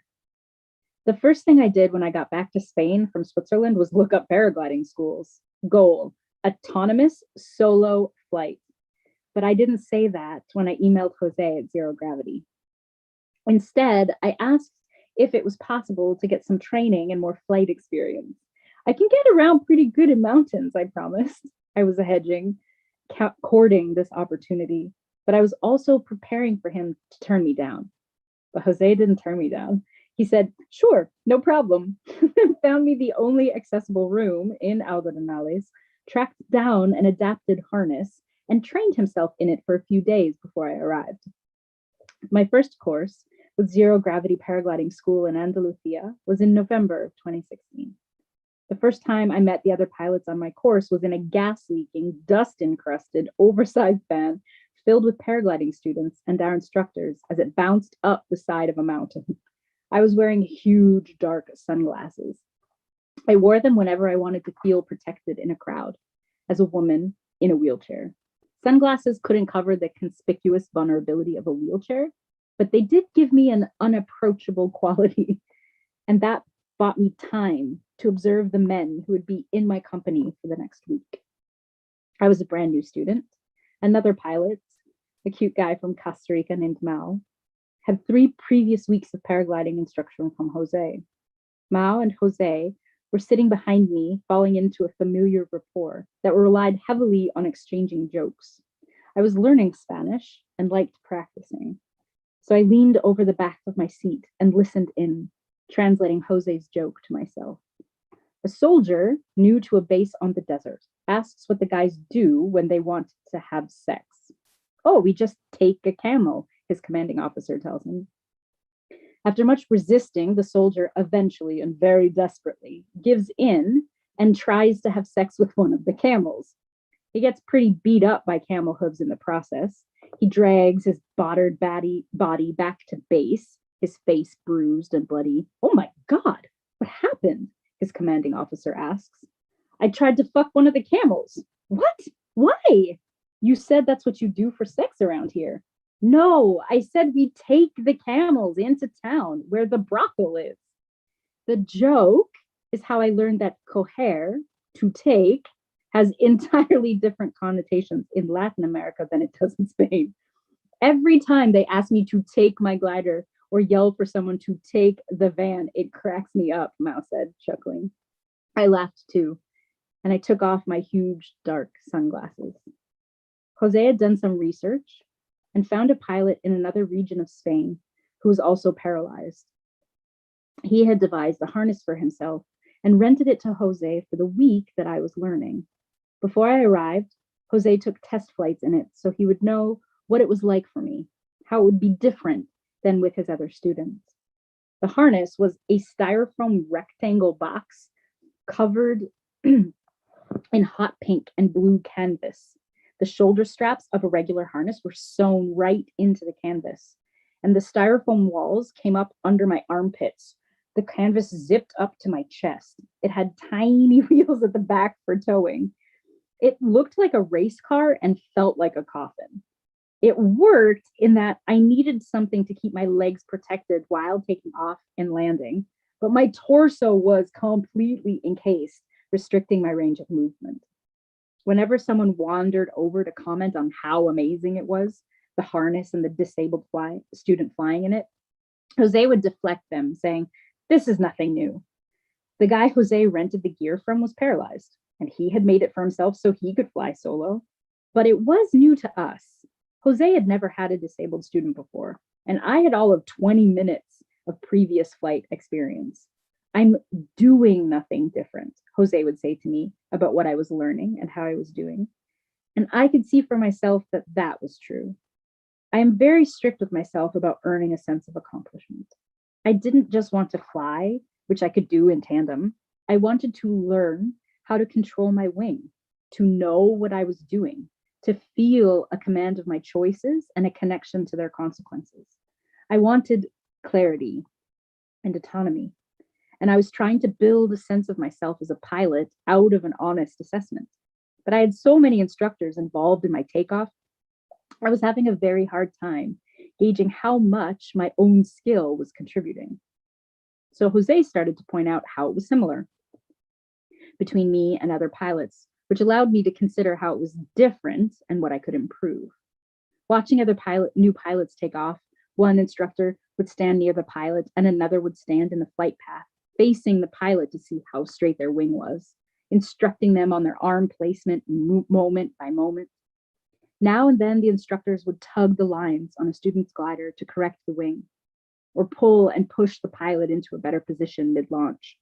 It was pretty standard to toss pilots off mountains when they needed a hand. On the first day of the course, Mao carried me out of the roughly plowed sunflower field where I had landed, about 150 meters away, without showing a single sign of strain. Normally, people huff and pant, and I sag in the space between their arms until my neck aches from pressing against their arm, and I ask them to bounce me up higher. Each footfall jolts me. But I couldn't feel Mao's steps. Something in the way he walked was softer, more like the smooth movement of wheels I'm used to. Mao held me firm, my face so close to his face that I had to bend and tilt my head to tuck my cheek against his neck. When I carry my future husband or wife over the threshold, I'll think of you, he said that first day in the field. And you better be future marrying me, I had thought to myself. Being carried presents a frustrating, one-sided intimacy I would normally avoid. No matter how flirty and playful we made it, the reality is that being carried put him in control of my safety, my bodily autonomy, my comfort. I could know someone for years and never be that dependent on them. In fact, I don't remember Elliot carrying me once. He wasn't the type, and I wouldn't have let him. But when Mao carried me, it felt good. Later, when Jose suggested I just let him carry me across the road from the van to the bar so they wouldn't have to unload my chair, Mao hip checked him out of the way. Wouldn't you rather I carry you? He grinned, a little lopsided, his body so tall and warm, the entire risk of him, all that charm. Yes, I very much would. After that, Mao made a point of carrying me when the situation called for it and frequently when it was unnecessary. I assumed he liked holding me as much as I liked to be in his arms, but he never explicitly said this. He just found pointless reasons to press me into his chest, wearing his cologne when he learned I liked the scent of it. He also made a point of meeting most of my random desires that week. He brought me sandwiches with hearts drawn on the plastic wrap, fetched me grapes and a packet of painkillers, split dessert with me every night, and took photos of me for my ongoing documentation of my life as a sex icon. A flirtatious tension pulsed between us. There was something stirring that drew me irresistibly closer, and something frivolous about the encounters that kept me cautious. I didn't want a fling, and I could tell Mao was just passing through. In the end, my wheelchair made almost no difference in learning to paraglide, except that everyone else flew in standard black harnesses, and I flew in a hot pink race car. When other pilots built a wall by inflating their glider slightly to make sure it was evenly distributed and facing directly into the wind, I built a wall of babes who fanned out in front of me and inflated and controlled my glider for me, holding me safely in place until it was time to let me fly. This meant that the only obstacle left was my own anxiety. You're going to do a solo flight this week, right? Mao urged me one night. We were sitting in the back of the van, the entire group, driving me home to my villa just outside town after dinner. He had his first solo flight on his third day of lessons. It might have been my third day when he brought it up. I sighed. I don't think I'm going to make it. I'm still so nervous in the air, and that's with Jose right there. The winds had been rough and the sky bumpy for days. I'm preparing myself in case it doesn't happen. A couple of days into the course, while I sat in the shade of the van waiting to fly, Mao bounced up to me and said, "Erin, let's make a paragliding movie." "An action film," I grinned. "Exactly," he said, and tucked into the van beside me. There is a lot of waiting in paragliding. For example, for wind and weather to be on your side. Mao and I spent it rousing the rest of our pack with our enthusiasm to star in our mini action film. We shot footage of each pilot handling gear and being cool for a series of freeze frame introductions with their name and the country they came from written in the frame in a rugged font. Every single person was from a different country, and Mao loved that, so we featured it. Then we talked everyone into wearing the same t-shirt and walking with exaggerated drama toward the camera as a group so we could edit it in slow motion for our opening sequence. I have an idea for my clip. I'm going to pee in the trees and you should film it, Mao said to me about the 5th day in. So I did, holding my iPhone so I could see the arc of his urine, keeping the view of his penis blocked by his back and giggling, my own bladder growing distressingly tight. I was the only woman, a small beast in the midst of a crowd of towering men, and I had to pee. The men peed in some scraggly bramble near the parked vans, a couple steps away from the group, but they could just turn their backs, discreetly take out their equipment and aim. There was zero privacy available for a woman, especially one for whom peeing can accurately be described as a scene. I can't stand unless I use my arms to hold myself up, which also means I can't squat. I can perch if there's any kind of ledge at all, but then I still need something to lean against while also keeping both hands free, because I have to perform what is technically a sterile medical procedure to coax my bladder to release the stream. Maybe I could kind of lie down on my side and leverage with my elbows. No, if I got out of my wheelchair and laid down alone in a field, a whole bunch of men were going to come over to see if I was okay, and I would have my pants down. I was going to need help. Since Mao and I were already essentially peeing together, I asked him to help me pee. I found a rock to perch on. I told Mao to stand close behind me so I could lean against his shins and work out the logistics of an in-field catheterization. I finished peeing, wrapped the used catheter in the used antiseptic wipe, forced it all into the packet the wipe came in, and tucked it inside my toiletry kit. Success! But while my bladder was much relieved, I was slightly sad. This was in no way how I imagined my underwear coming off in his presence. I also realized that I hadn't factored in the part where I would have to pull my underwear back up. How on earth would I do that without totally exposing myself? Normally, I grab the frame of my wheelchair while it's facing me, and I lean on it to stand, tugging up one side of my underwear and then the other, until they are over my hips, and I can sit down to smooth them out. This can take an actual minute. There are no Cosmo articles for this situation. How to keep it sexy when he's helping you pee. Try not to fully expose yourself when pulling up your underwear. If it's too late for that, be coy about it. Or lean seductively against your wheelchair and invite him to pull your underwear up for you. Be sure to maintain intense eye contact. Maybe I was supposed to fuck him first and then ask him to help me pee. I sat on the rock, pants around my knees, leaning against Mao's shins, hoping he had not been watching me inserting thin plastic tubing inside myself. I tried to think of any other way than the only way I could think of. Just tell me what I can do or not do to help, he said, picking up on my discomfort. He waited. In grade 4, I went to a school with a teacher's assistant responsible for the special needs of the disabled students. When there was a school trip, I had to travel with the other disabled students in the wheelchair van so Mrs. Lozon could keep track of everyone. It didn't matter that I could walk at the time onto the big yellow bus with my classmates without specially trained supervision. I had to stay inside at recess during the winter to prevent falling or maybe from getting too cold. It didn't matter that I went home after school and played outside in the snow and ice until the streetlights came on. It also meant that Mrs. Lozon was the boss of my pee.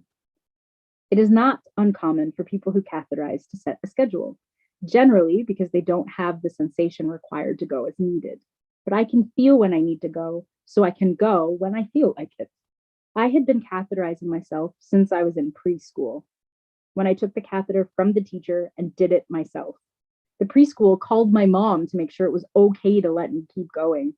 They were cool with my independence, but at Princess Elizabeth Public School, my body wasn't up to me. Mrs. Lozon arranged a schedule based on medical standards and walked to my classroom holding the plastic wrapped disposable catheter openly in her hand. She'd gesture at me from the doorway, regardless of what classroom activity I was involved in, and walk me down the hall to the washroom at the accessible stall. Mrs. Lozon came into the stall with me, which was somehow also part of the school administration's policy.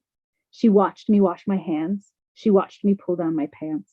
She watched me separate my labia and swipe a sanitized towelette from front to back at least twice. She watched me insert a catheter into my urethra. She listened to the stream to make sure I was completely emptied my bladder. She watched me pull my pants back up and wash my hands. It didn't matter how many times I said I could, always did, and wanted to do it on my own. It was Mrs. Lozon's job to watch me pee twice a day for 2 years. She was a warm and talented educator who invited all her kids over to her house for pool parties. I loved her, and I absolutely did not want her in the toilet stall with me. But I had learned from a childhood full of invasive medical professionals how to go away from myself, how to pretend to be chill, laughing and joking with the strangers, inserting things into me. I didn't begin to unlearn it until I was in my 30s, and the things strangers were inserting in me were their penises, and I was still going away from myself. I wasn't chasing intimacy, I was chasing autonomy. I believed that I had to choose. I learned autonomy was fickle when my mother and I tried to make the supervised bathroom sessions stop. First, we met with the principal. Please stop sending the teacher into the bathroom stall with my daughter. She's capable of handling it on her own. It's necessary. We're concerned she might fall off the toilet. Necessary to be in the stall with her? Yes. Even though I'm asking you not to send an adult into the toilet to watch my daughter pee. Oh, yes, it's not really up to you.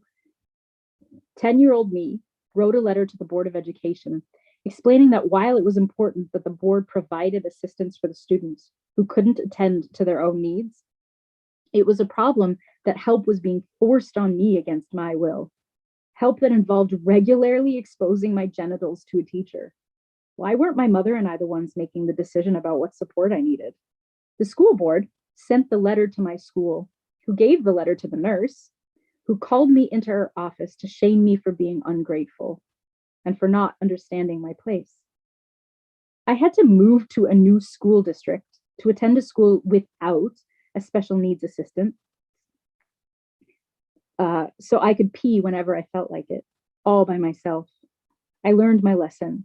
Being helped meant giving up my personhood. On the mountain, I took a breath. I called up the image of Mao peeing in the bushes a handful of minutes before, an image I had because he asked me to film it, because he thought it would be a funny clip in the video we were making together. The memory, the crassness of it, put me at ease. I chose him. It was up to me. And along with the shame I expected, I was also having fun. Okay, can you lift me up by my underarms and hold me there for a second? Mao bent down and hooked his hands under my armpits and hoisted me up like he was lifting a soaked child out of a kiddie pool. I pulled my underpants up in one quick motion. I waited for the meanness to take over and overwhelm me, with the need to get away from him in order to gather myself. But it didn't come. Letting myself be nervous and uncomfortable in front of him meant I hadn't gone away from myself in the first place. I didn't need to gather. I could just continue. The last day of my first course of paragliding school dawned with perfect conditions for Ronde de la Vieja, a place my fellow pilots had been gushing over their fond memories of all week, a place Jose kept mentioning, hoping the winds would be good on Friday. And it did have a glow to it. This is the right place feel to it. I started crying as soon as the van doors opened. I was going to fly on my own. Adrenaline and joy kicked in the moment I saw the sweep of valley I would fly over. I thought I would be fighting anxiety at the edge, waiting for my wind, but I wasn't nervous. I had already surrendered to the sky. Mao had carried me ceremonially from my chair to my hot pink harness at the top of Ronda la Vieja, making sure someone filmed him doing it.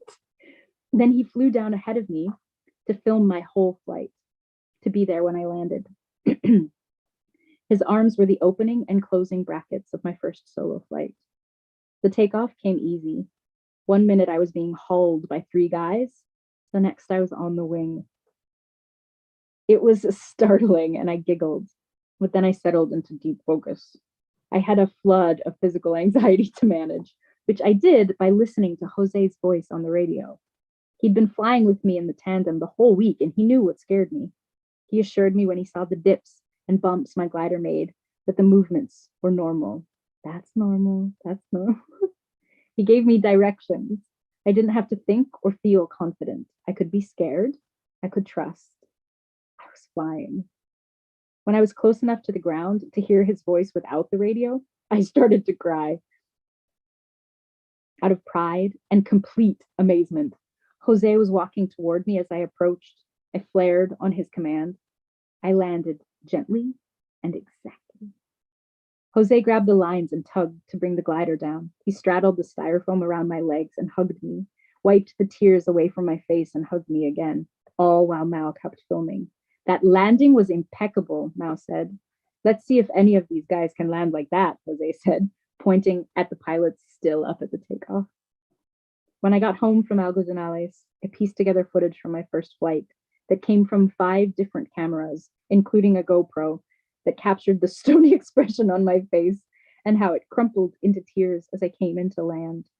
I couldn't help but marvel at the fact that the moment when I was the most on my own, the most free, was also the moment I was the most connected to my pack of pilot babes, cheering at the top, waiting at the bottom, watching me all the way through.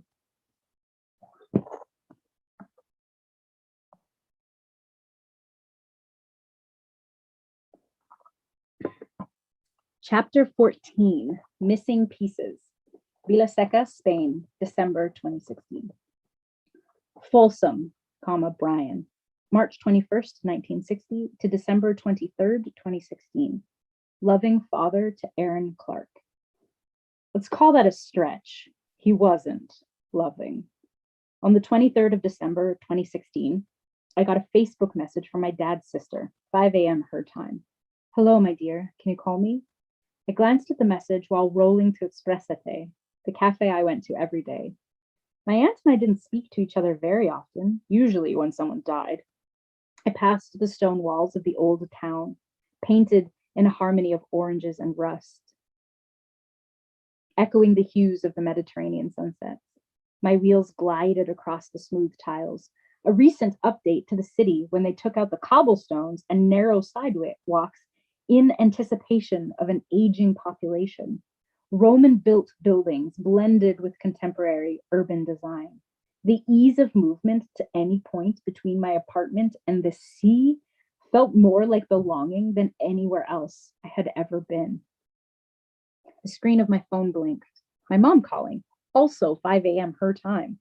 My headphones were already in. I was listening to O Come All Ye Faithful and rolling through the tree-lined church courtyard where the Ayuntamiento, the city hall of Vilaseca, was setting up a giant Christmas tree with blue lights.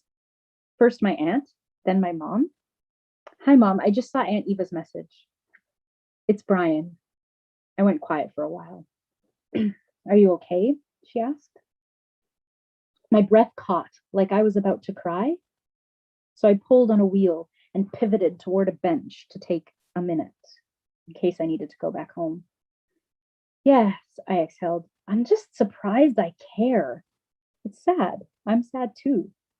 But why? Tears hit my voice. It's Christmas. He was my first love. The pulse of sad passed in a short minute, so I just kept on to the cafe, chatting about nothing with my mom. Aaron, what are these lyrics? My friend, who was also the waitress, asked as I pulled up to the bar. I listened to the song over the radio for a second. All right, I think we're gonna make it, I sang to her. She asked me to repeat it a couple times. I pulled up the lyrics on my phone to show her. In Spain, we think the lyrics are all white. Pinguino Rodriguez.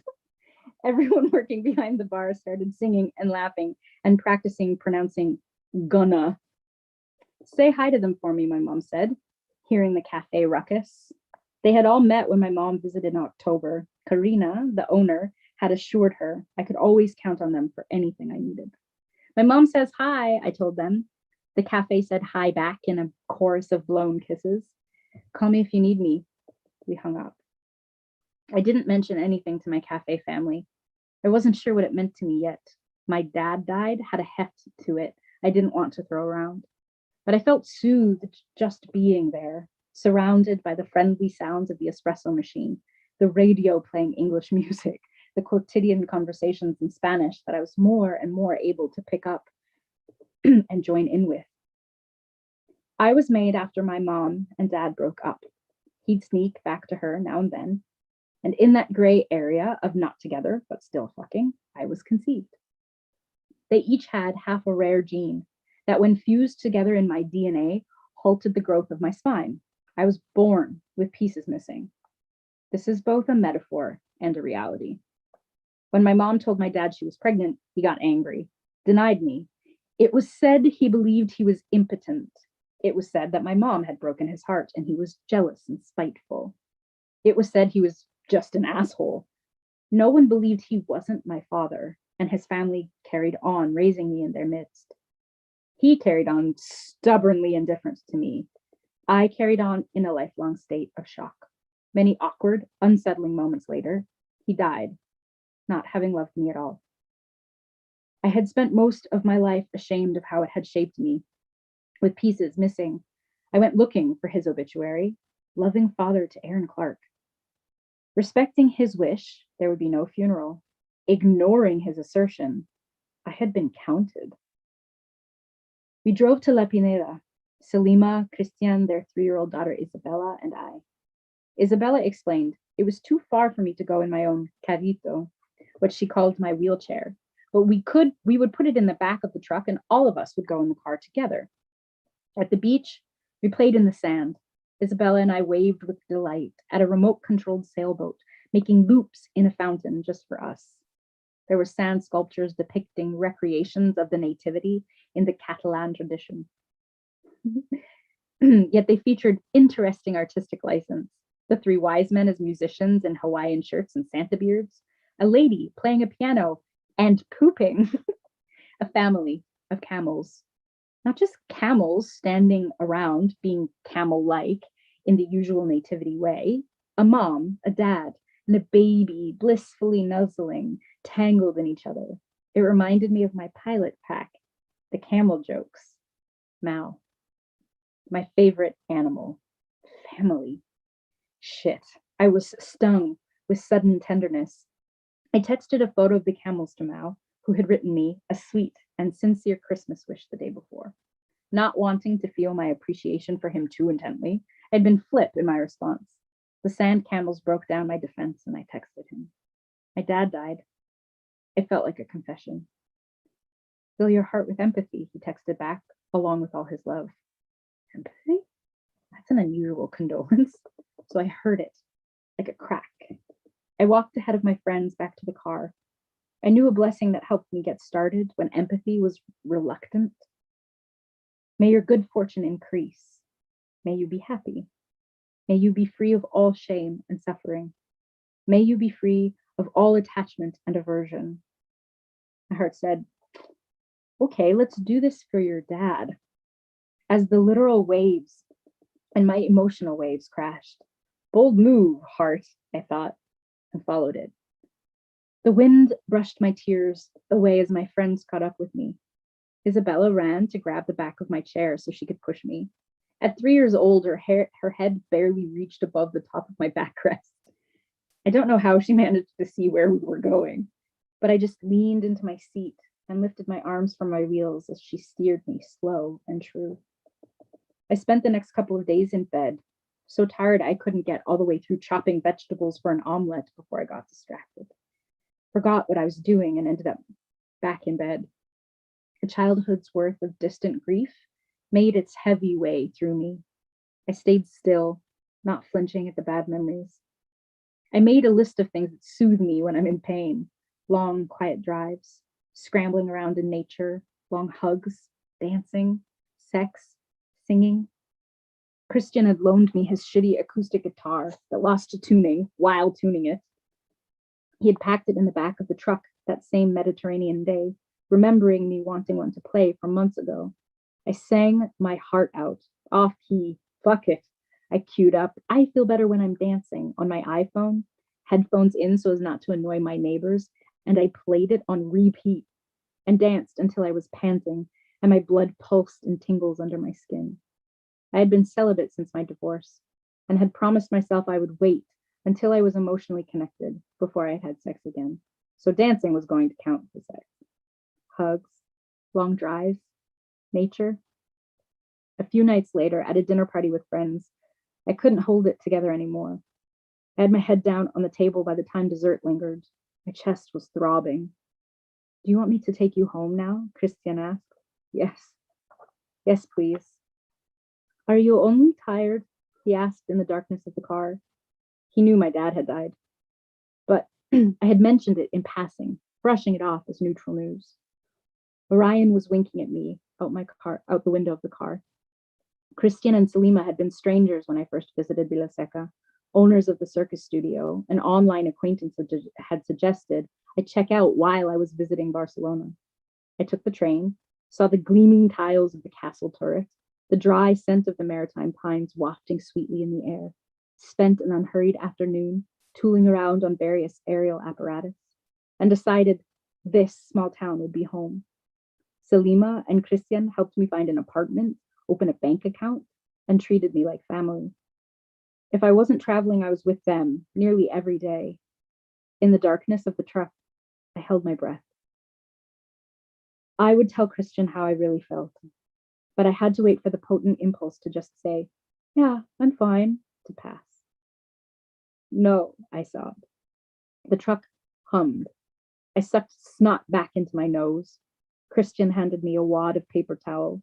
I kept on sobbing. We pulled up in front of my apartment half an hour later. Do you want to say anything about it? He asked. I shook my head and hiccuped. I didn't know how to start. Are you getting a cold? I asked him instead when he coughed. He told me how he had been tired lately, about the things that had been causing him stress, the feelings he had been chewing on since the last time we had a heart-to-heart. I shifted my body to listen to him. Your turn, he said when he was done talking. I got nothing, I said, still struggling against myself to open up. He pressed on. I'm confused. The picture I saw on Facebook of someone who died 10 years ago, I thought that was your dad. That was my stepdad. He was good with Barbies, he asked, referencing the picture I had posted with my stepdad holding a gaggle of Barbies in his arms. He was good with me, I smiled. Tony had let me take that picture because I had laughed so hard at him hurting Barbies, I was too old to enjoy myself. I started talking. Christian listened and let the night drain. Selima was waiting for him back at the party, an hour of driving away, but he knew she would understand, so he listened, and I told him about my other dad, the one who had never wanted me. When I got inside, I got a text from my mom. Erin, I don't know if you're going to write about this, but if you do, I'm okay with whatever information you choose to share. This will be part of my healing as well. No more shame for something that happened decades ago and brought my children into my life. No more shame. Love had been as scarce as moisture in the desert, and I had tried to be like the Namib desert beetle when it came to love. They draw water from the fog, from deep mist, no actual rain, just vapor of water, the idea of moisture out of arid and thin air. The texture of their skin attracts water, then bumps on their back form a pattern that run the droplets, the Price is Right Plinko style, right to their mouth. They sip at water that doesn't exist for other creatures, sustaining themselves and, in turn, sustaining life around them. In the same desert, settlers had planted groves of non-indigenous trees in the wild plots of land they occupied. The trees provided a practical windbreak around settlements and a sense of nostalgia for far from home foreigners. But they also suck up precious groundwater. I heard of one man in particular who had an oak tree in his yard in the middle of the Namib Desert. He loved how unlikely it was to even be there in the first place, and he happily paid extra on his water bill to keep it luscious and green. The local environmentalists, however, would happily have seen all the town's trees uprooted. The truth was, I didn't want to be a beetle. I wanted to be an oak tree. A tree doesn't resent having needs. Needs make you vulnerable, reliant on people who may never meet them. It is smarter to be a beetle than an oak tree. And while no one wanted to see me uprooted more than myself, I was, unbeknownst to myself, searching for a friendly yard where the delightful unlikeliness of me was worth whatever it might cost to maintain. In Vila Seca, I was loved like that, by Salima and Christian and the family at the cafe, by the unlikely wheelchair accessibility of the town itself. Love wasn't scarce. It wasn't an immense or desperate effort.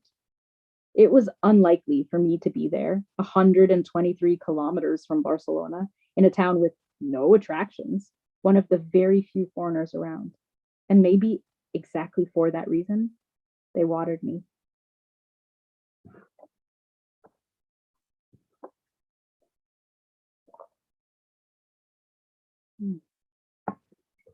Chapter 15. A Good Match. Vila Seca, Spain, July 2016. Mao was in Spain to paraglide in the Pyrenees with Jose. On his way through, he came to visit me in Vila Seca. I met him at my local station. We had gotten closer over WhatsApp. I had confessed that I had feelings for him, and he had made this plan to go out of his way to see me. I wasn't warmed up yet when he arrived, but he was full of enthusiasm as we walked to my apartment. I had written an essay about him helping me pee. Not only had it been published in a literary journal, it had won an award for nonfiction. He was so proud of me. He loved the essay about us peeing in the mountains. After we got to my place, he gave me a necklace. The green iridescent wings of a Costa Rican butterfly, ethically harvested after a natural death and pressed between lucite. He teased me about turning down his kiss on the last day. You tried to kiss me? I was surprised. I remembered folding myself into him for a goodbye cuddle. You turned me down, he said. Then I remembered all those kisses on my cheek, for I had given him my cheek when he leaned toward me. I took it as you telling me it wasn't going to happen like that for us. No, not like that, I agreed. If I was going to kiss him, it would be to start something, not end it. I was being cautious too, he said. With sex, it's like you're into that first time with different kinds of people. I was aware of not wanting to fetishize you like that. I had suspected many lovers of doing that. I had suspected several men who were strange and distant physically, but intimate emotionally, of struggling with that. I had very few times brought it up, and not once had a potential sexual partner brought it up with me. We talked for hours, mostly about his love life and how he had recently sabotaged it. I took him to Expressate, showed him my favorite corners of Vila Seca, and then we headed back to my apartment. I need to lie down, I said. I had strict limits of how much time my back could tolerate sitting up. We pulled a fresh sheet over my bed together, tucking in our respective corners. He lay down on his back and opened his arms for me to lie against him. I breathed him in, the same sweet and woodsy scent as when we met, and settled. I feel like I can't come out fully as bisexual until I'm in a relationship. A happy ending, he said. He had been so immediate and insistent with his bisexuality with me when we first met that I hadn't realized it wasn't common or public knowledge. He radiated distress at how impossible a happy ending seemed for him. I don't think there's such a thing as one big happy ending. I think they're all just kinds of little ones, millions happening all the time, I said. It was a general philosophy of mine to not be focused so much on endings as more immediate moments and the easy pleasures in them. I can get so obsessive, so destructively self-loathing. I can't spend too long in a hunt for salvation in the form of achievement. I'll feel safe when I own a home. I'll finally like myself when I'm a professional. I had learned that even when those moments came, the relief I had waited for wasn't with them. I was still unsettled, and to keep it from spiraling, I focused on what made me feel safe and happy as it occurred, not on what would make it a permanent state. I felt safe and happy in Mao's arms. You say there are millions, but I don't see any, he said, his voice cracking. My head rising and sinking where it rested against him as he sighed in defeat. This is one right now. My arm was draped across his chest. I said my words into his shoulder. I was so rare to feel affection like this, so physical. The link of his hand gently grasping my wrist soothed me instead of agitated me. I wanted to feel all the ways Mao would grasp me, all the ways we would make a link between us. Think of the happenstance of us meeting in the first place, I continued. Think of the immense geographical distance between us. Think of all the things we've been through in the last 8 months that could have easily distanced us further. But here we are, and I love you so much. Same, he barely said, exhaling heavily, glancing at me briefly from the side of his eyes and rolling his gaze away from the risk of it. Whatever this is, it isn't fragile, I said, feeling certain of myself. And we napped, fully clothed, his body a still and solid frame around me. When we woke up, I told him an idea I'd had for ages. People tell me all the time, what a pity it is that I'm beautiful since no one will want me because I'm disabled. Mostly, I think, because they just don't see evidence of it. We get so much of our ideas about romance from movies, but the only time I saw a wheelchair in a romantic movie, it was the one where the guy kills himself in the end so he won't be a burden to his girlfriend. And his death was rendered as a noble romantic gesture. I'm sure I can do better than that. I want to recreate iconic romantic movie scenes with my wheelchair in them. I love that idea. I'd love to do that with you, Mao said. Hey, do you want to take selfies now? An hour before his train, we set up in the courtyard of my apartment building. We had no idea how to pose, no idea of what we were going for. I synced my remote shutter, set the camera up, and called him to me. We were talking to each other, and I was leaning on him as I pressed the shutter button. I expected the photos to be a lot of awkward shots of us looking tense and unsure of each other. Instead, the whole series came out as posed and sweet as engagement photos. We switched places, and Mao sat in my wheelchair. I climbed onto his lap. I felt something click into place when I settled my body against Mao while he was sitting in my wheelchair, me against him around me, and something inside. I could see the click that I felt in the photos. It was like picking a matching pair in a game of memory. There was all of the pride at remembering where the pair was. There was that fulfilling reassurance to see the match itself. How much does being in a body that I can't entirely feel contribute to my sense of unreality? This feeling that I am so often searching for matches between me and the world. I can name the series of experiences I think taught me how to disconnect. But what of the impact of the numbness with which I was born? I cannot feel most of my body from the waist down. In terms of paralysis, I am medically referred to as incomplete. If I place my feet on the ground, they send no feedback to my brain about the ground. My wheels usually mediate between me and my environment, but my wheels don't feel the ground either. What I feel is often muted and indirect. The sensation that is intact is hyper intense, even surreal. It's not just an issue of my identity being challenged and erased by how society treats me or how I was raised. It's also that half of my body isn't a felt reality to me because I can't feel it. It is like I live in a dream of being disembodied, of floating above my body and looking back at it. My legs are dream legs, doing dream things. I'm looking down at them, but I am not in them. What I imagine has the same sense of reality as what I can see. I construct ideas about what my legs are doing and how it might feel by what I can see them doing from the patches of sensation I do have. It's common for people to construct ideas about what they can do and how it might feel by watching other people who look more or less like them do things. What if no one doing anything looks like you at all? Then you must be your own evidence. Construct a life from what you can imagine, from your other senses reaching out into the world and bringing its details back to you. Make it vivid and thorough, but not delusional. Fantasy is not reality, but it can become real. They can match. Later that summer, Mao suggested I write a post to go with some of the more romantic selfies we took. And I did.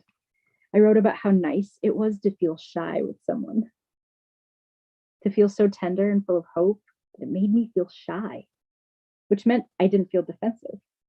I was open to something. On Instagram, people texted flame emojis and hearts and gushed about how sweet we were together. After posting it to Facebook, where all his friends and family could also read it and see it, Mao texted me, "You know what I just realized?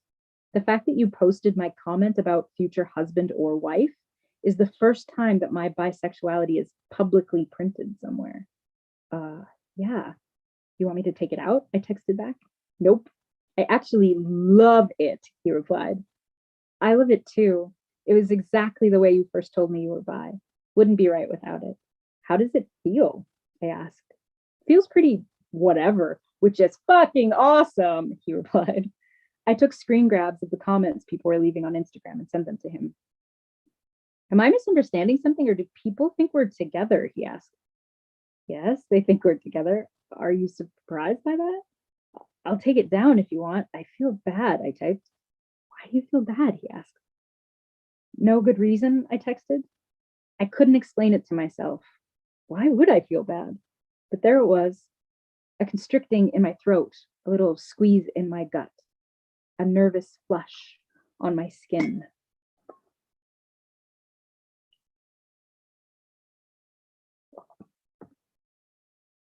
Chapter 16. Please, no difficult wind. Algodonale, Spain, March 2017. 5 months after my first flying course, I went back for another week. Jose had bought a buggy, a low-riding, three-wheeled metal frame fitted with the same harness everyone else flies in. My legs were protected by the frame, and my torso was free. The takeoff at Lucena is so steep, it took Jose, Pablo, and another pilot, Mateo, to get me off the ground.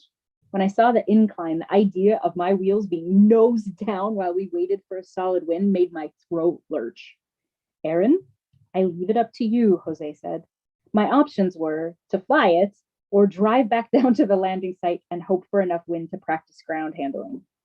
My mind calculated the wind, tracked the patch of landing at the crossroads, took in the vastness.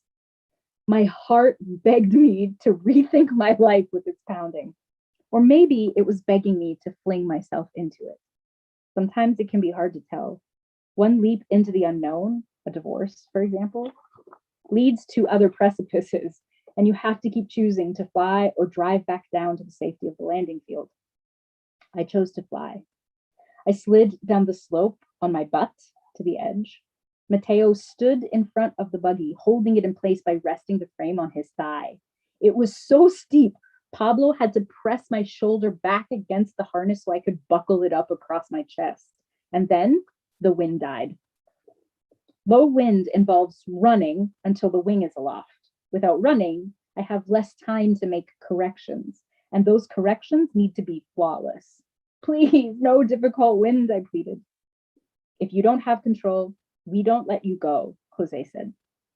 As a team, we tried again and again to keep the wing up and over my head. As the adrenaline mixed with frustration, tears started to run down my cheeks. Seeing them, Jose said, "If you are that scared, we should stop." No. If I just let the tears out, I can keep my body relaxed," I assured him. "I'm okay." I don't have it, I said each time, getting none of the tension in the line that tells you the wing is inflated, that it's flying. We'd all bring the wing down. My heart started to give up. I undid all the buckles of the harness and crawled back up the slope to let other pilots take off. I couldn't get control, I told Jose, feeling like the weak link in the takeoff team. "It's good for me to hear you say that, because I know you are feeling your glider and you won't do something dangerous," Jose assured me. And then we set up at the edge again. This time, a gust came for me. I screamed as I shot straight up. Jose and the guys reached above their heads to keep a hold of me. "Take control," Jose shouted. I tugged at the lines until I felt tension pulling on the left side, then the right, to keep the wing centered above my head. I have it. It's me. I have it. I called triumphantly, and they let go. You can cry as much as you want to now, Jose teased me over the radio, and I burst into exultant sobs before collecting my wits. This flight would also be my first unassisted landing. Okay, Aaron, it's Javi at the landing. You're going to land without instruction. You'll hear from me only if you need correction. The radio went silent. The part of flying where you are just high and have no major decisions to make can be surprisingly dull. With exposure, the novelty and fear wears off. Your reactions to shifts in the wing become more automatic, and you are simply, no big deal, flying. It was this exact feeling I wanted, the reason I did this terrifying and stressful thing. When I was so relaxed, I could get bored. Then I would have the natural urge to go higher or faster or farther away from the mountain. It occurred to me that despite my tendency to take big risks and lean into fear, I was chasing a serene command of the situation, not the adrenaline I had to work through to get there. If I could feel peaceful hundreds of meters above the ground, certainly I could feel peaceful for other, more commonly terrifying things. Falling in love, pursuing big creative dreams and ambitions, life in general. When I had lost enough height, I headed for the landing, making my choices. I could see where Javi was standing. The wind would lead to him. I aimed in that direction and made giant S turns to stay in place over the landing field as I lost height. Then I settled in for a final stretch, a straight line until I hit ground. I want to hug you, Javi joked when I was close enough to hear him from the ground, his arms wide as if to catch me right out of the air.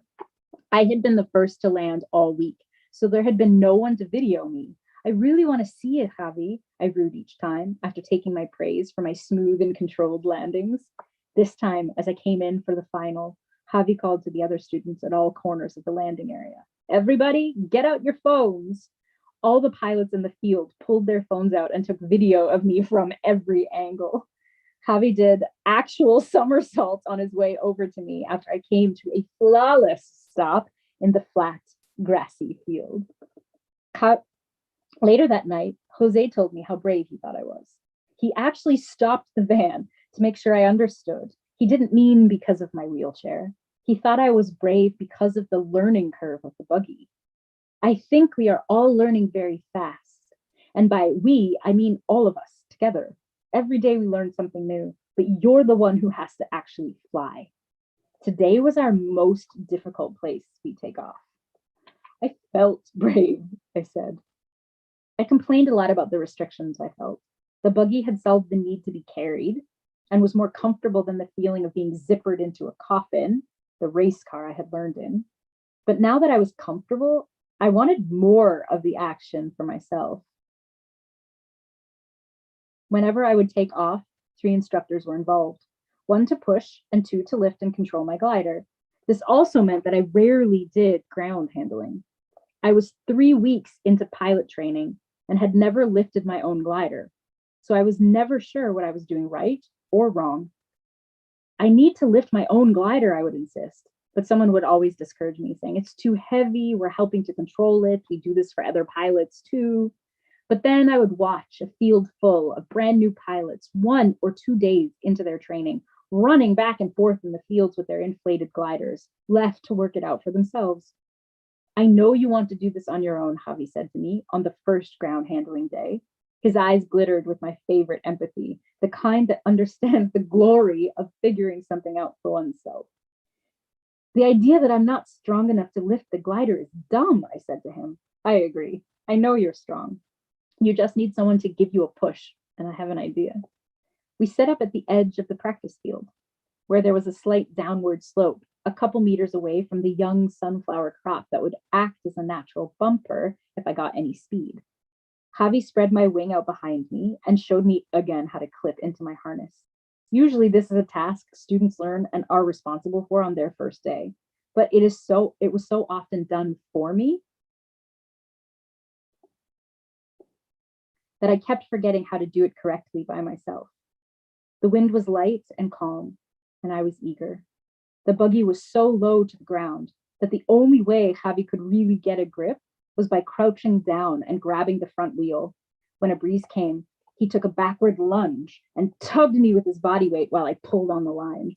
They went taut in my hands, and the canvas of the riser pressed into my bare skin over my biceps, which were flexed hard against the tension of the wing. The weight of the wing went through my whole body. Where pilots would lean their chests forward and begin to run, all I had were my arms, shoulders tugged back, the muscles of my chest squeezing and Javi pulling. And then the wing was up, briefly and lopsided, and then it collapsed around us. Javi fell back on his butt, laughing. "That's it, my girl, we did it!"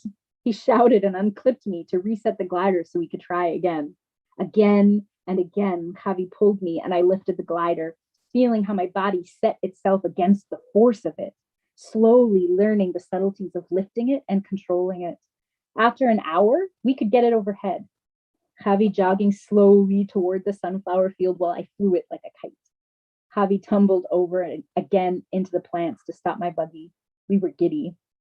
Jose wandered over, and we set up again to show him what we had accomplished. Jose set himself up beside me, prepared to lift the glider for me. "No, Jose, she does it all for herself," Javi said. "You've been helping her," Jose pointed out. "I haven't touched the wing this entire time. I just pull the buggy," Javi retorted. "Jose, go stand over there and watch," I bossed him proudly. He trudged off to the far side and shrugged, pretending to not believe it could be done. "Ready?" Javi called. "Ready," I squealed. The glider swooshed to life against my arms, now marked from the rub and scrape of the harness and the canvas of the risers. Javi jogged a little faster, and as I held the wing above my head, the buggy lifted off the ground. I was flying, maybe 2 inches. "Perfect takeoff," Jose exclaimed. "Wow, now I can see you don't need me," he teased. It was the best thing he could have said to me. After that, at the takeoff, Jose would remind the guys that I only needed a push. I pulled the glider up on my own. I had been flying for 3 weeks, but I was just beginning. I was downright arrogant about my badass landings in my buggy, but the takeoffs intimidated me. Not just for being the most dangerous part of paragliding, but I was also doing a lot of things differently, holding the risers differently, my body position was different. I had to be as in sync with the person pushing me as anyone else had to be with the wind. When it worked, it felt lucky, and when it didn't, I tortured myself trying to figure out what had gone wrong. Now I was more independent, which is what I had wanted. And irritatingly, now that I had what I wanted, of course, part of me missed the comfort of all those hands on my lines doing it for me. A couple days later, we were flying from Levante, a more familiar takeoff. I was halfway across the ridge when Pablo came on the radio. "Aaron, turn to the right, 360 degrees to the right," was an unusual instruction. Normally, they tell me to keep my hands up so I fly faster, to make sure I clear the mountain, the road, and the power lines between the takeoff and the landing site. "Aaron, keep turning." I followed his instruction obediently. It may have been weird, but it was clear. Pablo knew I wanted to work on my turns, so maybe the idea was to practice them here, where the air is bumpy and I would have much to learn. But halfway through the first turn, I realized what he had done. I was in lift. A thermal is a rising column of air. When your wing hits it, it lifts you up. As a beginner, you keep a tight control of your glider to manage the turbulence as you cross the threshold of a thermal and move through it. But if you turn at the right moment, with the right radius, you spiral up it higher and higher. "Keep turning," Pablo said while I squealed and giggled and screamed. "Keep turning." Oh God, I could feel the rise in my stomach and the tiny hairs on my arm. "Keep turning." "Okay, you got it," Pablo exulted. I was above the takeoff and rising. "You can stay with it now on your own," Pablo said. I overheard Jose in the background tell him I might be scared in the thermal to stay with me so I wouldn't give up. And I was scared, terrified in a way that is also excitement. And oh God, I was still rising. Feelings overwhelmed me before height did, and I took myself out of the thermal and headed for the landing field. The euphoria imprinted the flight in me, My body soared. I listened to my blood rush through my ears like the wind all the rest of the day, still rushing hours later as I fell asleep. Now that I was handling my own wing, the increase in independence made me aware of the limits of the buggy. It had tiny wheels spread far apart, impossible to push myself in, which meant I was trapped at the landing. Pepe's landing bar is a fold-out table set up behind Pepe's silver hatchback, where he serves cold beers and sodas out of coolers. The local pilots keep in close contact as they scan the weather forecasts for the most flyable site, and Pepe would arrive at dusk whenever we had convened so we could finish our day of flying with something cold and refreshing. I'd sit in the shade, having been pulled or carried there, drinking an ice cold lemon Aquarius, and stuck in place until my wheelchair, my independence, arrived with the van. I'd puzzle over this strange mix of the total freedom of flight, bracketed by the severe restriction to my mobility on the ground. I'm terrified of heights. My heart pounds, my body shivers from the adrenaline. It takes an immense amount of energy to focus my mind into calmness during takeoff and flight. Fear is also what makes it exhilarating. I yearn to command myself beyond an otherwise reasonable limit. I don't face my fear of heights to paraglide because I am content being confined. One day during that week, a car pulled up next to me at the landing site, and a pilot's wife I recognized from the takeoff hopped out. My husband just called me from the takeoff and said that your chair is there, but the van is not. We called whoever was driving the van to ask if they had my chair. They did not. They had to drive back up to get it. To fly, I transfer from my wheelchair to the buggy. Someone else then has to remember to put the wheelchair back in the van before driving down to collect us from the landing field. It was easy to forget. No one else was dependent on it. But without it, I was helpless. The skills I needed to conquer my fear of heights were between me and my instructors. What I needed to get around on my own before and after flight was between me and my equipment. While it's a common misconception in the minds of able-bodied people that someone in a wheelchair dreams of being able to walk, my dreams were filled with sensations of flight and the physics of the wing and my body, except my body is also my wheelchair. If I was going to have independence in this sport, I was going to need to fly the body I used to get around on the ground, just like everybody else. I still had my old wheelchair, the one that snapped the day sepsis took over my body, the one that heralded my divorce, that 3-wheel death trap wheelchair.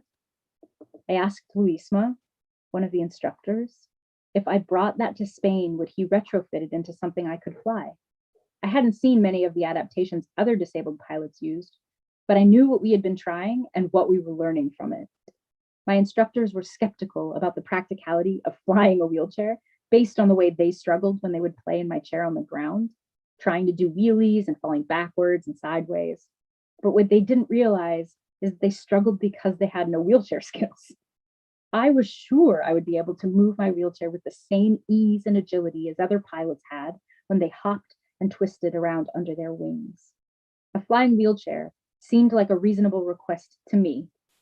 Luisma agreed. Luisma examined the rusted and shattered skeleton of my old chair. I expected him to sand down the jagged metal edge where the wheel had snapped and attach the new all-terrain wheel I'd bought. I figured the real work would be attaching a harness to the frame, but Luisma saw it differently. He saw rusted bolts and wouldn't send me up in the air in a dirty old divorced beast. He spread a piece of cardboard on the floor of the paragliding school and got to work. He dismantled the entire thing until it was a pile of unrecognized parts. I watched him ease apart joints I didn't even know were separate pieces. I felt the release in my own bones. He did saw and smooth off the jagged gash where the wheel had snapped off the frame. He measured, cut, and welded the new, more rugged wheels securely in place. He nursed my old chair back to life with an unbroken focus for hours at a time. After I finished my paragliding holiday, he continued to work on it for months. All the while, I was back at home, dreaming about the movements, the feel, the poetry of a wheelchair in flight.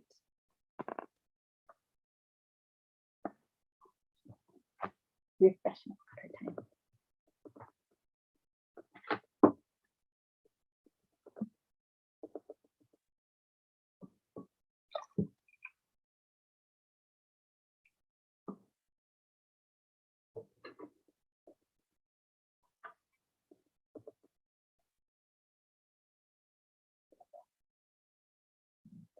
We are at the final part 3. So we've made it all the way through more than half of the book so far.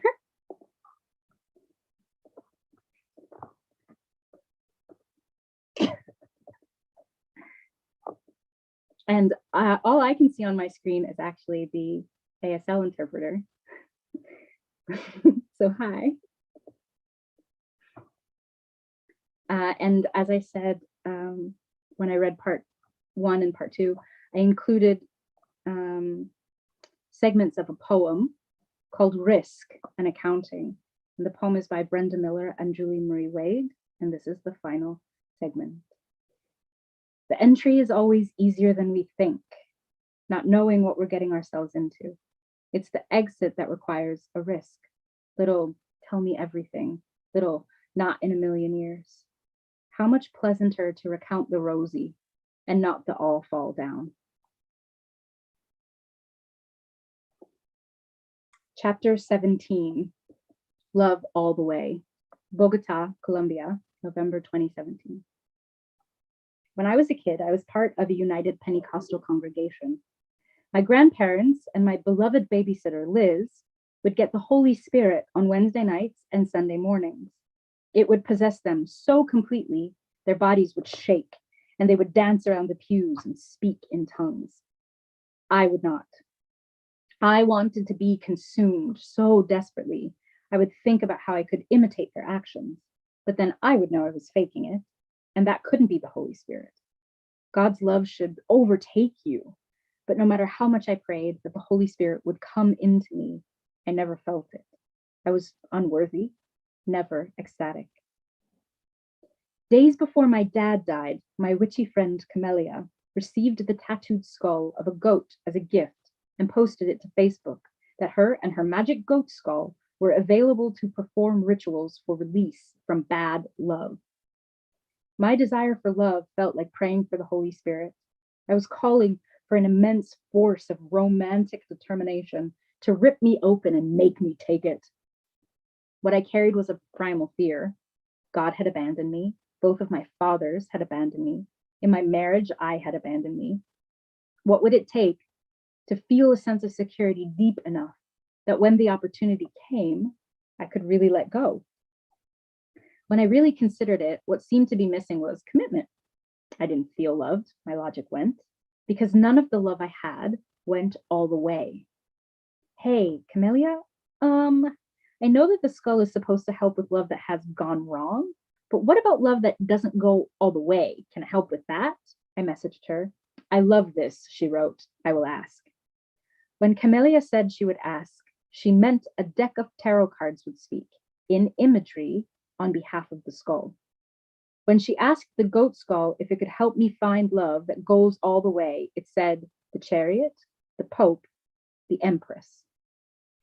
You can teach Erin to exchange her wheelchair for a throne, Camellia interrupted. Okay, the Empress is a consort, not a single woman, so I'll go forward with it. To be on the safe side, she then said, and asked the skull via the cards, is there anything specific about this ritual?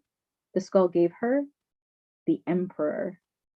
In the Marseille Tarot deck, the Empress sits holding a shield that looks like a wheel to one side.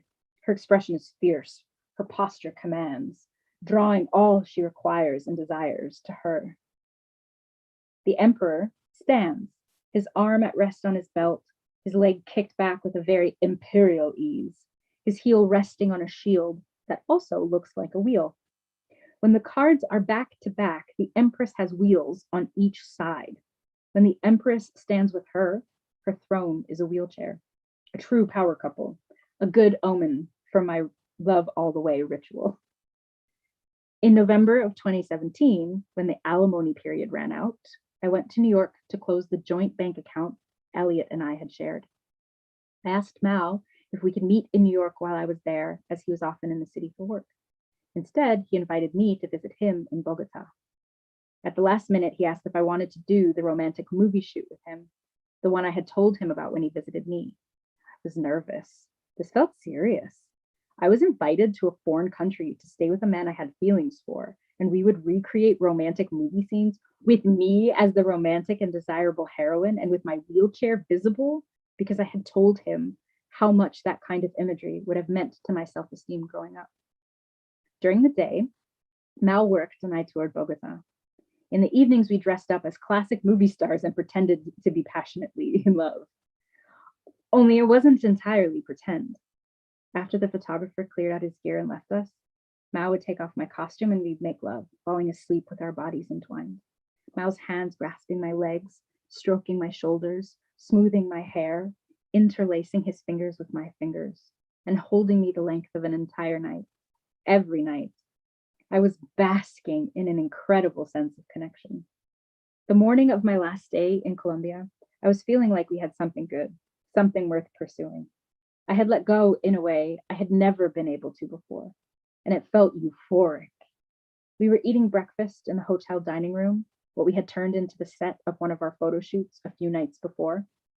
I assumed Mao was feeling the same glow, but at some point he said, "I feel like I can't let myself love all the way." And my first thought was, love all the way. Oh, the glorious mystical fate of that exact wording. Wait, can't? Oh, fuck. My expression fell so dramatically as he talked that he paused and said, "I didn't bring this up as a way to talk about us, but should we have the talk?" I did not want to have the talk. Not this talk. This was the talk I had been warned about my entire life. No one will want you, but he had wanted me. He'd been wanting me the whole year leading up to this, right? I did not want to hear how it wasn't enough.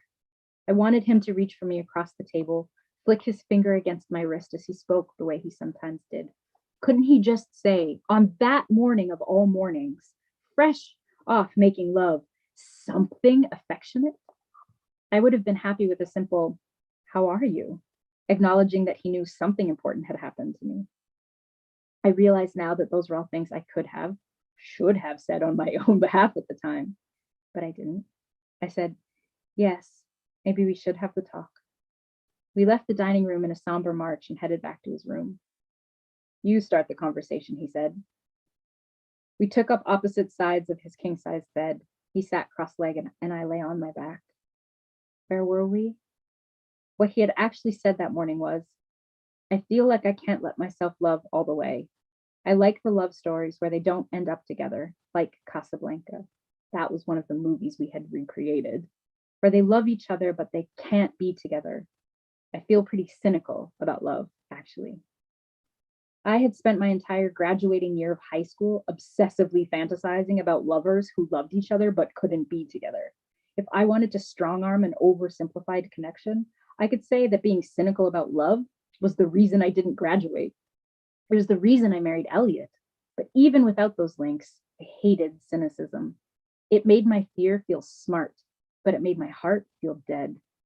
People who love each other but can't be together was a love story to which I had been relegated. It wasn't the best case scenario. He loves me, that's true and real. But since I'm still disabled, we can't expect that to work out happily ever after. I knew that in this situation with Mao, in my life in general, my wheelchair had very little to do with it. But I'd seen that specific narrative play out in movies and TV shows in which disability or illness was at the crux of it. But it also affected me if the reason was war or religion or distance or stupidity. My chest would heave at the moment the lovers had to part, like it was happening to me. It wasn't a narrative I liked, but it was a narrative that felt personal. I was scornfully unimpressed by those movies on principle. What made them so much more realistic than love that actually worked out for someone like me? The photo shoot had been my private, somewhat hesitant act of defiance. Now it had grown bolder, and we had done it together. It wasn't just the stigma of dating and disability we were defying, but also every single insecure thought that stops any of us from letting ourselves love and be loved. I wasn't about to just shrug and say, well, that was nice, back to the usual, I guess. I took a deep breath. It's so weird to me that you feel cynical about falling in love, because I'd swear that we are. We have really been Mr. and Mrs. this week, he agreed. This doesn't mean more to you than it does to me, but I don't want to be in a long distance relationship. This. Did he mean the sex, the photo shoot, or the whole passionate, heady, magnetic flirtation, the emotional consummation? I had the impression that the sex was not that big of a deal to Mao. Not just sex with me, but also in general. He was breathtakingly casual about it, texting me about accidental threesomes in the course of updating me about his weekend. Instead of jealousy, it made me feel safer about being emotionally intimate with him. I knew that was weird, but it worked. But if we were on the same page about how meaningful this was emotionally, why did it remind me of what Elliot had told me? Sometimes it can just wear off after you get what you want. Looking back, I think this is the moment I would have cried or stormed out in astonishment and anger if I hadn't been so numb. The moments when I'm mostly likely to dissociate are not when I'm scared, or when something is dangerous, or even when I'm sad. What cuts me off from myself the most is the fear of humiliation. And being naive about men and romance is humiliating. I was trying to have a conversation about a relationship, but I wasn't sure I understood what a relationship was, how it functioned, when it even existed. Instead of expressing how I felt, had no idea in that moment anyway, I tried to gather intel. Like a reporter, I asked, well, what about the photos? When I share the photos, when I write about this? I knew I was going to write about what happened between us. The point of the photos was to share them. How was that supposed to work if he was dating other people? At this point, the energy in the room shifted from a heavy emotional humidity to a crackling, drier air. As if on cue, Mao started to put his suit on and go to work, answering my questions as he buttoned up his shirt and chose a tie, sitting back down on the bed to pull on his socks. What if you meet someone else? What if you meet someone who wants to do photo shoots and write about your relationship? I asked, as if the work needed more protection than my heart. Aaron, I doubt I'll meet anyone else like you, Mao replied. Well, people thought we were together before when I posted about us, I persisted in inquiry. Everything you wrote was true, though, he said.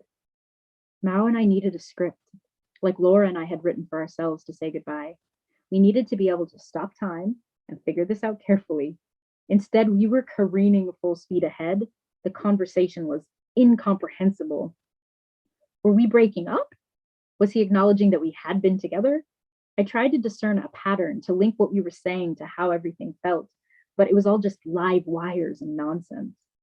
Yet instead of interpreting the confusion as an answer in its own right, I was driven by an obsessive need to understand what exactly didn't add up. If I could figure it out, I could reconcile it and feel at ease again, connected again. It didn't occur to me that another option, when something feels off, is to leave it alone, to understand that it isn't for you, and that this can bring its own kind of ease. I have spent my whole life forging my way around other people's limits. I don't let go easily. Why would it be any different being determined for Mao's heart as it was being determined to fly? Sensing that I was trying to get at something and failing, Mao asked genuinely, what would ideally happen between us after you leave? Camellia's tarot reading was in the back of my mind, but I didn't say, love all the way, actually, those exact words. I had a witch get her magic goat skull to help me find it once. Instead, I said, I want this to continue to grow, believing there was room for that. I wanted to keep creating together. The way he was loving me through my art was fulfilling a need I hadn't even known I had. I was thinking of all the selfies I'd been sending him, the pieces of writing he read and commented on, the stories I texted about my daily life that were only for him to read, the photos and stories he texted me back. That was an intimacy that filled me. If he was agreeing to that, I figured maybe I would be satisfied. One morning in Bogota, Mao was choosing a dress shirt, buttoning it up, fixing the sleeves. I loved being there as he dressed and undressed, the markers of the beginning and end of a regular day. Do you believe in God? He asked, without context, almost as casually as if he were asking if I could pass him his tie. I paused. Intimacy charged the room. The bed, couch, table, all in one room configuration, like the set of a play. Everything happens here. The sexual tension thrummed with an aura of intensity and expectation. Expectation that made me feel at the limit of any previously known vulnerability. All this was mixed with the quiet intimacy of him getting ready for work while dropping big deal questions like it was no big deal. It all made my heart flip. This was what any day would feel like between us if we chose this relationship. I lost all sense of my answer to the reverie. I stopped going to church when I was in my 20s. I got into paganism. I meditated and learned Reiki. I got tarot readings and spiritual healings and lit candles. My soul needed ways to pray, to access a sense of spirit in my life without the church's requirements. So I tossed off the idea that God could have any requirements of us. God was another dad who had let me down. I was really and truly a woman of my own, which was not a triumph.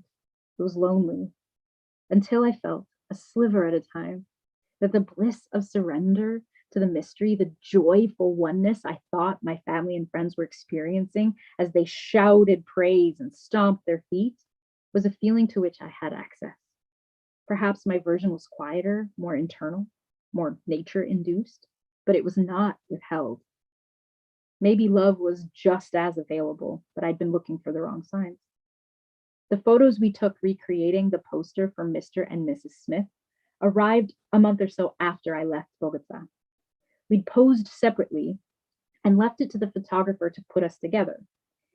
Instead of photoshopping the name Smith down the center so we both appeared to be leaning against it, he put us back to wheelchair back.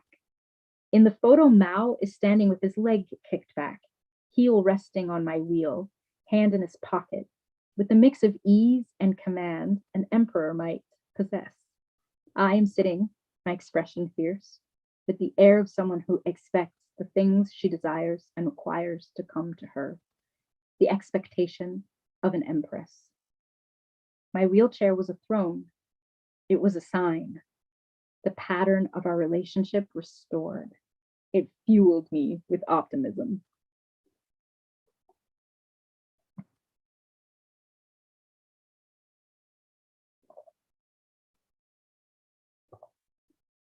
Chapter 18, Mad or Wise, Mussoorie, India, April of 2018. Sarah and I met at the Iceland Writers Retreat in April 2017. She was standing behind me in the line for the shower room at the Blue Lagoon when they came to take me, alone, to a more accessible change room, and I hesitated. The waterproof wheelchair the lagoon provided was like a giant stroller. I could not get away from the showers to the lagoon if I was alone. Despite this being our first interaction, Sarah could sense my discomfort. "Do you want me to come with you?" she asked. I nodded, feeling rescued, and ducked out of line, and we followed the lagoon employee. We were left in a room that was both shower station and first aid station. We got naked together 10 minutes after making acquaintance. There was a full moon the next night, and we joined the bus trip trying to catch the northern lights. They did not show, but as we waited, I ended up telling Sarah how I had just met a man who I adored and couldn't shake the feeling that there would be, a story to tell. At that point in time, nothing more than being carried out of a field of sunflowers and being hand-fed grapes had even happened. Mao and I had only spent the 1 week of paragliding together, but I could feel it coming. I could feel a book writing itself in me as I got to know Mao, and it freaked me out. It was something I could only say to another writer. It was a conference full of people with books inside them, people who narrated the events of their lives as they unfolded, who were scared, who had no idea where translating their ideas and visions into words would lead them, what it would cost, how it would change them if they dared to write. We stood in the freezing Icelandic air under a full moon, so bright we could see the volcanic ridges in the distance. "I think that's going to be an amazing book," she said, and I began to believe her. By the next year, Sarah had moved to India with her husband and kids. I had started writing down every detail of what had happened between Mao and me in Bogota. It wasn't a book, maybe a very long essay. I wanted to write it like a movie and to include the photos we had taken in the text. I was buzzing with the story. It was all I could think about. Mao had fueled me. The story was changing me. But along with the passion,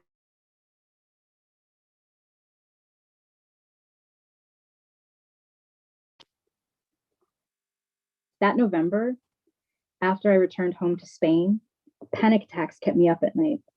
I worried about money, processing the fundamental shift in my financial security after the end of a generous amount of alimony. But it wasn't just money. I was on the verge of the biggest creative undertaking I had ever approached. Passion and panic took turns in my brain. I tried to manage the anxiety by focusing on the shifts of the story I was telling about the love into which I had fallen. What would happen after this section and the next section? And when was the piece finished? Those were questions I could answer. Where I was asking the same questions about my life and my future, I had no answers. I didn't travel at all for months. I stayed close to my bed. I rehired my therapist. Shifts in my financial security have always provoked self-doubt. And self-doubt is a bewilderingly intoxicating drug. It is easy for me to trust myself with pleasure. I struggle to trust myself to provide a stable foundation of support. My instincts were honed for unstable environments, shifting circumstances.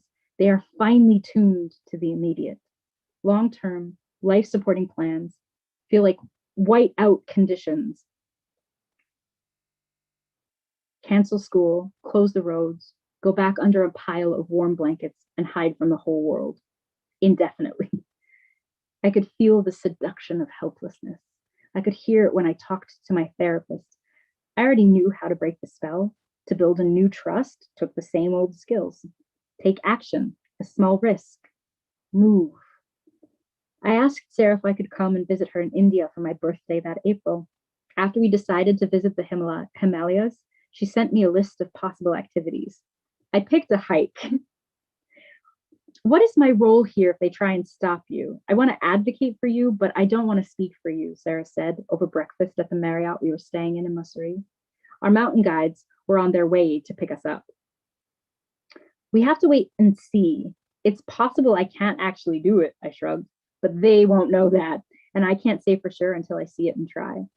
My trick is to make a display of my skill right away. If they have the right spirit, that'll be enough. In preparation for the winding roads to our starting point, we popped the anti-nausea pills Sarah had brought and a stick of mint gum. When the van parked, I hopped out, I pulled my chair over a rough hedge to the start of the path, popped on my modular hiking wheel that gives me extra leverage on uneven terrain, and headed down. Sarah and the two guides scrambled to catch up with me. After several kilometers of up and down and over bumpy ground and giant rocks and narrow passes, Manish, the main guide, had the hang of it. I had taught him where to stand and how to brace against me when I used him as a guardrail between my wheelchair and the cliffside, pressing into his arm while maneuvering my wheelchair over rocks. He stopped to tell us about a saying in India: wise men don't make history, mad ones do. His eyes were full of the thrill of what we were doing. He was bouncing on the spot as he proclaimed, "We're the mad ones!" And then he pulled down a branch heavy with rhododendron and taught me how to eat the sour petals. I asked Sarah to film cool parts of me making progress, showing her where to stand and what to get in the frame. When we got to the top, the last dozen meters of path were too steep for wheeling, so I hopped out, left the chair to Manish, and crawled up to the temple at the 2,000-meter high summit. He pulled juice boxes and snacks out of his backpack, and when we refueled, he unfolded his map of the mountains in the area and pointed to the highest peak. The next time you come, I will take you here. It rained on the way back, my hands slipping on my rims, Manish's feet slipping on the soil. We put our heads down, drops pelting our ponchos. We were exhausted and dredging the bottom of our determination. We worked our way up to the car as one beast. We stopped outside a tea shop and our guides went to order us sweet and milky chai with extra ginger. Noting the dramatic shift in their demeanors from the morning when they were quiet and serious to the talkative and bouncy company we had now, Sarah commented that it seemed they had not expected to have such an adventurous day. I smirked. Well, they probably expected to leave me in the parking lot while you went and hiked. That's why there are two of them. Sarah shifted in the back seat next to me. Okay, yeah, actually, that's exactly what they told me this morning. I didn't want to say anything. I wasn't sure if it would upset you. I shrugged. I appreciate that. I love how mama bear you are. It makes me feel like I can go for it. And if something happens, you can handle it with me. But I've heard it all before. It's easier for me to figure out what to do when I know where people are coming from. Although by now I can usually guess. No more secrets, she promised. The guide soon returned with our steamy chai, and the warm tea soothed the aching chill in my fingers from gripping the slick metal of my rims in the Himalayan rain. The drive from Delhi to Mussoorie and back gave Sarah and me hours to talk about our writing projects. I was writing my mini multimedia memoir, Love All the Way. I had just gone through a huge revision. I was still glowing from the love itself and extra glowing from the satisfaction of capturing that love in words. The way I feel about him and the focus it takes to write about what happened, having him on my mind all the time, with the way he involves himself, wanting to read all of it and comment on it. It feels like we're something, like we're together, I explained to Sarah. I totally understand, Sarah said. He must really love you and trust you to let you do this. But he doesn't think of us as a couple, and that scares me. I didn't need dating advice. I needed someone who understood how writing made the risk of a broken heart worth it. My feelings were simple. I was in love, and I loved being in love. But I also felt cautious about publicly declaring I was in love with someone who didn't want to be with me. I was still embarrassed by my romantic naivety, but I was choosing to expose it. After you take enough risks, you get a feel for their rhythm. You get an instinct for anticipating what could go wrong. It's not the same as a blanket worry that something will go wrong. It's more like a series of scenes you play out, intuitively, if not fully consciously, checking how each one feels and what your options for responses would be. You ask yourself, how would I handle this? And what overall effect might it have on my experience? This is how you calculate your capacity to handle the highest intensity outcome. This is how you ask yourself, is it worth it? It's also how you might come to be overthinking. I feel like at some point there'll be a reckoning for me, I said. It was somewhat comforting to know that when I wasn't a writer in command of her narrative, and I was just a woman with a broken heart, I would have a friend who understood why I had put myself in that situation, except I'd still have a broken heart. The next day, the day before my birthday, we visited the temple at the site of the first home of the Dalai Lama after his exile from Tibet.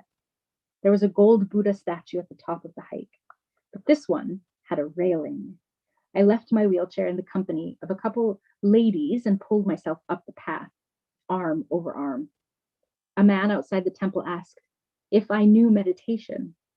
As I watched my feet for where they landed on the ground, waited for my balance to reset, pulled myself ahead, I thought of all the styles of meditation I'd learned over the years, all the ways to do things slower and more consciously than they are usually done, which is what my disability suggests I do as well. Be mindful of my body in every environment, every situation, not to control it. I have no control over my body, but I could pay attention to how my body and life interrelated.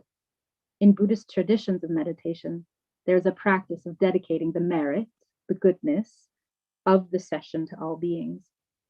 The sitter, the person meditating, doesn't necessarily know what the merit is or who it might benefit, but they identify their practice as an act of service, a contribution to the wellness and happiness of all beings.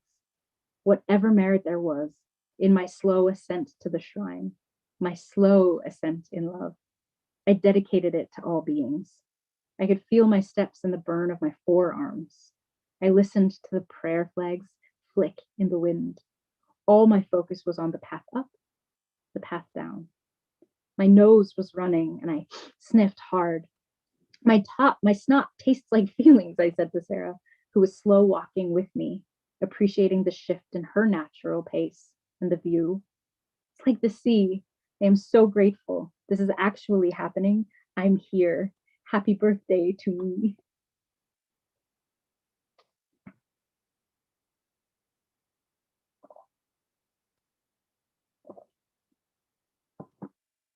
Chapter 19, A Good Girl, Algodonales, Spain, May 2018. My wheelchair was ready to fly, and I was ready for my 4th paragliding course. The night before I left Villa Seca for Algodonales, my brother Ryan messaged me on Facebook. Foxy was sluggish this morning. She threw up her breakfast. Mom is saying now she's having trouble breathing and her back legs won't work. The vet is doing an ultrasound. I'm reading. I don't know what to say. Keep me updated. I'm coming back home in August. I hope she can hold on, I messaged back. Elliot told me as we were divorcing that the only thing he'd warned someone about me is that I leave. The good things are true. I am as I seem, but I leave. He was right. I was leaving him when he said it. I left Foxy too. Foxy was a Belgian Malinois husky border collie mix. She had crimped hair around her ears and red, black, and beige coloring with white spots on her paws. Her tail was voluptuous. It curled up and her hair was long and also crimped, so it flowed in the wind when she ran. There was a time when she came with me everywhere. She had full service dog privileges, restaurants, cafes, trains, planes, and scrunched on the floor at my feet in cars. She learned her commands in full sentences, complete with Canadian politesse. Please, thank you, excuse me.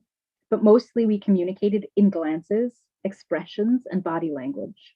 On our best days, we were one vibe. Our hair tossing, sassy tail swishing vibe.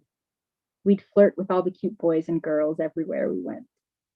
When I took a meditation course, she was in class with me, quietly army crawling under the chairs as we meditated as a class, asserting both her obedience and her autonomy.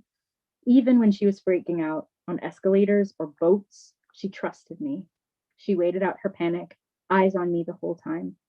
We moved to Salt Spring Island together, then to New York, when we rescued a kitten who had raging seizures and peed all over himself. She'd lie next to PK, as I named him, after I'd rinsed him off and lick him tenderly while he recovered. She was always up for an adventure. She was always up for selfies. She would hook her paw over my front wheels. She'd rest her chin across my back wheels and rock my whole chair with her exhale. And then I left her. I told myself I could visit whenever I wanted. She'd be there when it was time for me to come home. Internal bleeding. Can you call mom? The vet wants to explain, my brother texted me. It was 2 a.m. In a few hours, I would catch a train to the airport to fly to Algodonales, to fly the wheelchair Louisma had made for me for the first time. I called my mom through Facebook Messenger video. The emergency room vet gave me a bleak prognosis. Surgery was unlikely to improve things. Even if Foxy survived, the recovery would be long and hard. Do the surgery, I said. The vet's eyes bugged out. Well, really? Most people in this situation don't make that choice. What situation? Being thousands of miles away, desperately wanting to tangle my fingers in the crimped hair around Foxy's ears, hearing her panting heavily, seeing her struggling to breathe through the screen on my phone, having to choose now, making a decision I knew my mom would have to live with. Okay, I choked out a conflicted consent. I'll call you back, Aaron, my mom said, meaning I didn't have to watch. No, keep me with her. I stay, I cried. Let me see her. My mom reversed the camera so I could see Foxy. I was crying so hard that the bones of my face hurt. I'm so sorry, Foxy. I love you, I said. Hey, it's okay, I repeated. And then she was gone. I got her to 13, my mom said. I did a good job, right? All the resentment I had carried for the ways I believed my mom had let me down pressed to be let out. Would it have been different if I had been there? We were both asking this question. But in the end, what did it matter? She had been there. She had rushed Foxy to the vet after 2 years of being her best friend, holding up her responsibility to Foxy and the primacy of my love for her. I had left, and my mom had been there. Yes, you did a good job, Mom. Thank you. And I added, I wasn't there, repeating it over and over. We hung up. I had paid Ryan to walk Foxy every day when my mom was at work. His income was low and the extra dollars were helpful. I worried about him after Foxy died and offered to keep paying him anyway. That's okay, he said. I'll just budget more carefully. Also, I want to say thank you. It gave me a lot of perspective to walk Foxy for that amount of time. It taught me that I can commit to something other than myself, an important lesson she helped you teach me. I can be responsible even when I don't want to be. It helped me work on patience. I am incredibly proud of how trusting you were of me. Foxy taught me more about real life than I ever could have guessed. There is no dollar amount on that. She will be with me for life. I arrived in Aldo Denali's that afternoon after Foxy died, with a raging headache from crying, and set about trying to socialize with a fresh batch of pilots. And I was still in love. I was nearing the end of the biggest writing project I'd ever done, and the feedback other writers were giving my words glowed as deeply as I did for Mal. I was proud of myself.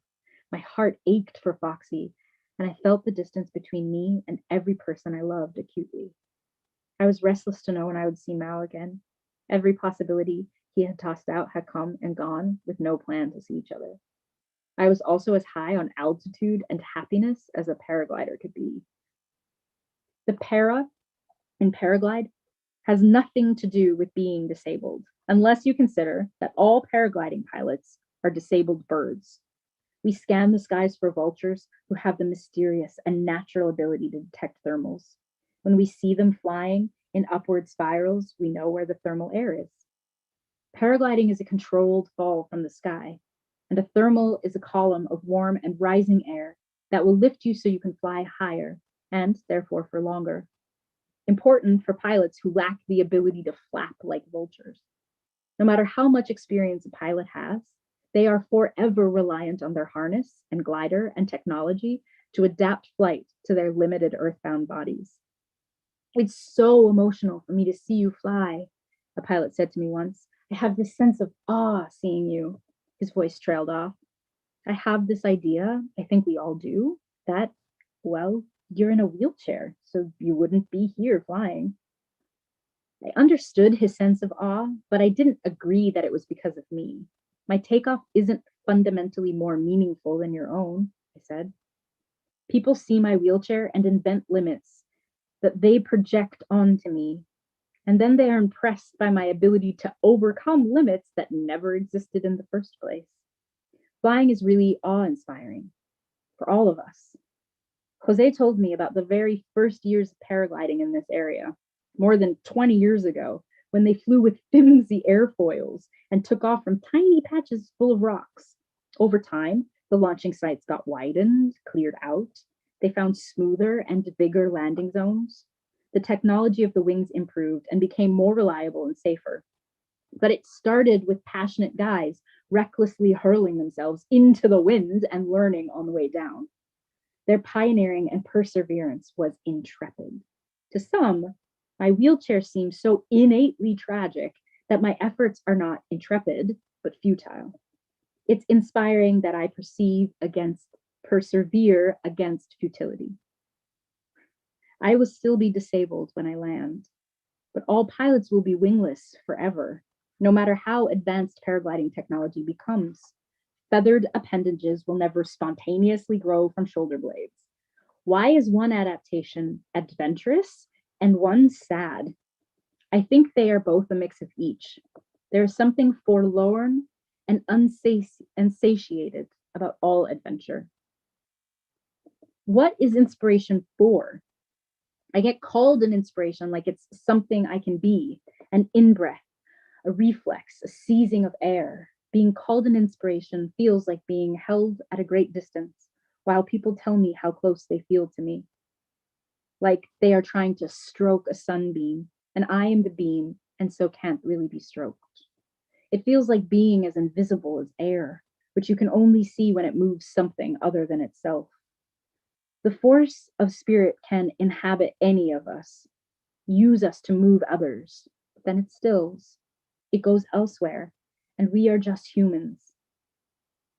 As an inspiration, I am never just human to the people who see me that way. Never just tiny, exhausted flesh. I am in a state of perpetual transcendence. And I think they see me this way because they are afraid. Bodies fail, weaken, are easily overwhelmed by the unrelenting steamrolling of the emotional content of life. I am a reminder of the worst that can happen, worse than death, life with physical impairment. So seeing me accomplish things creates a visceral friction. Now I am also a vision of the best part of the human spirit, the triumph over limits. Because the human psyche is so often equated physical limits and their hardships with metaphysical, emotional, and spiritual death, people who appear to defy their disability appear, metaphorically speaking, to be defying death itself. At least that's how the fervor people express over the inspiration of disabled people strikes me when I see it. But death cannot be triumphed over. What an exhausting, tyrannical pursuit. Death will come eventually. All you can do is be at peace now. All you must do is the next small bit of living. Inspiration is what reminds me to just keep going, refocuses me, refuels me, gives me a soft boost, a bit of lift, a moment of play where there was previously a battle. Inspiration is something you can provide, not something you are. It's everywhere, and we can all grasp it and pass it around like spiritual CPR, breath of life. When you are inspired, you rise up, you act, and those actions are contagious. We breathe together, we conspire. Another pilot and I once joked that paragliding is the dorkiest sport. When pilots run for a takeoff, the part of their harness that they will sit in once they're airborne hangs loose down the back of their legs and flaps awkwardly against their backside as they run, chest tilted forward, arms out behind them like children pretending to fly. Their legs paddle fiercely against the pull of the wind when it is strong. It looks ridiculous. I have seen videos of pilots with such precise and elegant control over their wings that they remind me of my relationship with my chair. But most pilots flap and jostle and do okay. They will never be as acquainted with their adapted flying equipment as I am with my everyday chair. When we get in the air, it's not that I am like everyone else, it's that they are more like me. For the first few days of the course, Jose was hesitant about the flying wheelchair. I had such a hard time landing it, Aaron. It tips over so easily, not like the buggy, which is more stable, he cautioned. Yes, I said, but that is a natural thing for me to handle. I'm balancing my wheelchair all the time. You only tried it while landing. I'll be fine. But then the wheat was too high in the landing fields. The wind was too low or too fast. I was sure I could handle it. Jose wasn't. And this kind of risk takes a confident team. If his instructions and my responses didn't jive, all the disasters he was imagining could manifest. He wasn't wrong to be cautious, but neither was I wrong to be ready. We just couldn't take the leap together. I needed Javi. He joined us on the second week, and over lunch, I begged him, please fight Jose for me, please. I know I can land the wheelchair in these conditions. I'm so scared of flying that if I'm confident, you know I really mean it. I believe you, Javi said, not needing any convincing. You will land with us today. At the landing site, we debriefed on the plan, the backup plan, and the last ditch landing, avoiding any actual ditches. What worked between me and Javi wasn't that we knew what would happen and how we'd get out of it. Actually, we had no idea. But we trusted each other to work it out no matter what situation we ended up in. And so I flew. From the ground, Javi oriented me in the wind and watched me handle the bumps and gusts that rocked the chair side to side and back and forth under the wing. I held steady and headed straight for him, standing in the waist-high grass dotted with poppies. My left wheel touched first, the exact thing that toppled Jose over. I shifted my body weight against the still taut risers, bringing my right wheel down as the tension went slack, and my front wheel hit the ground, my glider falling like silks behind me. Like a gymnast on a beam after a flip, swaying slightly, straightening, perfect 10. That's my girl, Javi beamed. Later, when just as Jose feared, I landed in the middle of a field full of 5-foot-tall wheat. I chucked my glider on the seat of my wheelchair, grabbed the frame, and used the wheelchair like a walker. the giant monster truck wheels plowing a path through the wheat. Javi and another pilot caught up with me, and the pilot took my wing from me, and Javi walked with me. I knew from all your other adventures that you'd know some way of getting out of the field if it happened, Javi said, amused by my method. If I got tired of walking, I would have at least made progress before I needed help. And in this way, the effort felt more distributed between us. Javi was a firefighter. I knew if I ever needed an actual rescue, he'd have the right mind and physical strength for it. But since I didn't need a rescue or help that day, and neither of us minded the extra effort, we sang and joked on our way back to the pack of pilots, laughing at how fun paragliding in a wheelchair is. Before the course ended, Jose had lunch with Luisma and I, and he detailed what had been on his mind since the wheelchair had been built. If you want to get good at flying, for sure you should move here. If you decide to do it, we will help you with whatever you need to make it work for you. But I think this is your best option if you want to improve as a pilot. I wanted to be a good pilot. I was all in.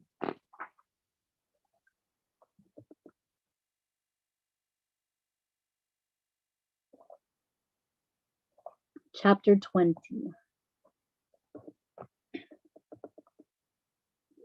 Devotion. Algodonales, Spain, August 2018. The summers are hot in Algodonales, stifling and airless. My apartment had no air conditioning, though at least it had a fan. This made it possible to sleep, but not continuously. I was tired and sluggish, and no one was in town. August is also the off season for flying. The air is too hot to fly in the day, so the best chance you get is at dusk, and that's when company pilots do tandem flights. The school doesn't run any courses, so the instructors go on holiday. Jose wasn't even in town. He was in France, where he lives with his family when not teaching students how to fly. The week before the first courses started, Jose arranged for Javi's girlfriend, Regina, an English teacher, to host a series of English classes to improve the instructor's grammar. Luisma, Pablo, Ivan, and Javi were the official students, but everyone was still on vacation, so several girlfriends also joined in, as did I. During the lunch break of one of the classes, I started to feel so nauseated and dizzy that I left the restaurant before my food arrived and went home. I arrived in time to take off all my clothes and hug the cool tile of the bathroom floor before I became so dizzy that I couldn't lift my head or move. My stomach wasn't upset. I just had sudden, extreme vertigo. I'd been nauseated like this before, so my plan was to wait it out. But after a couple of hours, I was dying of thirst and couldn't raise my head enough to get water out of the tap. When Regina, who I'd been having lunch with, checked in with me, I asked her to bring me a bottle of water. I'm totally naked. Would you prefer I get dressed before you arrive? I texted. Oh, I'm German. We love nudity, she replied.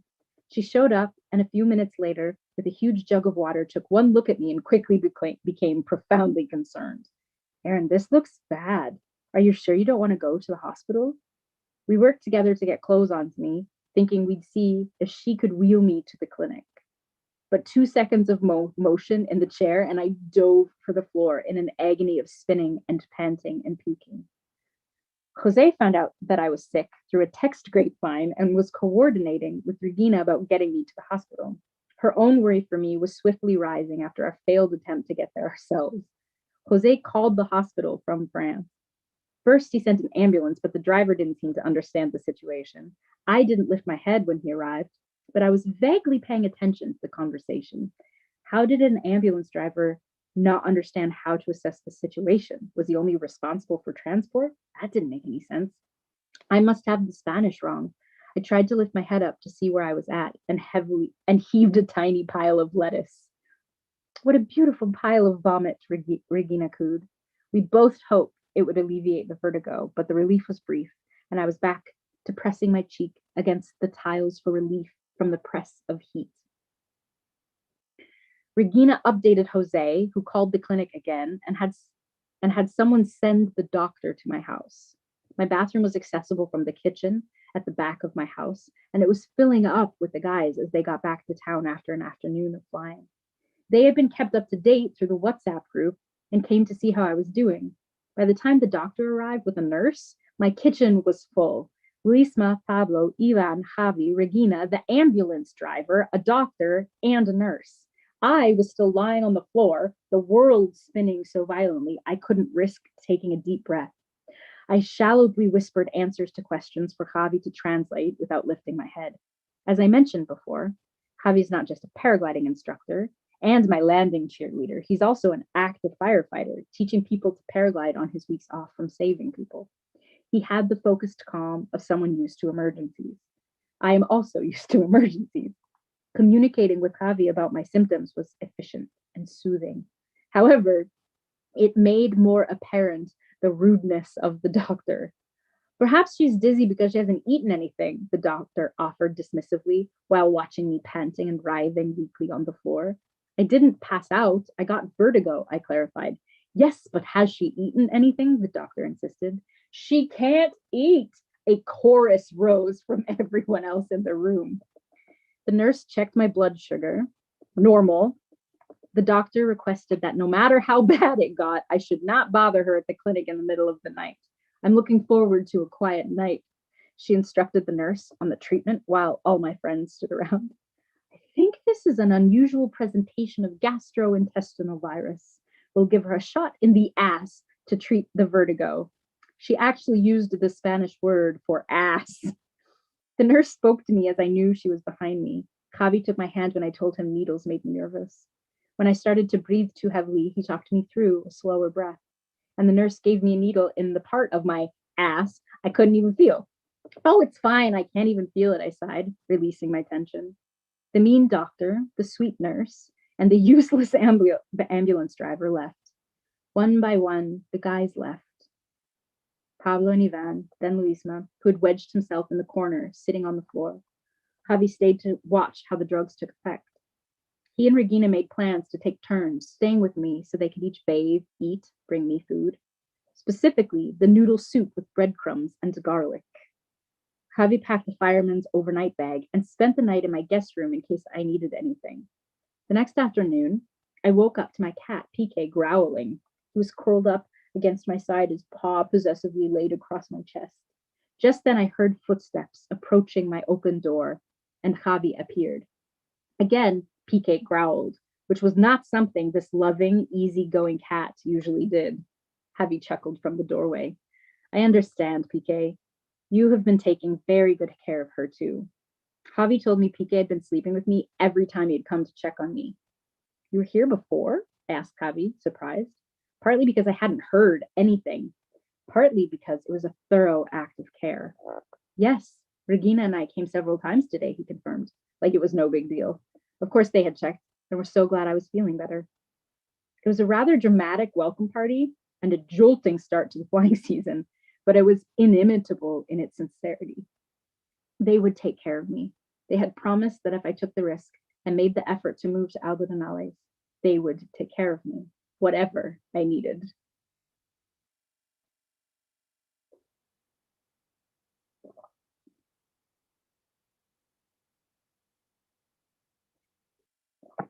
Chapter 21, I'll Be More Like You, Algodonales, Spain, August 2018.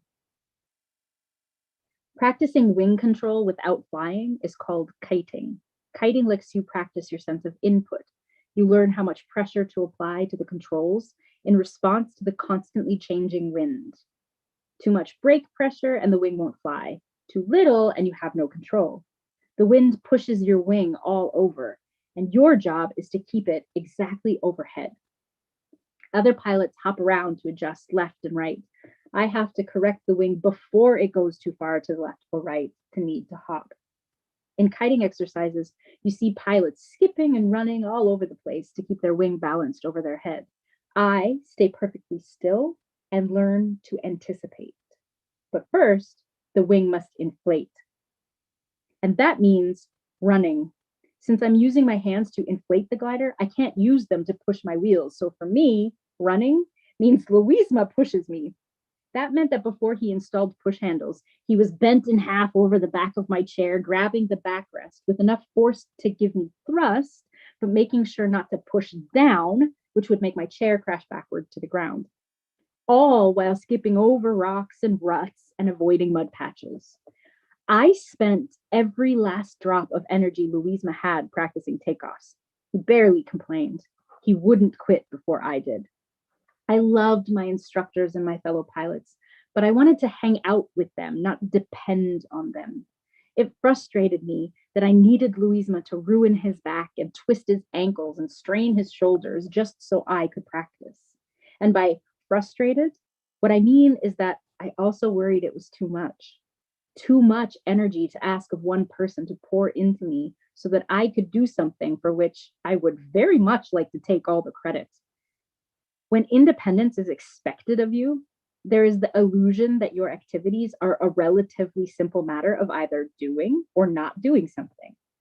For me, once I've decided to do something, there is also the question of how involved other people will be. Some adaptations require help, and once you are being helped, the experience also belongs to someone else.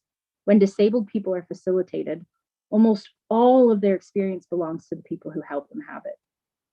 The story is told by the volunteers, the meaning is shaped by the spectators, the scope of the experience itself is structured by a program or by the limits of the imagination of other people, and not by the drive of the disabled person herself. The person with the disability at the center of it rarely has a voice. This happens in banal ways too. Once I dashed into my regular grocery store with a friend to pick up some last-minute items for lunch. The checkout lady who saw me there several times a week, always on my own, noticed my friend and said, "Oh, you brought a helper today." "Actually, we're lovers," I said dramatically, and swifted away before she could respond. The checkout lady could only imagine me in one kind of relationship, someone paid to help me. The idea that someone might be with me for the pleasure of it wasn't an option. I had to make a special effort to keep messages like that from getting too close to my heart. Some days the wind died in the middle of our field exercises, and we waited for hours for it to pick up again. Louisma would sit on one of my giant tires and show me cartoons on his phone. Or he'd wander around looking for dried wheat stalks for no reason other than we spent a lot of time sitting around doing whatever it took to entertain each other. One day, he presented me with a hollowed out stick with another stick inside it during a particularly dead wind day.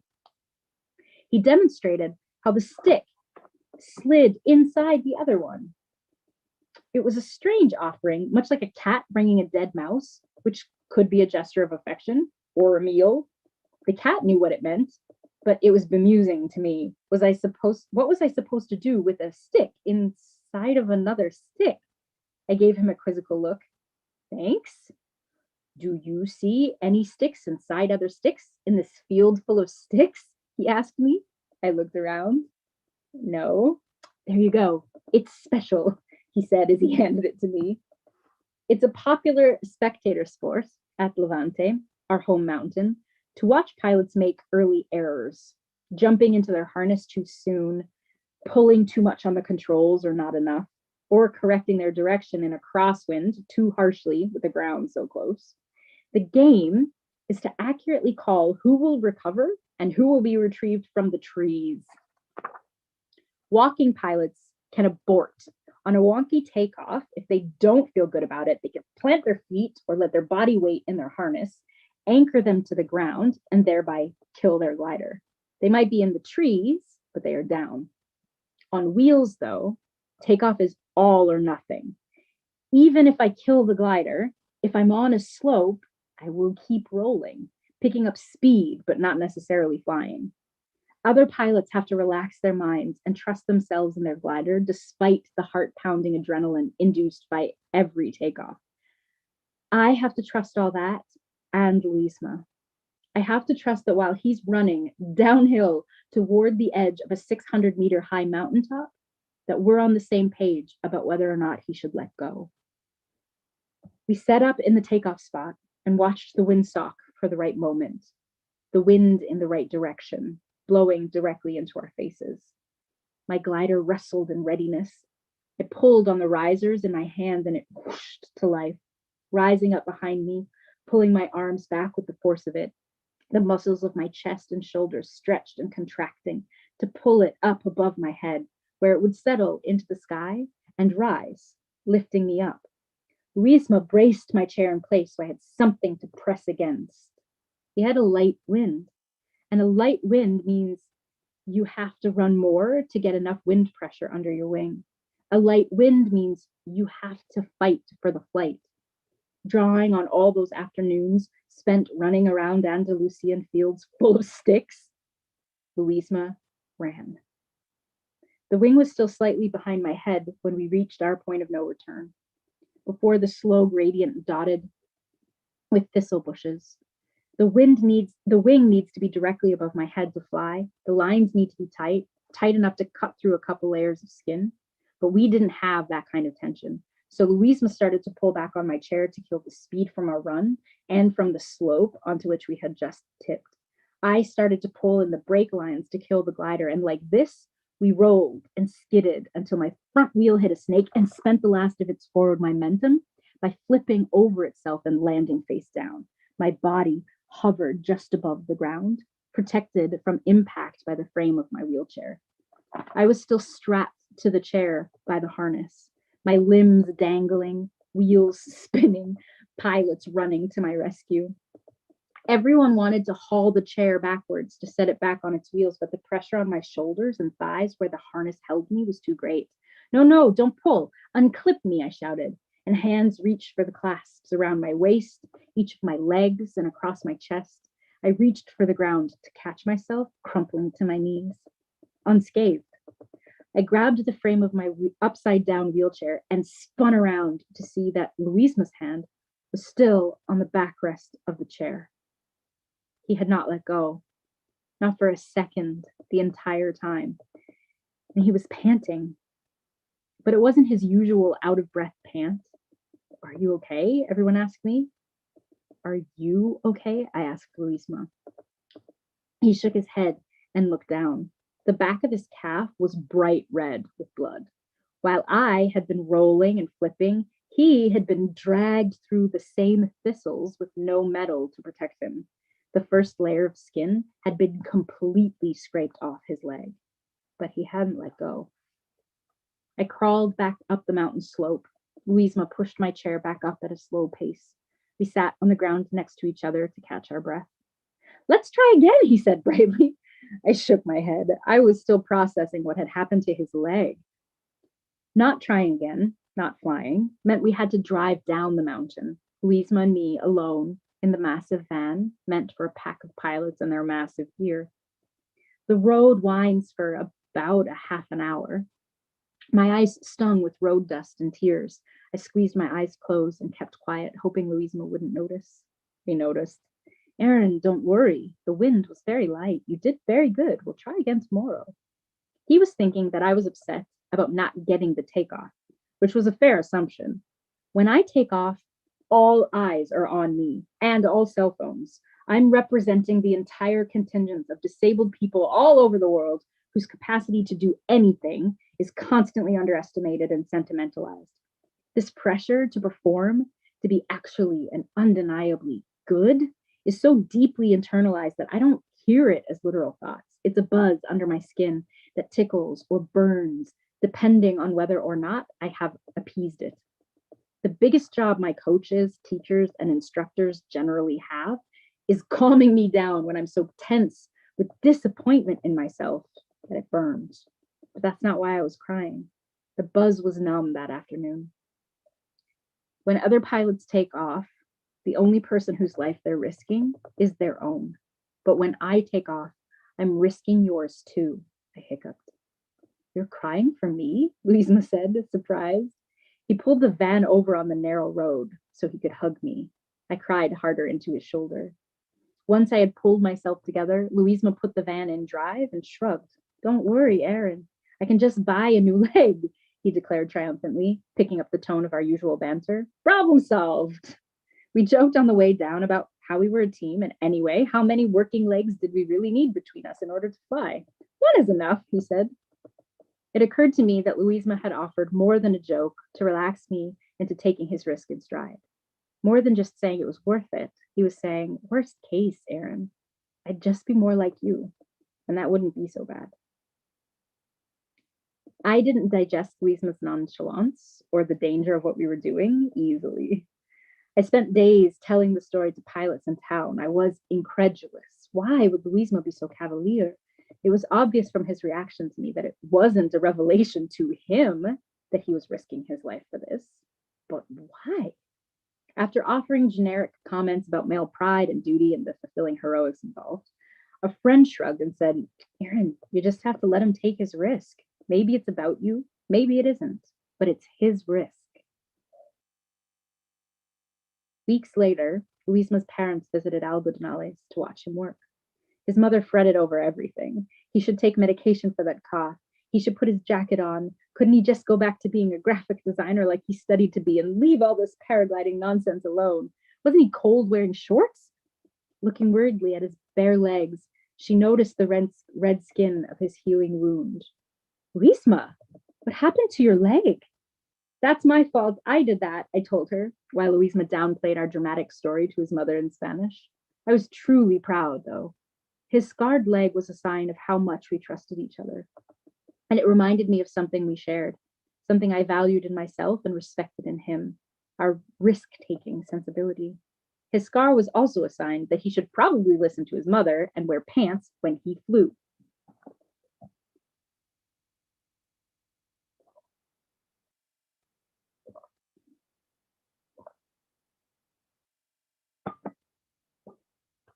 Chapter 22, an homage to something real.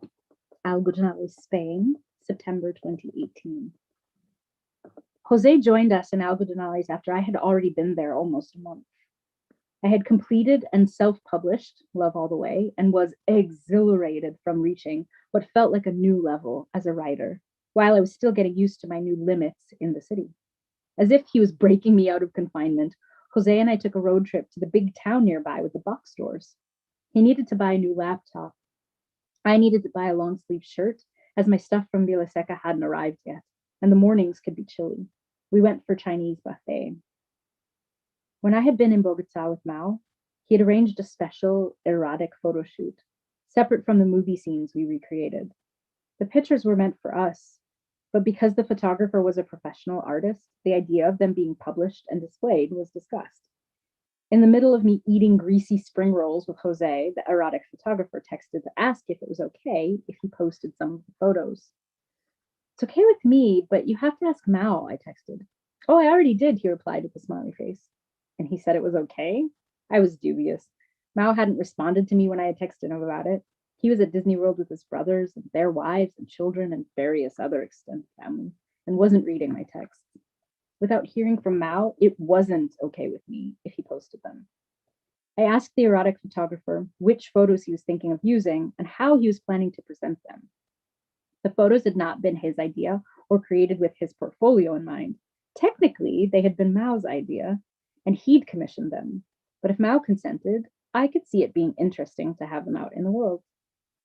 I'd given a lot of thought to how to present erotic imagery involving a wheelchair and an able-bodied lover. I texted the erotic photographer to make sure that he would mention that the images were a collaboration with me, and when he tagged me in them, I explained that I was concerned about the fetishization of an able-bodied man representing the sexuality of a disabled woman without providing proper context. But even before there were the blue double check marks indicating the messages in our chat had been read, the erotic photos had been posted to Instagram. It was part of a series of collages the erotic photographer had made out of his other collections, like a reconsidering of how his work went together. He was using the hashtag #ComeAsYouAre. He chose a background of the natural Colombian landscape and positioned two photos from the same shoot over the background. I liked the idea. I liked his other posts from other shoots, but I did not like the post he made of me. There was one photo of me, alone, naked, sitting a bit slumped in my chair. In the email of photos he had sent Mao, he had included a couple photos he had taken of just Mao, but none he had taken of just me. I had never seen this photo. The photo he paired it with was one of me appearing to give Mao a blowjob. Mao's head is tilted back in simulated ecstasy, rendering his identity anonymous. In the blowjob photo, you couldn't tell who either of us was. Using that photo on its own would have emphasized the wheelchair as the subject, with both of our identities obscured. Who we were wouldn't be as important as the artistic statement about disability and sexuality in general. And arguably, that was the photo to which the erotic photographer had the most exclusive artistic claim. He had posed us in that position. I would never have used that photo in my own work, but I would have consented to it being used in his work. But paired with a photo of me alone with my face visible, something in the narrative shifted. Instead of an impersonal commentary on disability and sexuality, now it was a personal, but not completely personal. We weren't equally exposed and vulnerable. It wasn't a photo of two lovers. It was a photo of me performing a sex act. I was distressed, and the language barrier made me tense. The photographer texted back a few emojis, a few hearts and a smiley face that made me wonder whether he had understood what I had said. I wasn't going to be able to have a complicated conversation about fetishization and representation over WhatsApp. Maybe if Mao was involved, but he wasn't reading my messages either. Meanwhile, there I was eating Chinese food with Jose. I didn't want to show Jose the photos. I didn't want to get into detail about my relationship with Mao, who had his own close relationship with Jose. However, my emotional discomfort was evident. So I asked Jose if he could help me compose a message in Spanish that asked the photographer to please not post any other photos he took of us that day. He replied, heart emoji, kiss emoji, yes, my darling, tranquilo. I texted Mao to tell him how it had played out. He was still not reading messages. As floor play, the night we consummated our physical relationship, Mao and I had taken selfies. Those photos were glamorous and lighthearted and sexy. I was wearing pearls and had my hair and my makeup done from the Rear Window recreation we had just finished shooting.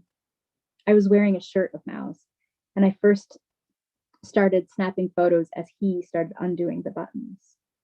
The photos the photographer had taken the next day, after Mao had told me he couldn't let himself love all the way, were intimate and sad. We composed ourselves into the same positions we had been in the night before, inspired by ourselves. The direct comparisons between them told their own story, conveying the shifts in intimacy, the nuances. There was a photo with him standing behind my chair, his hand pressed flat over my heart and holding my other hand up in his, both of us staring directly at the camera, a mix of boldness and mournfulness on our faces. To me, the photo showed no matter how complicated things might be, Mao would support me, show up, he would be there. But now, when the same series of photos were used without his permission, and to my discomfort, where was he? Something didn't feel right. I hungrily sought clarity. Why had Mao wanted to take the photos at all? Why did he risk them getting out and ruining his career? Alternatively, why did he encourage me or anyone else to use them, but then not participate at all in the process of them being used? I texted him long messages laying these questions out. My expectation was that if he understood why I needed these answers, he would find them in himself and give them to me so I could relax. I thought of him watching me fight my distress when I needed his help to pee. Just tell me what I can do or not do to make it easier, he'd said. He would ask me that question other times. What do you need to relax? But he wasn't asking me this time. He already posted them, Mao replied a week or so later. He was sanguine about the photographer not getting his explicit permission. The important thing to me is the fetishizing thing. Did you tell him how you felt? Yes, I told him, I said. Still felt violated. This was true, but it was not actually the biggest problem for me. Further violation had been solved rather swiftly with Jose's help. The problem was that I was disappointed that Mao had not been part of the process directly. I understand, Mao said. Did you show the photos to Jose? No, I didn't show them to Jose. I didn't want to show them to anyone. I wanted Mao to tell me what they meant to him. But maybe that was the point. I felt threatened by the pictures being out there, by the story being told the wrong way. But maybe for Mao, it wasn't the pictures themselves he needed to protect, but what they represented to him. He had told me so many stories in which revealing himself, who he really was, and what he really wanted, had ended with him being rejected. The best way to stop people from using your own desires and vulnerabilities against you is to not share them, hide them in plain sight. Let everyone think they know what they're looking at while you move among them impenetrable. Maybe the exact thing that would make me feel secure and bold again, the specific assurances I needed to reconnect with him, were all a direct assault on Mao's defenses. I could accept that, but it made me sad.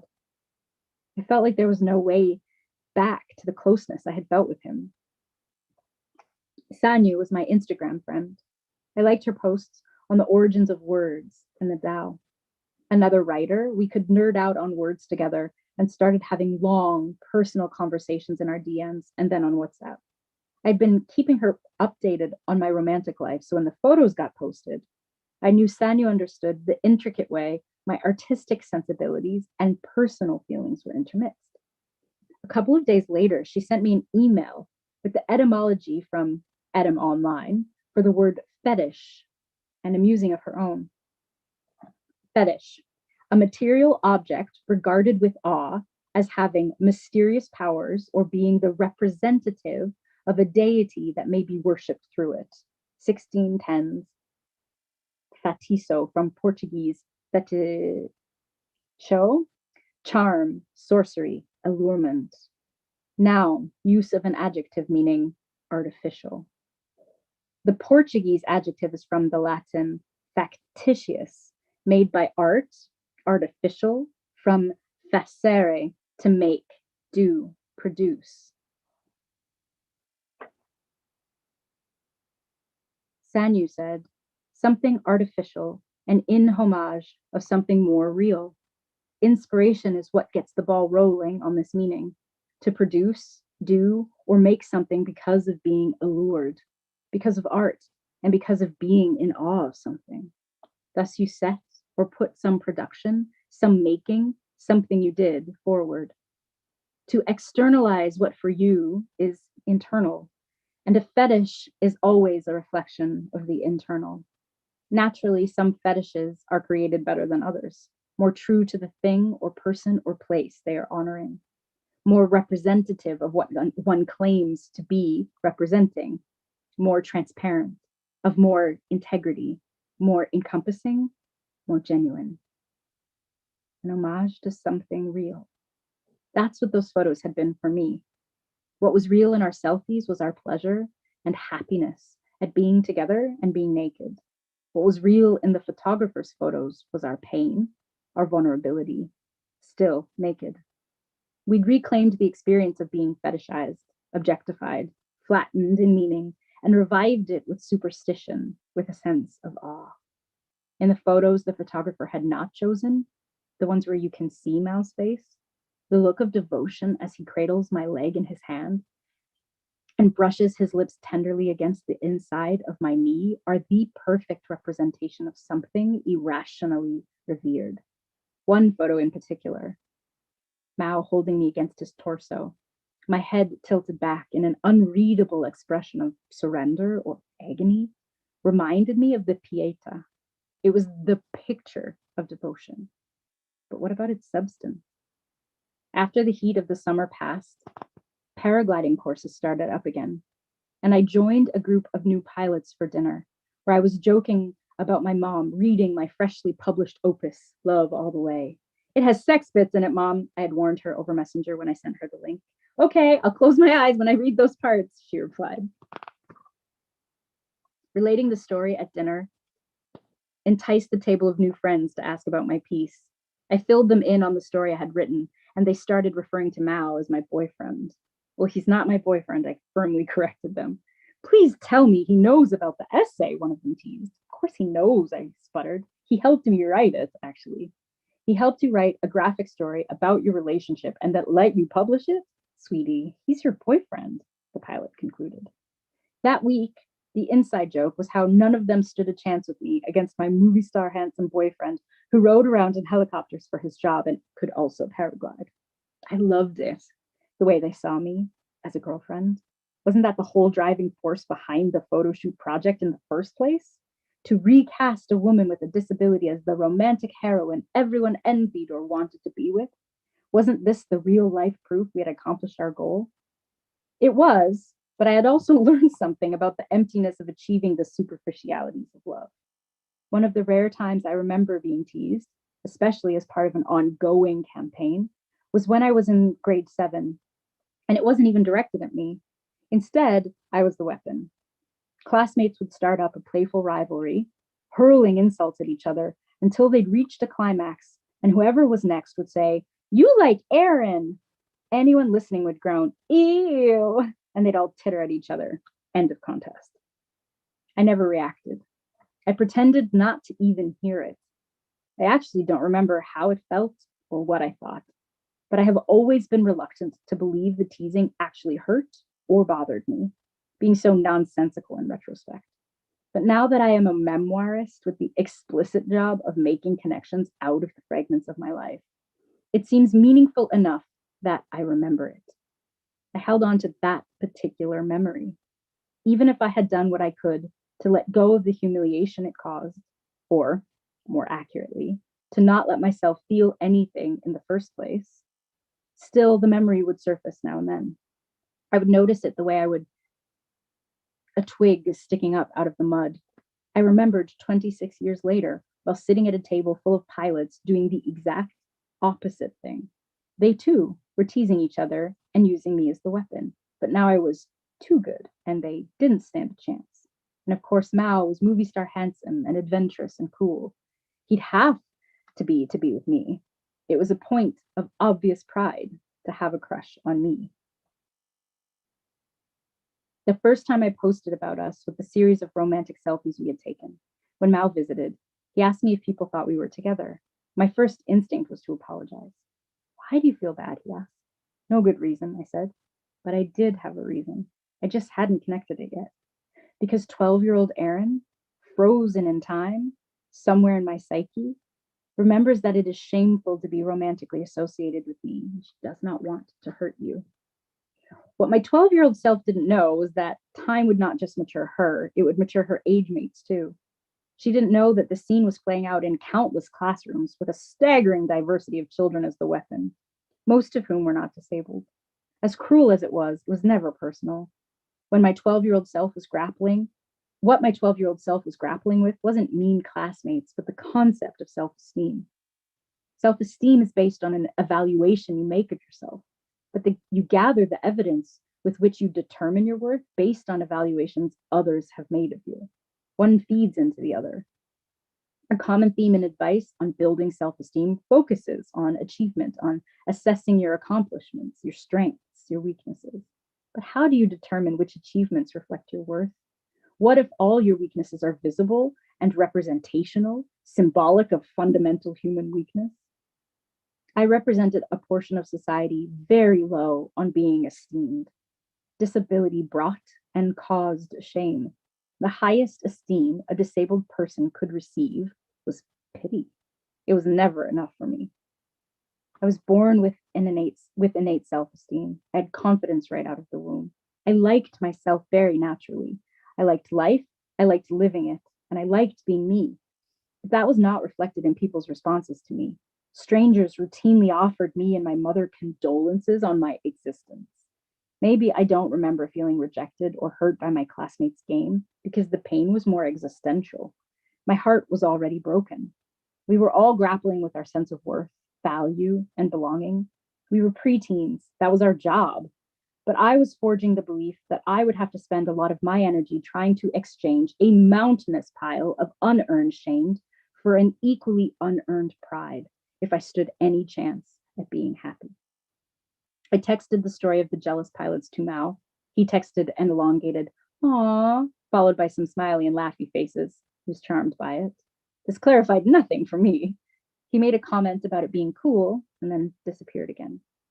Nevertheless, in that mystical way that healing can time travel, a message made it back to 12-year-old Erin, sitting in Miss Lowry's class, her head buried in a book hidden inside her desk, escaping into R.L. Stein fantasies instead of paying attention in class. You will grow up to be very proud of who you are.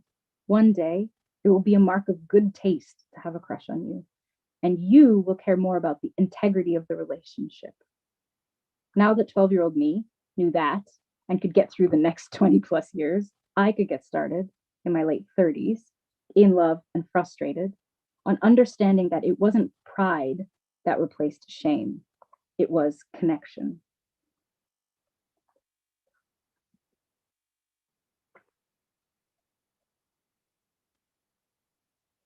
I am aware of the time, and it is 10 minutes to 11, which is when I was slated to end.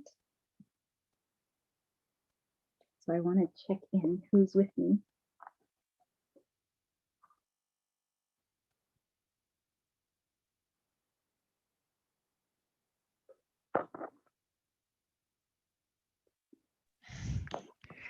Hey, Erin, there's a note in the chat.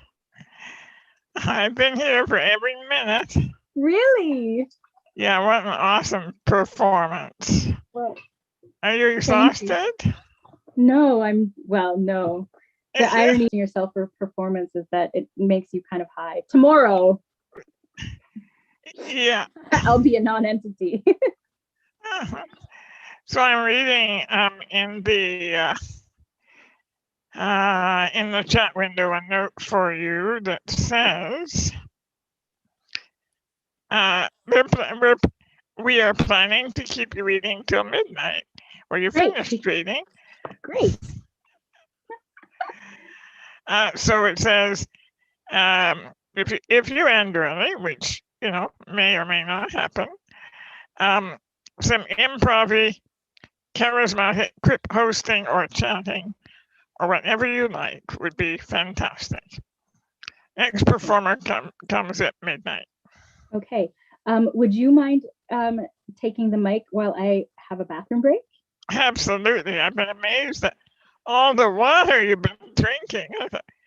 This is the magic of a bladder that retains. Okay, I shall be. This is a commercial announcement then. Okay. And I will follow suit if that's okay.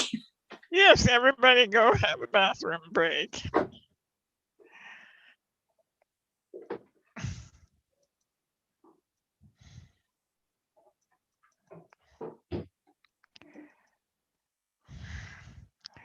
So I can repeat this when the interpreter comes back. But we have a bit of intel from the parliamentary schedule for tomorrow. And what I've been told, what we're going on is that the debate on Bill C7 will resume at 3:30 p.m. And there will likely be a vote at 7:30 p.m.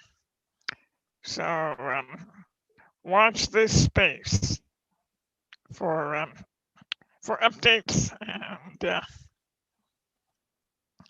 and come to this space for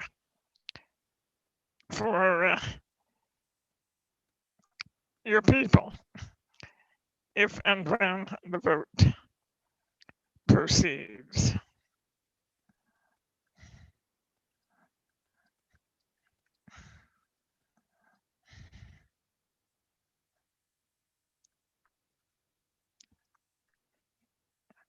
Yes, please, Erin. I was confused for a minute because you're another Erin, but that would be great. Hi there. Hi. I don't have anything prepared, but I can help chat if that would help anyone. Yeah, I loved your presentation earlier. I was off camera, but listening. Your conversation with Tracy, it was great. Thank you. I'm all talked out. I've used up all of my information that I had in my brain. So I don't know how exciting I'll be now, but it's okay. You have a lot to say. Thank you. Yeah. Well, it's I'm just happy to be a part. How did you find out about the filibuster? I found out on Twitter. So I'm very happy to have seen those tweets and been able to help out. We appreciate your engagement. Aaron, this is Aaron. Hello, Aaron. I like your name. Hi, I like your name. It's a good one, I think. Your Are reading you was doing- beautiful. Oh, Sorry. thank you. Are you doing the tech? Yes, I am here to be in the background. Wonderful. I can feel you guys with me. I've been also like, as the hours are going and the ASL interpreter is with me, because that's all that I see on my screen. It's Yes. just the interpretation. I think this is not just my own stamina. That's a very physical activity as well. So I've been in really good company, really good energy. Are we ready? So I'm going to midnight. We should wait for the ASL interpreter. They had to go to the bathroom as well. Okay. Okay. So we figured that was only fair. Yes, absolutely. I like will your. say, sorry, I was just going to say I missed part of your reading in the middle, but did you not go to the bathroom that entire time? No, I haven't gone since 5. I've been here. That reading. is a talent. With all that, And I actually only stopped because it was coming up on the scheduled time, and I wanted to make sure whoever was slated next. Well, okay, well, take it away. Are we ready? Yes. Okay. I was learning an important life lesson somewhere here. Yes.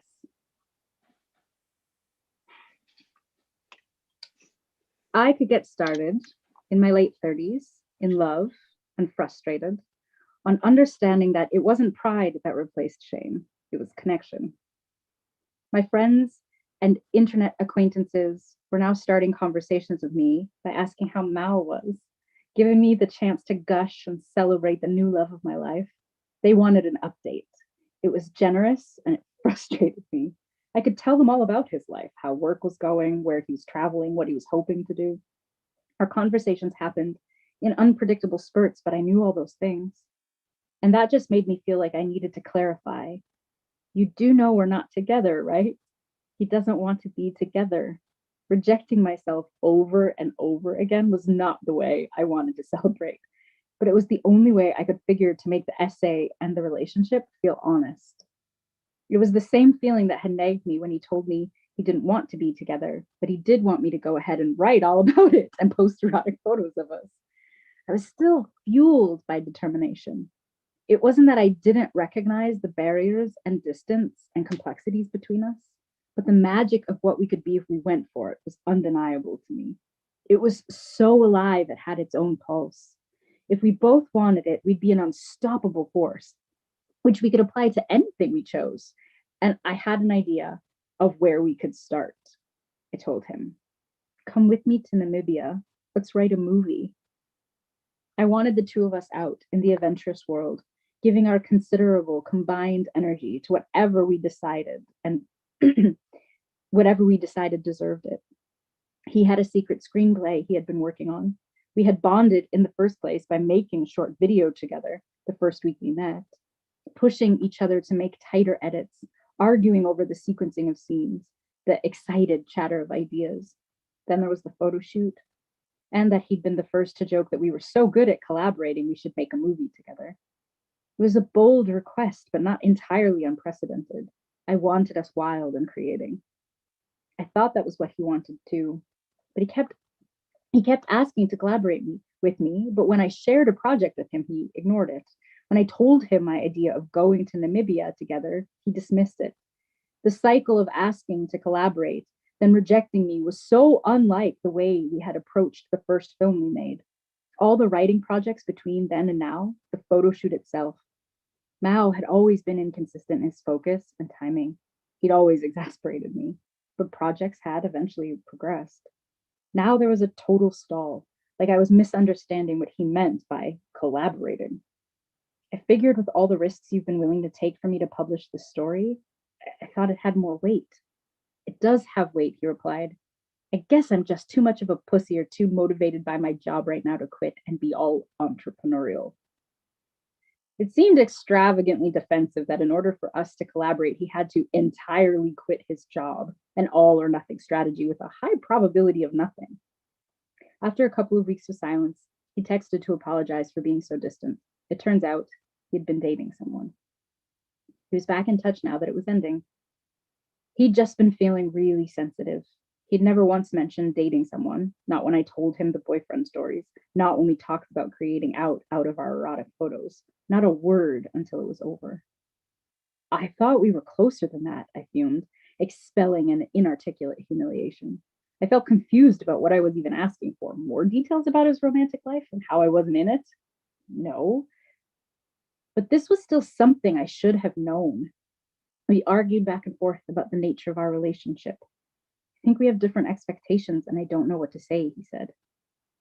I just realized we are not on the same page at all and I don't know what to say either, I replied. What page are you on? He asked. How was that unclear to him? I had just published a massive digital memoir, which he had read several times, detailing the page I was on. I was 33 pages of publicly in love with him. I want us to be together. I want us to make more stories together, I said. I love collaborating with you. But what if someone else does come along? I'm confident it wouldn't change anything about our relationship, but it would suck for me if you had a bad reaction. Maybe it's naive, but I think everybody can just get along, he said. What if someone else came along? Someone already had come along. That was the whole point of this conversation. Someone had come along and changed everything. His newly ended relationship was the reason he'd been distant and non-committal during our conversations about collaboration. It was naive and infuriating. Get along on whose terms? He was basically saying we were friends with benefits, but instead of sex, he had the benefit of access to the interior of my creative process without giving me the benefit of his commitment to it. Maybe it didn't change anything he felt, but it changed everything for me. I think we need to be very careful about our expectations, Mel said finally. Well, I had been trying to do exactly that, and I was still way off. How was I supposed to know what reasonable expectations were if he was withholding crucial information? Who was I to him? What did he want? Most importantly, what did I want? If I had known Mao couldn't let himself love all the way, I wonder if I would have slept with him. The photos would have meant something else if they had happened at all. I didn't regret it, but it changed things. If I had known he was dating someone, I would have posted about us differently. I kept finding out about these factors afterwards, but they weren't unpredictable. If they changed things for me, then I couldn't wait for him to tell me where things stood for him. I had to decide where they stood for me. Choosing to decide what things mean to me, imagining a life outside of the available options, has always freed me. It gives me the power to build my own life, to feel love where I had only known pain. I take my wheelchair all over the world, I make it fly, and I blew a romance out of proportion. It's all the same me. It's all the same force. Meaning gives things weight, and it weighs things down. It can propel you forward or keep you stuck in place. There's no one formula for timing or the precise amount of meaning to use in any situation. Just a constant rebalancing, adjusting to every other force affecting you. Mao had said what had happened between us was beautiful and special, and the intimacy was deep and genuine. And the way I can weave meaning into things is some part of that. But it was also over. Not because we didn't love each other, but because despite every natural instinct screaming inside me, maybe you can't be determined for a place in someone else's heart. It had been a romantic fantasy for someone, Mao, to put up a fight, to not let me go. Having it happen in reality revealed the obvious flaw. What had created the need to fight for me in the first place? His own ambivalence. He created the abandonment, then enthusiastically reappeared to relieve me from it. He wasn't fighting for me. He was fighting with himself. I was just caught in the middle.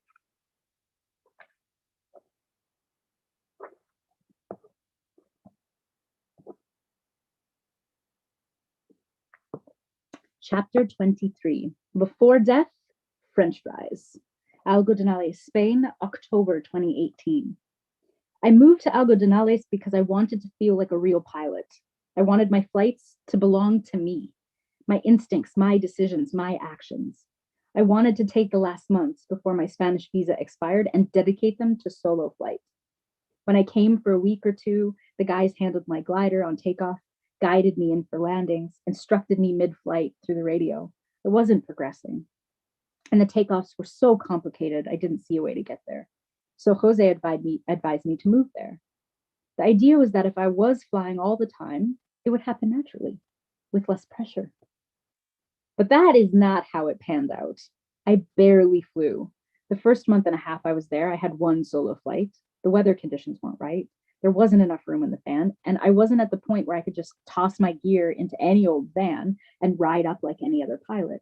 I was there to learn to fly without my instructors, but I still needed my instructors to fly. I was getting nowhere. Jose could see it. The way I was waiting as patiently as he'd asked me to, and I could feel it. Maybe I'd set the wrong goal for myself. What did it look like for me to be good at paragliding?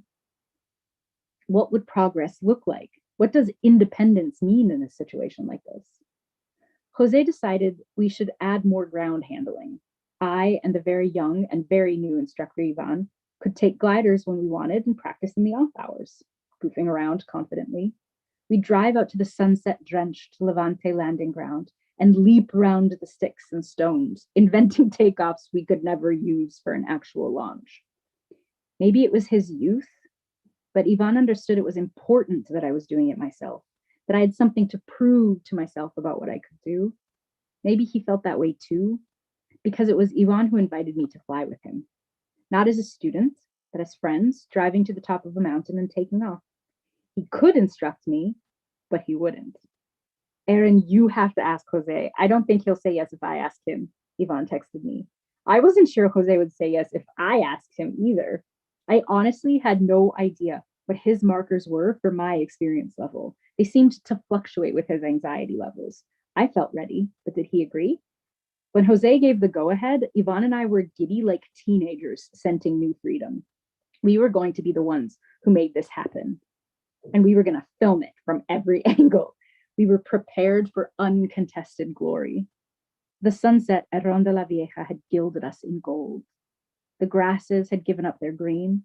They were flowing yellow. They were a flowing yellow sea as far as the eye could see. And from this height, we could see far. We were trophies in flight. The late afternoon is often a good time for gentle flights.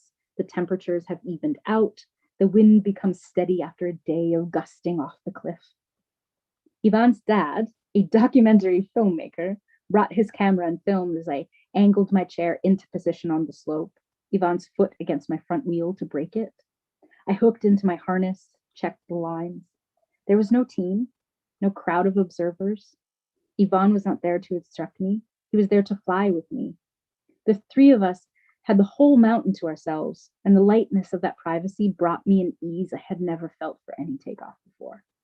After 2 years of paragliding courses, making meager progress, it was finally time.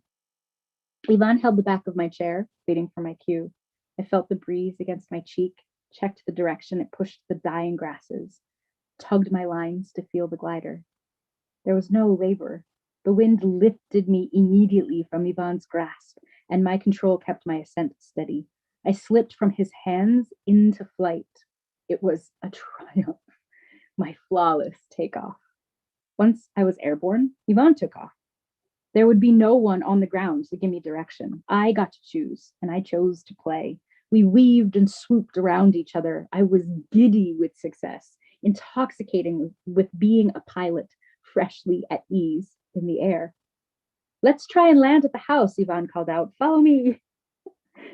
We'd need height to make it all the way to the house by the road, and I was already a foot or so lower than Ivan. But if we had enough speed, it was still possible. I lifted my hands all the way up, releasing the brakes entirely, indulging in a surge of confidence as I flew past the familiar boundaries of our usual landing site. Erin, I don't think you are high enough. Let's go to land now, Ivan called out. Go to land is a shorthand for a series of calculations that I hadn't kept in mind as I turned back to the landing field and tried to track the wind direction to orient myself against it. My mind went blank. There are several ways to tell which way the wind is blowing on the ground while you are in the air. Smoke, there was none. Grass or wheat or trees, the fields had been harvested. The dirt did not blow. Windsock? No. You can feel the direction on your face. The wind feels everywhere. You can look down and watch the ground move under you. If you are in line, you will move ahead straight. If the wind is pushing you from the side, you will move sideways. The ground is so close. It is rising up so fast. What direction is it rising from? Smash. Dragged, scraped across the loam, grounded. The front wheel from the chair Louisma made me snapped. Crash. I bounced and skidded up the lumpy hill of the harvested wheat field. All around me lay the bare soil dried by the Spanish sun in rocky clumps with razor edges, banging my arms, my ribs, scraping the skin off my shins as my paragliding wing dragged me, still harnessing the wind. Ivan's shouting crackled at me over the radio. I wanted to lie still, to pant, but I had to get to my radio, and I was upside down, pressed into the shoulder straps of my harness by gravity, the weight of my wheelchair preventing me from rolling easily or pushing upright. The radio was between my hip and the ground, and I couldn't reach it. I had to undo the straps. My hands shook as I tried to squeeze the clips to release them. Each release increased the weight, pressing into the other clips, making them harder to release. Finally, I was free enough to reach my radio. "I'm okay," I called out. I finished unclipping myself, more slowly, crawled out from under my chair, took a deep breath. Was I okay? It was the kind of crash I had seen new pilots take in their first few weeks of flying. Landing too hard, misjudging the wind direction, not flaring at the right time. They'd hit their butts hard or scrape the palms of their hands. Then they'd learn and move on. But I hadn't had the chance to make those mistakes until I'd had too much experience to justify miscalculating the wind direction. It was like being friends with someone for too long to suavely ask for their name. I was burning with embarrassment. Was I even a pilot at all? My pride hurt, my body had been shielded by my wheelchair. When Yvonne reached me, he asked me again, "Are you okay?" I nodded, shaking and still a bit winded from shock. "Yeah, I'm fine." "Before you moved, I thought you were dead," he exhaled, shaking visibly with his own shock. "Are you sure you're okay?" Yvonne kept asking. He made me rotate my arms around in their shoulder sockets. I already couldn't stand, so we didn't check that. My arms ached. There would be massive, fig-colored bruises by the next day. I took in slow, successively deeper breaths. My ribs hurt, but I could breathe. I patted myself down my sides and my torso and legs, feeling for tenderness lost in the shock. Nothing. I tilted my head side to side. All fine. The skin on my ankles was rubbed off from scrambling around in the sharp soil without having control or sensation of my feet. The blood soaked my socks, but it didn't hurt. I was okay. "We have to tell Jose," said Yvonne, sighing in resignation. Then I was not okay. The thoughts running through my head coming down from the hill were harsh, sharper than the edges of the dried soil clumps, scraping the skin off the parts of my ankles where I had no sensation. "You have to be better than other pilots. You can't make mistakes like this. You know how to land. What were you thinking?" I was expecting an irrevocable chastisement. Jose and the other instructors had all invested so much extracurricular effort, time, and expense into me, and then I crashed. Broke the chair, didn't deserve so much, shouldn't have reached so high. It wasn't only my risk. It had also been Yvonne's. Would this mean he wasn't ready to instruct? Would Jose trust him less? It had also been Jose's risk, his reputation, his company. An able-bodied pilot could be a goof, make a dumb mistake, hurt himself, and everyone would shake their heads at him and move on. With me, if I got hurt, it would be someone else's fault. Regardless of whether it was true or fair, that was the fear. Other people taking too much responsibility and therefore exerting too much control over the things I did. This was why people so often said no to me. They were afraid that if something bad happened, it would be their fault. And not just legally, not just as a liability, but morally. They would be blamed or blame themselves for the injuries to the disabled girl. My kindergarten principal was worried about this. Mrs. Lawson and the school board were worried about this. The bus driver the night I met Elliot had been worried about this. How much bigger was Jose's right to also feel like this when the risks were actually real? Yvonne texted Jose, and I texted with Laura when I got back into the car. I was despondent, slumped against the car door. I was certain they would never let me fly again. She talked me down, texting, "You sound like a teenager who crashed her dad's car. You might be right that he might be disappointed in you, but you'll get to drive the car again. It's probably good that you are contrite. It means you'll learn." A text from Jose came through. "Are you okay?" "Yes, but the chair is broken." "Did you hit your head?"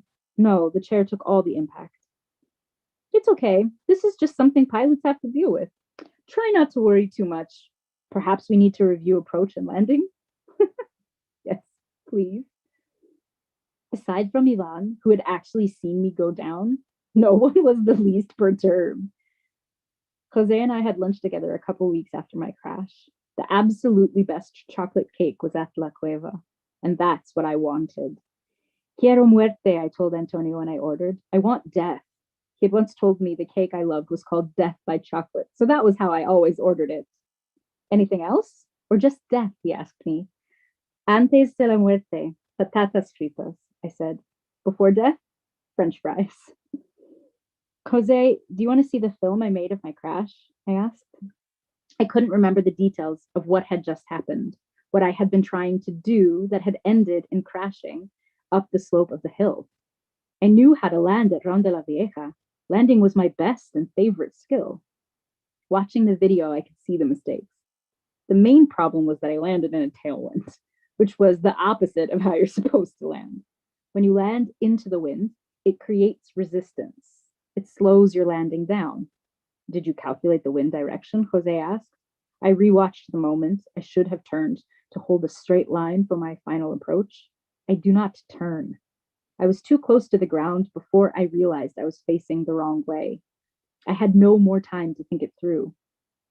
Just before landing, at a very precise but intuitive height, I must pull the brakes all the way down behind me. When executed at the exact right moment, it lifts me up slightly, just before touching down, so that I land as gently as a feather. I was going in the wrong direction, and the ground was coming fast. At the moment before impact, instead of putting my arms down and behind me to soften the inevitable blow, I reached out for the ground. I didn't flare. "The flight was perfect. We are focusing too much on the crash," Jose insisted. "But I think it was good for you to fly alone with Ivan without us there to supervise. It's like you have to fly away from the nest." I nodded. It took longer than we expected. But when I see this, I don't feel any of the emotion of that, "Oh, Aaron is flying," meaning the inspirational preciousness he knows I hate. I'm more excited about the new handlebars on the chair. Makes it so much easier to control and run with you. But your takeoff was just normal, Jose said. It's true. It's not something we have to figure out anymore. We did it. We figured it out. It took us 2 years, but we really did it. Now I just need to practice it, I said. And then I shoveled another bite of death by chocolate into my mouth.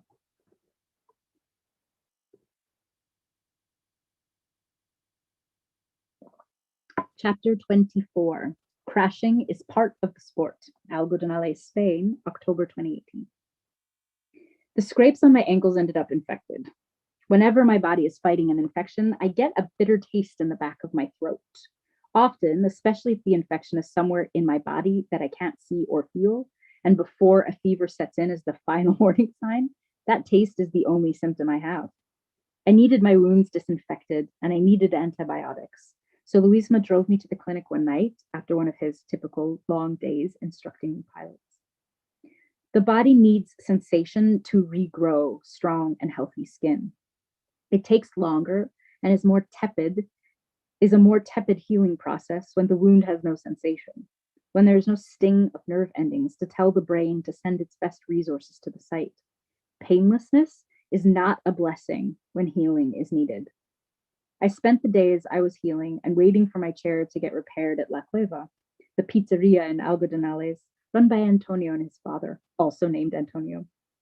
I worked on an adaptation from Love All the Way for a competition and grieved. Crashing is part of the sport, I was told nonchalantly over and over again, and I said it to Mao when he texted me the day that I crashed. That makes me think it's also a metaphor for love, Mao texted. And in the midst of a long text, I've been thinking a lot about what you said, and I don't see us ending up together. I'm bruised all over, also a metaphor for love, I wrote. When I was sitting in those church services as a girl, along with my dream of playing the tambourine as well as the pastor's oldest daughter, I was also imagining how the Holy Spirit would bring me relief. If I held on to my faith in God on very specific terms for long enough, the Holy Spirit would pour through me and make my life easier. It would take away the stress and fear and flood me with peace. I was holding on in the same way to love. I had to be determined because I had mostly known love that was stressful, tense, terrifying, and dangerous. When you loved someone, that's what you committed to, managing the stress it cost. If you held on long enough and if you got lucky, love would take over and make it easier, flood you with peace. While I healed, the sky rained so hard and so uncharacteristically that it wiped out parts of Gronda, a nearby town, and reminded me of the forces I had longed for as a girl in church. Torrents of spirit promising peace to a parched soul. But these torrents of rain did not bring peace. How would any torrent? Really? They bring destruction, always. Algodonales residents passed around their cell phones, showing each other Facebook videos of the roads turned into white water. Some were funny, and some made us press our hands to our hearts in shock. Jose had to refund some courses. The region was renowned for paragliding because of the high ratio of flyable days, particularly in comparison to the UK, with their rainy, cloudy, miserable weekends. It is almost unheard of to send British people home from Spain to better weather, but it happened a few times at the end of that summer. La Cueva had Wi-Fi, and my apartment did not. Antonio, the younger, unplugged the gambling machine so I could plug in my laptop, brought me brownies from the bakery, and made me as much coffee as I could drink. I'd linger near the window for as much light as possible, while he would tease me for eating French fries every day and let me sit there as long as I pleased. The essay won first prize. Two first place wins for essays I had written about Mao and me. I write like I love. I write what I love. My writing is my love. Falling in love and feeling the inspiration for a story rush through me are the same feeling. In every way, writing and love are intertwined. I did not know this consciously about myself before I met Mao, before I crafted and published the entire story of our relationship. I'd had and become the lover I dreamed for myself with him. I expressed my love for him in words. I took his love in through touch. I thought those things would reciprocate more evenly. Instead, his touch was what made me feel loved. Words were how I expressed the love I felt in return. His touch, my words, our collaboration of energy. I'd finally felt the way into my own sexuality, experienced a way my feelings and my lust connected. I knew a way in now. I had become the woman who could write the story. What do you call the person who showed you something like that about yourself, who loved you in a way that helped you become more of yourself? What do you call them after you can't share your intimate self, after you can't write with them anymore? How could someone like that be any kind of an ex? They are part of everything after. I called Laura when I found out I won and sobbed into the phone, gasping for air. Something about my growing success as a writer, maybe clarity shaped by the contrast, finally forced me to feel the loss of my connection with Mao, even though it had happened more than a year before, the day he told me exactly everything I needed to know about our relationship when he said, back in Bogota, that he didn't want to be in one. This doesn't mean more to you than it does to me, but I don't want to be in a long distance relationship. In the end, my ankles took 2 weeks to heal. My pilot friends entertained me with stories of their much worse, much stupider crashes, trying to nudge me out of taking my own crash so seriously. My wheelchair was repaired, and in a break in the rainy weather, I flew again. A couple of the pilots, Vern and Wouter, that were with me for my first flight post-crash, had breakfast with me the next day. You will never fly alone, Wouter said. We were talking about my solo flight ambitions. Wouter was an experienced pilot, and while Vern was new to paragliding, he was previously a Red Devil parachuter. We were sitting at La Cueva, drinking tea and coffee and getting out of the rain. I was humbled by heartbreak and the literal healing in my body. I nodded my agreement with him. Do you fly alone? I asked Wouter, and he nodded. So you hike up? I inquired, and he nodded again. Well, I hike up, he said, sticking his thumb out, meaning he hitchhikes to take off.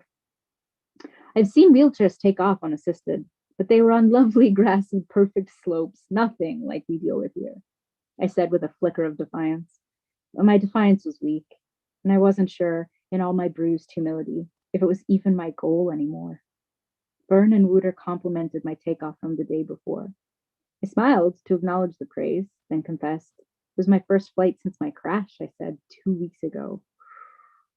That's a lot of time to think about it, Vern crumpled his face sympathetically. In the Red Devils, they'd come grab you and get you right back in the air after a bad flight, so you couldn't think about it at all. I didn't worry too much for the 2 weeks.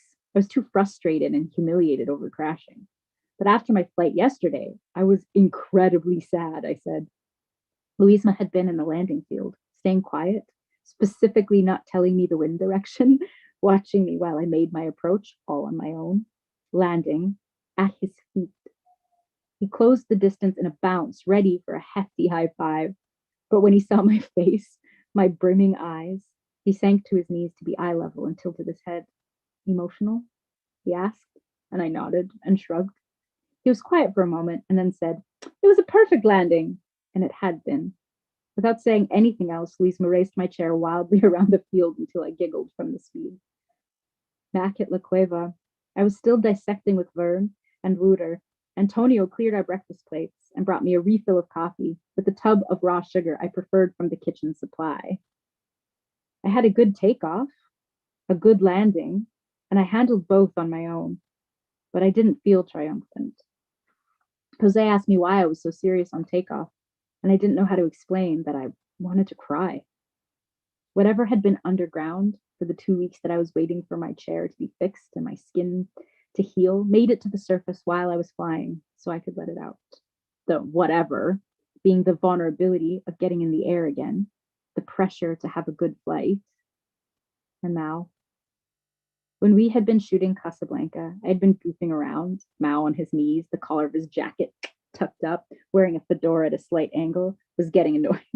Aaron, no, come on. You're never going to see me. She's never going to see him again. He'd meant the characters were never going to see each other again. He had wanted my eyes full of a graceful grief. I faked it, because in real life, I was giddy from falling in love. At that time, it didn't seem possible I'd never see him again. I had been fortified with faith in us. It felt like a beginning, not an end. It felt possible now. It felt almost certain. If anyone took any photos at all of me on the landing field after my first post-crash flight, or on any day of the 2 weeks after that, or that morning having breakfast with Vern and Wouter, my eyes would have shown that noble but restrained sense of loss now had prodded me to effect during our Casablanca shoot. My eyes, my entire aura, now had the perfect ring of sorrow. You maybe need a female friend you can talk to, Vern said with sincere concern. Evidently, the depth of our conversation was making him feel inadequate to counsel me, though I felt perfectly supported as we talked. I just went home and sobbed for the afternoon, I shrugged, meaning I handled it. That's good, Witter said. You're like kettles full of water, and when something happens, the water starts to boil and the pressure builds. The whistle is our tears. You need to let them out. I always say it's good to cry when you need to. I didn't need a woman to talk about my feelings. We were talking about them right now. And I can always talk about feelings with other pilots, men and women, though mostly men. Show up for a week or two. We bond intensely in the many hours a day we spend training and sitting around and flying together.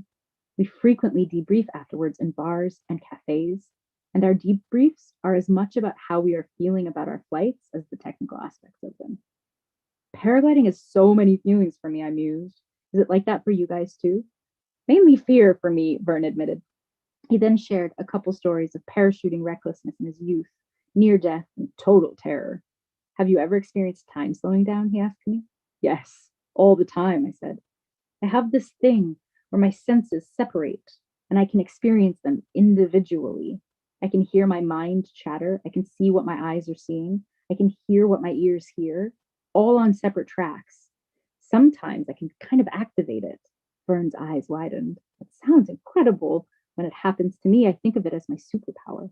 I was in a fight once and everything slowed down. I could actually feel the vibration of the guy's fist in the wind as it passed my face. It was like the Matrix. It is like a superpower, I agreed. And it's been incredible for my writing, but it also produces a lot of cortisol. I think it would be ultimately destructive to me if I wasn't getting so much therapy, I said with a laugh. It can take a while for all my parts to coalesce again. It's been 2 weeks since my crash, and I'm just starting to feel like I'm back together. For some people, it takes ages, or it never happens, Witter pointed out. Crashing is part of the sport. Love, life, and paragliding. The ground is unrelenting. We can leave it, and that's its own kind of shock, an elated rush of triumph. Flight is easy when it's beautiful. It's easy when it's washed in the calm golden glow of sunsets, and our view is vast, and we are in the company of clouds and vultures and our friends who can also fly. But we must come back down. When the impact is ugly, demeaning, when it slows time down and splits your senses, you don't just have to come down, you have to come back together. And then you have to hike back up and take off again, knowing now more precisely what you risk. Hey, Erin. Hi. We had a slight scheduling miscomm between the whole team just because everything has been on the fly this whole time. So would we be okay to wrap up and leave everyone with such a cliffhanger? Absolutely. Amazing. I've been in the background most of the time here as tech, and you know, I don't know if you recognize me or anything from like Instagram. Yeah, I saw you you were on the other day. I was there. I was, yeah. We've chatted over on socials as well, but yeah, it's been really great listening to you read live this time rather than, you know, recorded over Instagram or something. It's been really lovely. Thank you so much for gifting us with your voice this evening. It's been the most really chill, laid back time. Yeah, thanks for having me. Yeah. Do you want to say anything to close out your time? Because I know I'm cutting you off really suddenly and we were expecting another half hour of you. No, I mean, I've been talking for 6.5 hours, so. It's true. It's true. You have said many things. And I'm really glad that this event is being live streamed because that means that eventually there will be a recording and people will be able to listen back on this. I guess there is one thing I would like to say, which is that I'm just completely amazed at this event and all of the work that's been going into it. And I'm just how it even came together and the pivoting at the beginning, at the last minute, and this opportunity to like, you know, to bring it back to Bill C7.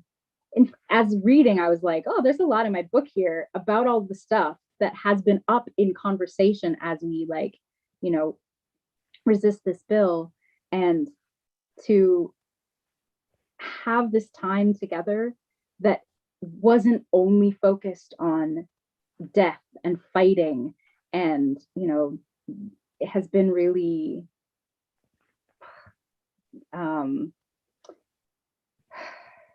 recharging and really important, I think. And so I'm so impressed and proud and grateful for everyone who pulled it together and created the space, and everyone presenting, and all the just all of it is so mind-blowing and awesome. So, absolutely. I agree 100%. And huge shout out to Gabrielle and Catherine for pulling us all into this and getting this all together. And then, Kate and Tracy in the back as well, doing so much. And yes, all of us have pulled in so many people at the very last minute. Yeah, the last, oh, it blows my mind. It's incredible. Yeah, absolutely. Well, you're welcome to stay in the call if you want to, but also you've been in this call for 6.5 hours, so maybe you don't want to. Maybe leave it on in the background if you want. There's about to be a couple more pretty cool segments, but I do hope that you take some time for yourself there. Yeah, for sure. Thank you so much, too. Absolutely. Let's see.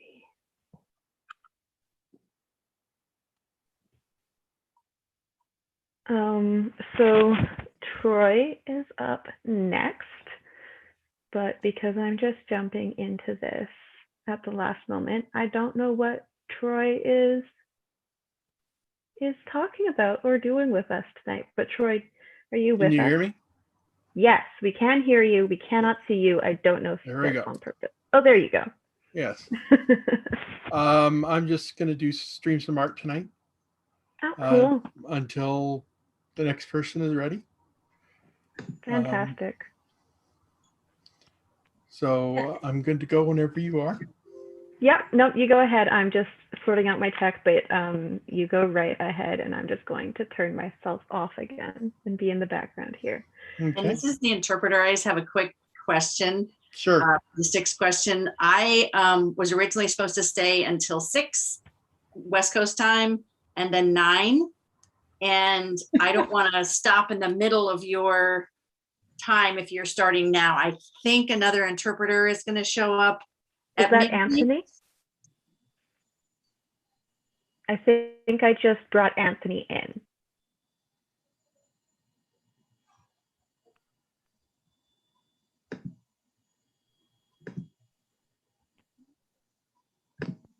Just waiting on video, but I think I have the next interpreter in here now. And I can start and go until I see the other interpreter, and then I'll jump out if that works. That's fabulous. Go. Okay. I'll do that. Thanks so much, Mary. Absolutely. Okay. Hello. So you just start? Yes. Yes, okay. Absolutely. You can go ahead with however you want to lead this. Okay. Hello, everybody. My name is Troy Lindstrom. I'm a digital illustrator in Prince George, BC. My main creative outlet is creating art with a disability slant. I do mostly portraits. I've had my first exhibit in December at the Two Rivers Gallery in Prince George, BC. And a lot of my practice before was accessibility to the arts, but after, well, the summer and the COVID and just seeing how people with disabilities are being left behind, it really became just so we're visible. So people see us, they hear us. Tonight I'm working on a piece called I'm a Person with a Disability, Not a Drain on Society. It's a series of pictures which started as really a t-shirt. Hi Garth, this is Tracy Humphreys calling about the disability filibuster, and I just want And I started with this picture. This is just, it was just the how the series started. And it's gone on. Sorry, I'm not too familiar with this program.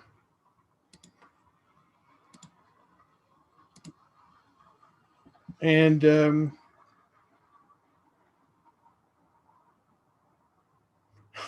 sorry, they're sending me messages. So what it is, I want people to see this, the stigmas that they have about us. So it's going to be a series of pictures with pop culture monsters and villains in it. And it's going to be a series of 8 pictures that are in a circle around my picture. My picture will say, I'm a person with a disability. And then the outside pictures will be consist of like Frankenstein, the Joker, with different sayings. The one I'm working on tonight, like I said, was I am, there we go. It's Nosferatu. Did that come up? Oh, yep, sure. So I do line work digitally because when I was young, I found traditional arts was just too expensive for a person with disabilities. Paints, canvases, watercolor paper. It's just something I could never afford. So I got into digital art because once you buy the program, which is $30, and I bought this program 10 years ago, you don't have to buy it again. And I've been using it ever since. So as you can see, I have the line work on the face finished. And tonight I want to work on the female figure on the bottom. You can see it here. So we'll add a layer. Like I was talking about before, I was supposed to have my first exhibit in April, and then COVID came. So that was delayed. And the main thing I wanted to do with my exhibit was to make sure it was accessible to everyone, because I had been part of an accessibility community with some friends, and it was mostly to do with gaming. Tara Walker, one of my friends, works at Microsoft in their accessibility department, and I was part of that. And that's what I based my first exhibit around. It was supposed to be May and June at the thing, and we were going to do some accessibility day events, which we did actually get to do. Sorry, I'm not used to talking and drawing at the same time. But the exhibit itself was delayed till December. And as the year went on, and I saw that how COVID was affecting everybody, and everybody was getting help except us. I live in BC, and we did get a small supplement to because I'm on disability, and luckily I had just before COVID really hit, I had gotten a grant from the Canadian Arts Council, which saved me a lot of the stress that a lot of other people had to deal with.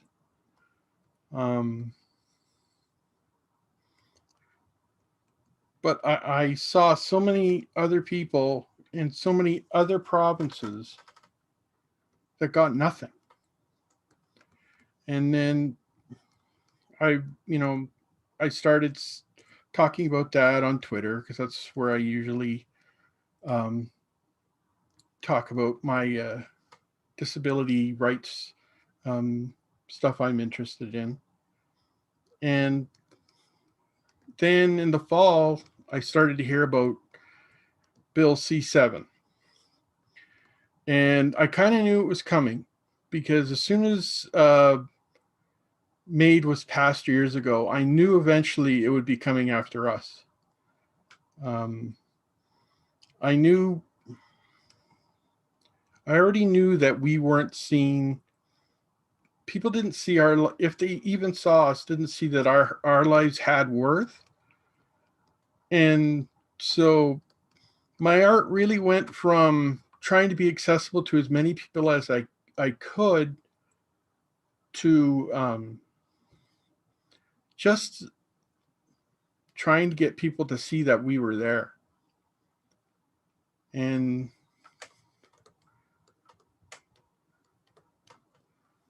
when the amendments with Bill C7, I knew what would happen if that bill got passed. It would be doctors coercing people with disabilities to end their lives because the doctors thought their lives weren't worth living, and not letting that person figure out for themselves whether it was or not.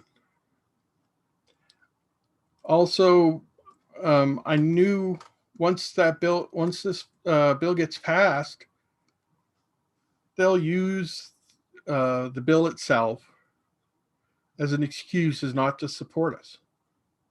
And they'll say we have options. And it's what I've always been scared of is when they start to push this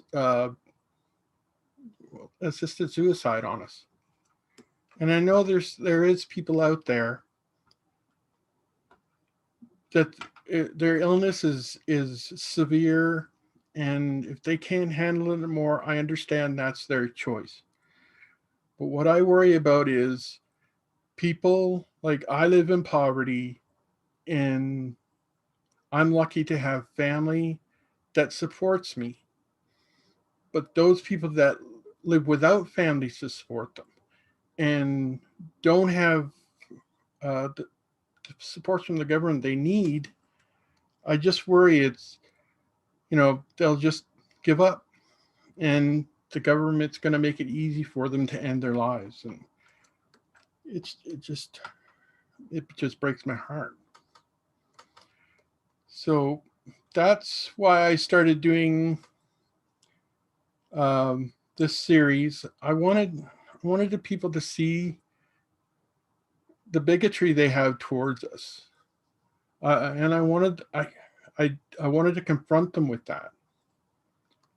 So my first picture was I'm Not a Monster, and I used Frankenstein because, if you have visible disability, there is people that will be scared to go near you.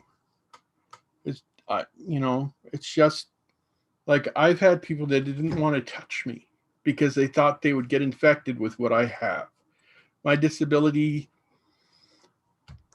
I was affected by psoriatic arthritis in my early 20s. And before we figured out what it was, it took about 6 years. It did the damage. It fused my spine and my hands. And I do walk around like I've had people make fun of me like I was Frankenstein. Like, it doesn't bother me. It's just, they can't understand why I move the way I move. And I think it disturbs them. So the second piece I did with this series was I Am Not Invisible. And I can show you that one.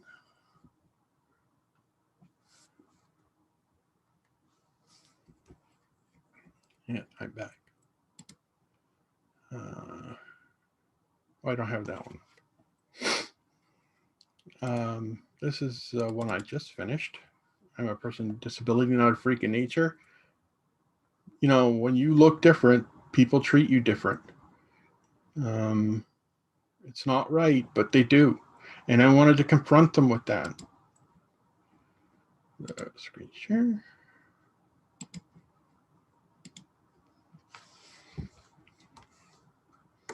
And then I did a pretty good illustration of Jacqueline Phoenix, I think his name is, with the Joker. Because I wanted to emphasize how, even with Hollywood, people with disabilities are always the villain.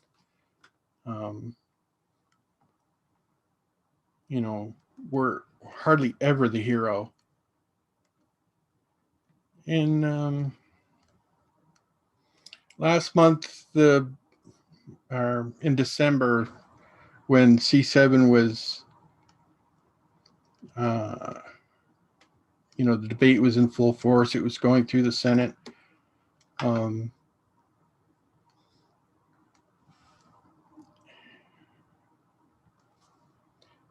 It's just to see. I stopped working on this series, and I started working on a portrait of Justin Trudeau, which is on the Twitter. If you've seen my post, and I called it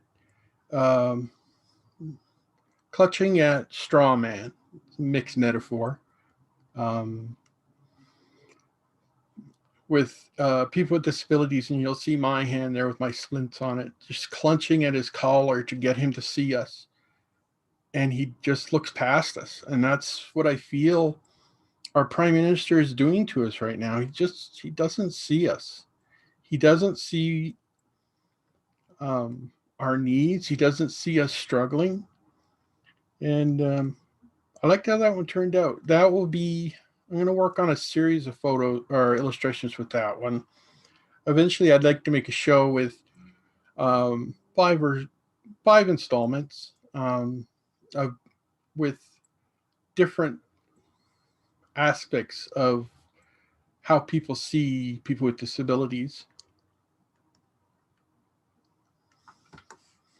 Now, one thing I love doing, getting back to the art, is the hair.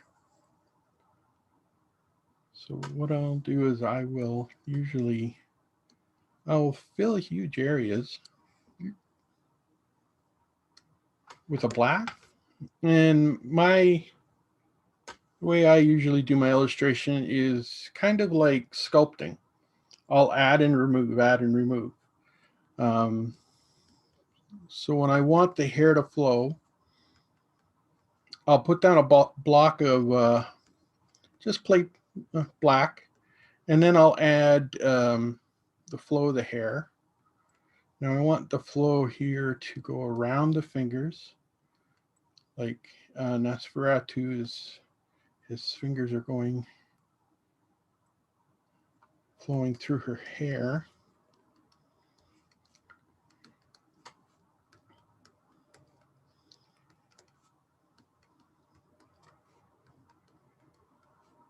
One of the things is about 12 years ago, a lot of people with disabilities recognize this. This is just, you don't do anything. You're like a vegetable. I was watching TV and playing video games all day. I didn't do anything. I finally decided I wanted to do something. And I'd always loved art, but art wasn't what I chose. I chose what people would most need me for, I think. So I took an accounting course, office course, only to find out that they don't need disabled people in offices where I lived. I was told by one of the office managers who said I would be a distraction. And I did that for about a year, just trying to find work, just because on disability back then in BC, I think it was like $900 a month, or up to $1,000 maybe. Nothing you could live on. One thing about that, like, I'm not the only one that feels that you don't want to be a burden. So I was just trying my best to create a life for myself. So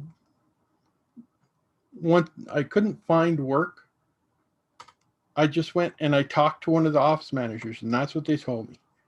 Any adaptive technology I needed would be a distraction, and that's why I wasn't getting hired. So I had a bout with depression again, which is nothing new for many people with disabilities. And then I moved to the city. Moved to Prince George just for more opportunities. And again, I was hit with the. I figured I needed to get work, so I tried that. And the thing I found out, it was I was looking in the wrong area.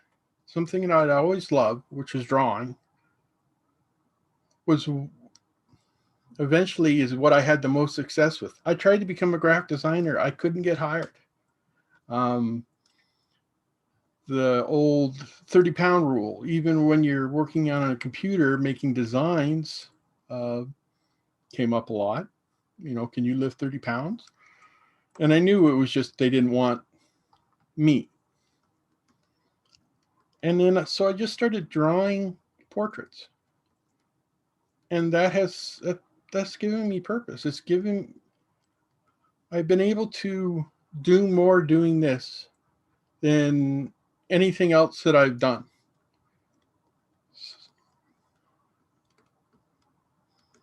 I'm sorry, I'm just going on here. It's hard. I have trouble talking without having somebody to talk with. Hi, Troy. Hi, I'm rambling a bit. You're doing great. Okay. I'm really loving this. I also wanted to apologize for the mix-up with your time. Oh, no problem. Because this has been really nice and fantastic. It's been really great. I also do want to say that we just brought Garth in. That's no problem. As soon as he needs to come on, just let me know. And if you need me for another hour tomorrow, the next day, I'm fine with that too. Fantastic. We'll definitely be in touch about that stuff. Yeah, I'd say ramble for another 5 minutes with us here. That'd be really fantastic. Okay, I will ramble on. Thanks, Troy. Okay. Well, I am rambling.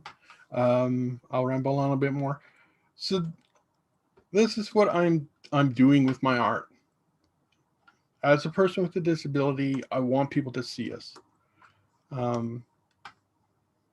It's hard to get people to notice, but I've been lucky. I've had support from able-bodied people in my community that see that I have potential, and they've helped me.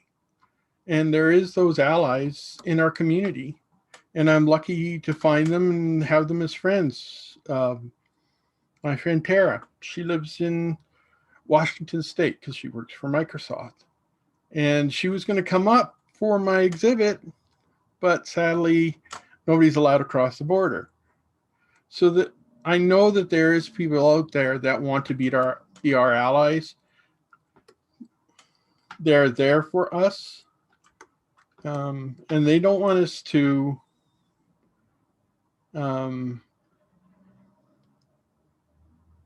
they don't want to see us suffer either. And until the government gets around to seeing us as people, I think we're pretty much on our own. So, right through here.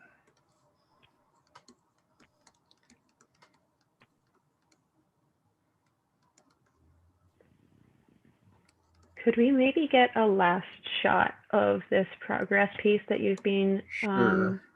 being so generous with? I still have quite a bit to do. Yes. Of Nosferatu, I have to put in all the shading, redo the jacket. It still has another 5 or 6 hours left in it. It's looking fantastic already. Yes, I'm quite happy with the line work.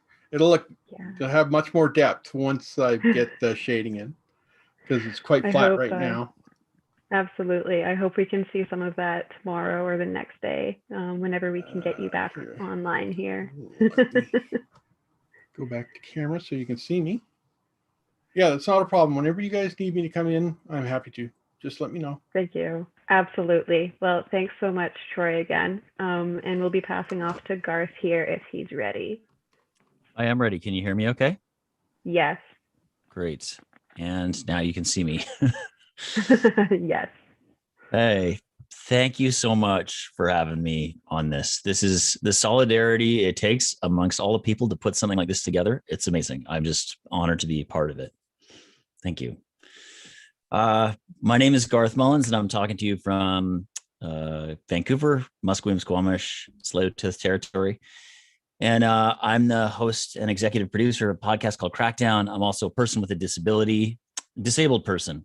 I'm blind, and I'm also a drug user and have been for most of my life. Opioids has been my thing, and spent a lot of activism working around the overdose crisis that's taken a lot of people.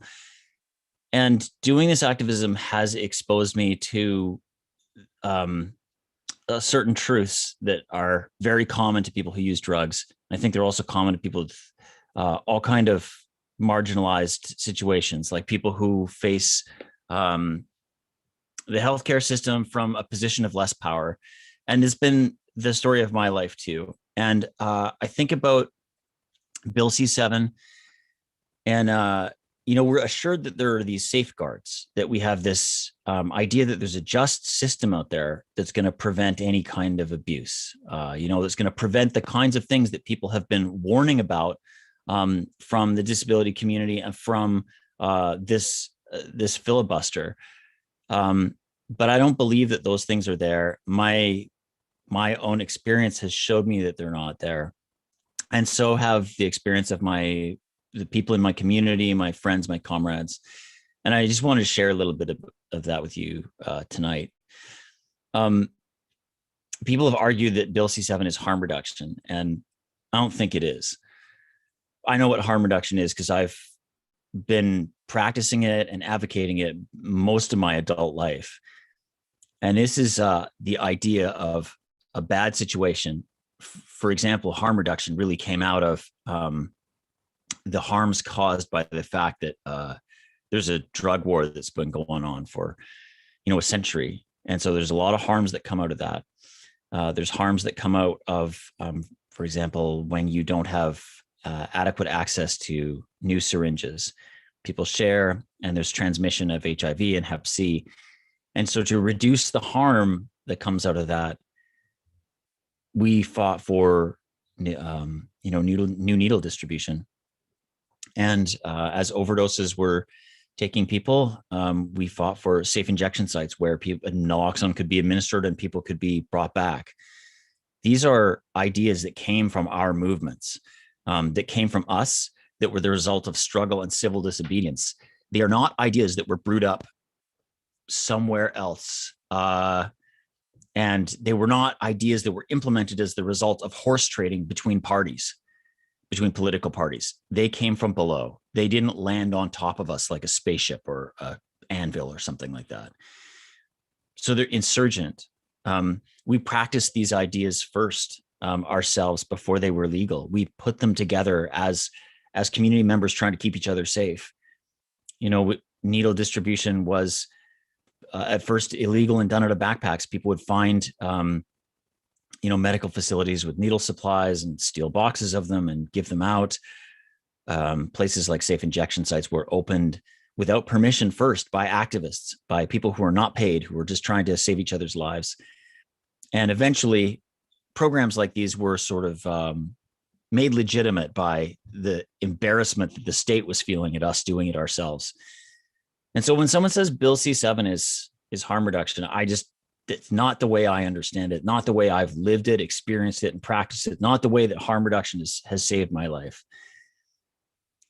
But part of that bill is the understanding that, don't worry, Canada's this great place with this universal healthcare system to take care of everybody, and there'll be guardrails and there'll be protections, and that's not the healthcare system that most of us have experienced. We found a system that treats people very differently depending on if you're Indigenous, Black, or person of color, if you're a woman, if you use drugs, if you're trans. All of these things can kind of count against you when you come into contact with this system. And definitely if you have a disability. I'm going to talk a little bit about some of the intersections there that I've seen. And I think about my best friend when I think about this stuff. My best friend since I was a young guy, and him and me have known each other forever. We've been heroin users together for a long time. We've tried to keep each other safe. He's kind of pulled me out of jams. I've pulled him out of jams. I stood up for him in court and said, he's a good guy. And a couple of Christmases ago, I lost track of him. We call each other a lot, and we go for breakfast and stuff, hang out like more when there's no pandemic. But, this was how we'd been. And all of a sudden he's just like off the radar. Right. And lots of people are dying of overdose. And I was worried that he was dead. And eventually, days later, I get a call from the hospital, and somebody, like, think a nurse, says, "Oh, your buddy's here." So I go find him. I go and follow the taped lines on the floor that are this color, that color, to, wait to go follow the green till it intersects with the yellow, go up the stairs, up the elevator. Anyway, I finally get there and I find him. He's not looking so good. And we chat for a while. And I said, "Hey man, why did you wait so long to get a hold of me?" And he's like, "Oh, no. They wouldn't give me my phone call." And I said, "What do you mean? You can have as many phone calls as you want." He's like, No, you get one phone call. That's, you get one phone call. And he's looking at me like, I don't understand. And I said, "No, this is not jail. This is the hospital. You're allowed to communicate, And he's just shaking his head at me like, you don't understand. And, he's right. I didn't understand. I'm a white guy, and I haven't lived his life. Like, he's a 60s scoop kid. He got taken from his mom when he's 8 months old off of the Curve Lake First Nation. And he's experienced the carceral system for a big chunk of his life. And he just feels the same kind of power at play inside the medical system. And there aren't safeguards there for him. And I was looking at him, and he was in a lot of pain, and so I tried to have conversations with the nursing staff or stuff around him. I kind of pretended I was a social worker and tried to seem official, and there's a real, they don't want to give people pain meds. And so in the podcast, I was thinking about this, and we did a whole episode on the great deprescribing that's happened across North America, the giant pill panic where doctors forced people off. And this affected the drug users like me, because we couldn't get access to something like that was maybe safer to keep our habits going, and to use something like that was not as risky. But also pain patients who were really relying on it. We were in the same boat. And so when I did this episode, I did follow my friend there, his situation, but I also talked to a pain patient journalist and advocate. And I'm just going to get the exact what she said so that I have the quote right. Her name was Dawn Marie Downton, and she lives out east. She's a writer and journalist, and she's a pain patient advocate with sacroiliitis. I hope I said that right. And I want to take you back to the time she told me about what happened with her getting cut off pills. And you'll see why this is so connected to Bill C7 in a second. Dawn Ray says, it was winter, right? It was Nova Scotia. I was in this big brown parka with the big hood and fur and all that. And I hadn't taken it off. I usually didn't because my appointments were pretty short. But for some reason, I decided to take it off today. And I was in one of those little exam rooms, and she came in. This is the doctor. She came in and she was wearing a yellow sweater, and she was wearing a kind of checkered skirt. I remember it was a kick pleat. I remember it had a kick pleat, she says. And Dawn Ray is saying that the doctor told her bluntly, I can't prescribe you fentanyl anymore. And this fentanyl had let Dawn Rae have a life where she could write and read. And she was a journalist and a writer, and that's what she wanted to do. That's how she really expressed herself. And before that, when she was just having the pain of sacroiliitis, she kind of couldn't focus. It was just all consuming. And so she said, this is what happened to her. And she got cut off. And she said, she's been active since then. And she said to me, I have a lot of people to this day contacting me about suicide plans because I have one and I've said that I have one. And so that was her reality, right? Without access to opioids, something so simple, she and lots of other people she knows and works with and have reached out to her have had to make suicide plans. And if you have a bill that nudges that along, instead of what she would want, what she said to me is just prescribe the stuff. She just wants the option to prescribe the stuff. She doesn't need to end her life. She knows exactly what she needs. She needs a fentanyl prescription to manage the pain. And I just think about the thousands and thousands of people across Canada who are in that situation, who've been cut off their prescriptions and they're on pain medication. So I mean, they have experienced this as pain patients. They experience people with lots of like chronic conditions or injuries at work. I worked construction and demolition and mining. And so I've seen lots of bad accidents, and I've known lots of people who did also rely on opioids to sort of manage their pain and manage their life. And I guess there's people like me who've used opioids since I was a teenager to manage what it turned out was trauma and PTSD. And I didn't know that until more recently, but I was just using heroin to get a sense of control over my life and to really put a lid on those feelings like, I don't want to be here. I want to get out of here. I want to check out. And so the whole world of people who are trying to self-medicate and manage are excluded by this medical system that's supposed to be full of guardrails and protecting us, so safe, such a well-sealed safety net that we can contemplate something like Bill C7. And I think about the experiences of other of my friends, and I'll just tell you about Tracy Morrison. Tracy was a leader of the Western Aboriginal Harm Reduction Society. Just like a fantastic, outspoken person. She was one of the people who taught me how to talk like this, how to just say, yeah, I use heroin without, I don't know, looking down and feeling ashamed and kind of qualifying it and burying it. She used to just tell people at the beginning, she's like, yeah, I smoke crack. And I just was so gutsy. She was known around the downtown east side as the Bannock lady because she made the best bannock, hands down, everybody agreed. And she was the president of this group, the Western Aboriginal Harm Reduction Society. And she also really sort of put her hand on the wheel of the research agenda of that group. And one of the papers that she co-authored was I'll read you the exact title. It was called "They Treated Me Like Crap, and I Know It Was Because I Was Native: The Healthcare Experience of Aboriginal People in Vancouver's Inner City." And you can look that up.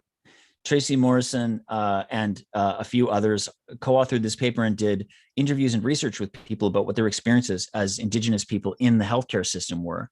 And you just get all of this, really, really rough experiences of systemic racism, of not being heard, of really feeling on the wrong end of that power relationship, and people just bouncing out. And I think a system that does that so universally shouldn't be holding that kill switch in its hand. That just seems like that bill is designed by people who don't understand this. Tracy died of overdose in 2017. And like a lot of the leaders and activists in our movement, she's gone, and no one has really filled the space that she did leading us all. I miss her all the time. And then the other thing I think about is my friend Martin, he disclosed to a doctor about his drug use, his illegal drug use, and the consequences were quite bad for him. His whole treatment situation changed. And a discussion around this triggered research by a guy named Boden Nozick and a bunch of other researchers. And I'll just tell you this. The research paper is called Non-Disclosure of Drug Use in Outpatient Healthcare Settings, Findings from a Prospective Cohort Study in Vancouver, Canada. I'll just read you the conclusions. It says, conclusions: in a sample of people who use drugs accessing outpatient healthcare services, we observed low rates of drug use disclosure, particularly for Indigenous respondents, and reduced quality of care for those who did disclose. So the conclusion is people don't want to be truthful with the doctors. And when they are, it doesn't work out so well. These are like just, I'm giving you some anecdotes, but I'm also trying to give you the research here to see that people who use drugs experience an entirely different medical system from the one that's in the imagination of the drafters of Bill C-7. We experience this second tier, ghettoized, sort of sometimes privatized and unregulated track. The methadone clinic where I go to charges you fees. It's private. Most of them are private. Most of them you got to pay some kind of fees. The pharmacist that gives you your methadone and watches you take it, because you are not trusted for the most part, that's a private operation too. You go into these clinics and they do one thing, they write on a prescription pad, and then they also piss test you. They test your urine to see if you're using other drugs, because that's what they want. They have a particular idea where you should be going and how you should be fixed. And they want to head you there, and they want to communicate to you there's not trust, that you are policed. And I always think about this. This is the last academic quote, I promise you. I always think about Philippe Bourdois from a paper in 2000, where he talks about, it's called Disciplining Addictions, the Biopolitics of Methadone and Heroin in the United States. And their clinic experiences it's organized differently, but the elements are the same. He says, the phenomenon of the methadone clinic is an unhappy compromise between competing discourses, a criminalizing morality versus a medicalizing model of addiction as brain disease. Treatment in this context becomes a hostile exercise in disciplining the unruly misuses of pleasure and in controlling economically unproductive bodies. And that's just, sometimes I read stuff like that and I'm like, God damn, yes, that's what I know, and so of course I'm much more likely to read that part to you, but I sort of struggle to paint a clear picture that's a little bit of stories and a little bit of research to show exactly what's going on in the medical system, in the world that we go to inhabit. And I think, how do we fix this? There is so much missing from the healthcare system. Like, I don't know what is in the imaginations of the people who write this, but it is not what I experience. And when I see people on Twitter, like, proud Canadians, like chest thumping about how great the healthcare system is, I'm just like, this is such an out of date idea. Like, maybe we should be celebrating it when it was just happening, when Tommy Douglas was there and we finally, the fight was finally, rounding the corner, but that was 50 years ago. And this is an unfinished system. This is a place without all the safety guardrails that we're told of. And here's some of the things I think are missing. Palliative care is missing. Pain medication is now missing. Long-term care is missing outside of this system. Privatized hellscape. Mental health care isn't there. So when I found out, for example, that I had PTSD, I didn't find that out from some treatment available in the healthcare system. I have a union job with extended healthcare benefits that paid for it. It was $200 a session. I went 4 or 5 times, and it was amazing. Everybody should have access to it. They shouldn't have to have a union job with healthcare benefits. It should be part of the system. So the fact that they are proposing such a drastic conclusion when they haven't put any of the things in place to help people live, you don't want to help people die before you help them live. I mean, that's That's my feeling. But it's not just missing, proper mental health care. You can't get specs like eyeglasses or dental. And you also, the system is missing things that would make everything better. Wealth redistribution, like trying to make your way when you're absolutely skint is really difficult, and if you have a disability, it compounds the effect. Housing and like agency, like just self-determination. That's probably the thing that's the resounding theme through all the examples that I've shown, is that the people do not get agency. You get this stamp on you. Sometimes they actually write it in your chart: drug seeking behavior. Like you're there with some kind of scam and you're just trying to get pills out of them.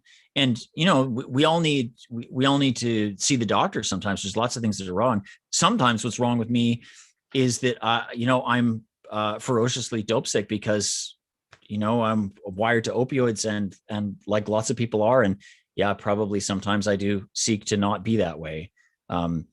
Certainly we have 20,000 deaths over the last 5 years that show that being dope sick is really, really fatal right now, because people use off the contaminated drug supply and overdose and die.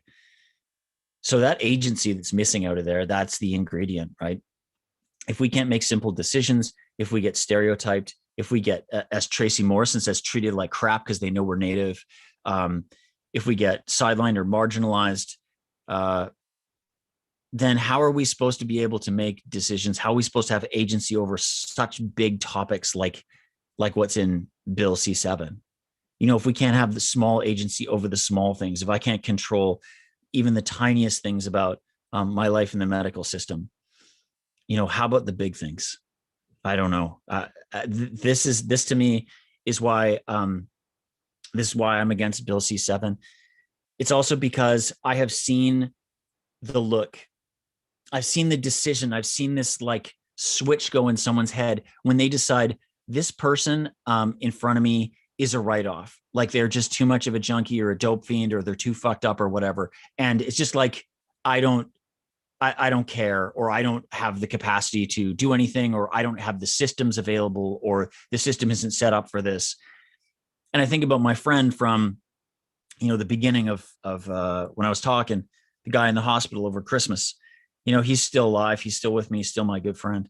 But, he needs just a couple of simple operations to sort his life out, to improve the quality of life a lot. But when doctors think, oh, you're a write-off, like you're too messed up, we're not going to invest in you, then that to me is a scary harbinger of what kind of things would be lurking in the minds of decision makers, who would be using Bill C7, who would be using the law to make determinations about whether someone's life is worth it, And people told me this all my life. Oh, you're so pessimistic. You're always so negative. You always see the worst outcomes. And I'm like, no.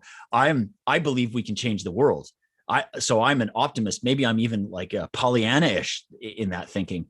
But I think that I have not projected as bad of outcomes. Like systems have worse consequences and outcomes than I expect. Like I see them setting them up. I'm like, oh, this is going to be bad. But then I'm like, then you see the results and you're like, oh, I didn't know it was going to be like this bad, So I think we can't take the risk here. Go build the system that has all of the shit that I said is missing here. And then maybe we can have a conversation about this, and including wealth distribution and housing and proper pain meds and proper treatment and proper like self-determination and agency inside these systems, all that stuff, fix all that stuff. And there might be room for a conversation. I don't know. But certainly with all of this howling inequality and systemic racism washing over all of these interactions, they're just soaked in it, right? So much so that I know people like my friend Simona, she just will not go to the doctor. Just her experiences have been so universally negative that she just won't even go. And I just know so many people like that. So these interactions are soaked in this kind of power imbalance. Why would we ever trust that room, that place, that discussion to make such an important decision when they're putting their thumb on the scale so heavy against us.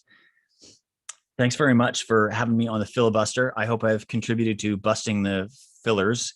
And I hope, if you're watching, any member of parliament, please do the right thing. This is not horse trading about votes. This is about lives.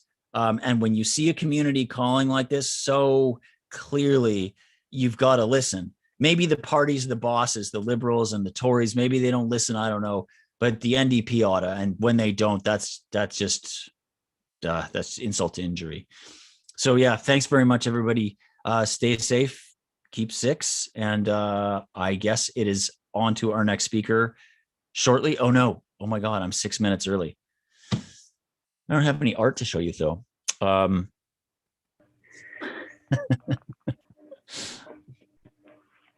Well, I am just all the way out of the loop about all of the times back here.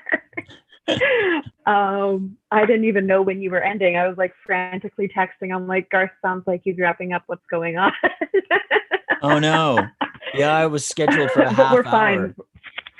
That's fantastic. That's great. It's I listen to the podcast, obviously, like also a drug user here, and really fantastic to like have you on the filibuster. Like I've been working back end, and yeah, just fantastic having you on here. So can I just say, yeah, like, thank you for organizing. Like, what a herding cats operation this must have been. I can't even imagine. And like people like me who are typing my email address into the thing wrong, like I'm just making it worse. So yeah, thank you for doing that. And hey, to all of the Nazi assholes out there who were Zoom bombing, I just got a message for you right there. They're 3D, also available in UK version. Just in case you're across the water. Yeah, thank you we're for all having inclusive here. We're all inclusive here. Yeah, everyone bring your own. Those are the only 2 I know. Yeah, I mean, we're just transitioning into like a really chill chit chat, me talking to myself portion of the night, and I'm just taking us for the next half hour. Oh, and so it's like bring it down FM radio style, right? Oh, here, let me get some jazz on for you here. Hear that? How's that? All right. Hey, so where are we going next? I was thinking maybe some Italy, some spaghetti for us over here. Can throw some cans at some politicians' heads. Just really chill. Yeah, I have nothing planned, nothing so concise and well delivered as what we had from you. It's really just some chit chat, some trans shit talking. So I mean, honestly, if you have time and you want to stay on the call, you're more than welcome to. And I would love to ask you some questions, or we can just chit chat. I mean, I don't have questions planned. I'm flying by the seat of my pants. No, I can hang out. Yeah, I'm good. Cool. That's sweet. Well, I don't even know where to start.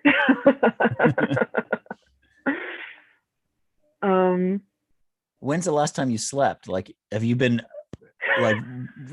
Let me ask you that. Yeah. I got a couple hours last night. You know, I had dialysis this morning. So yeah. Last time I had a proper night's sleep, can't say I would know that answer. But that's not abnormal here. Like, it's not the filibuster. That's just me. Yeah. I mean, let's see. What can we talk about? Well, herding cats. Let's talk about herding cats. Let's just start there. Everyone on the back end has actually been absolutely amazing. Why don't we take this time to do some back end shout outs? Yeah, definitely. You've been emailing with Tracy, yeah. Tracy, maybe Kate, maybe G. Yeah. That's all of the above, probably. Yeah. I think we're just missing, Michaela, Catherine there. That's pretty much the back crew there, and then all of our support people. I've got my roommate roped into this. I grabbed them the last minute. Yeah, the funniest, weirdest question that I got about all of this was when I was talking to media about the Zoom bombing, and they asked if we had reported it to the police.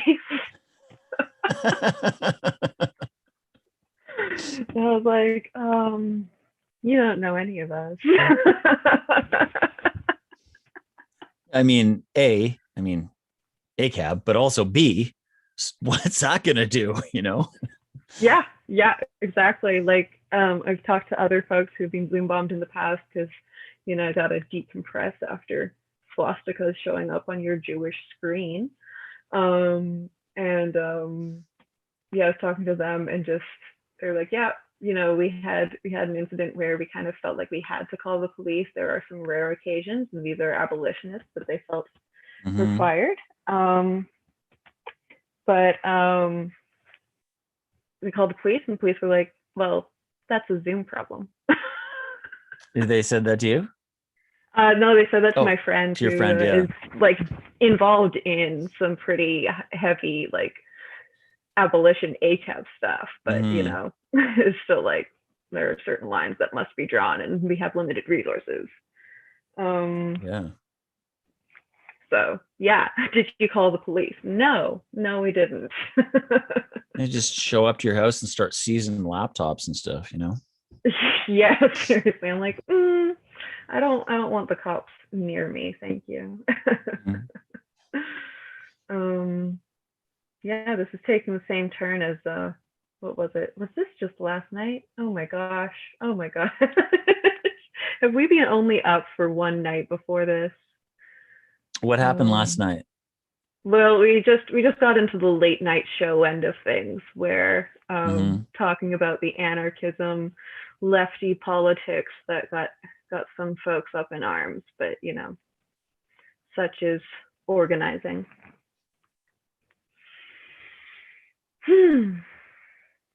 Yeah. Gabrielle just joined the call, and I know that she's probably not going to pop on officially, but she can see you waving, so that's great. Hi. Thanks for all the work.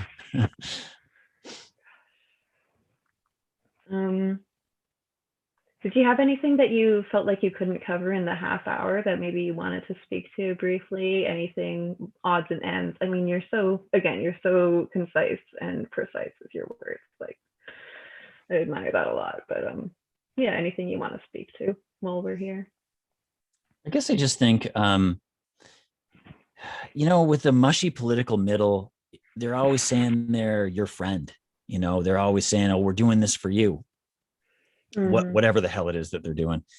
And it's kind of hard to organize because they're very good at splitting segments of movements or different communities apart from each other.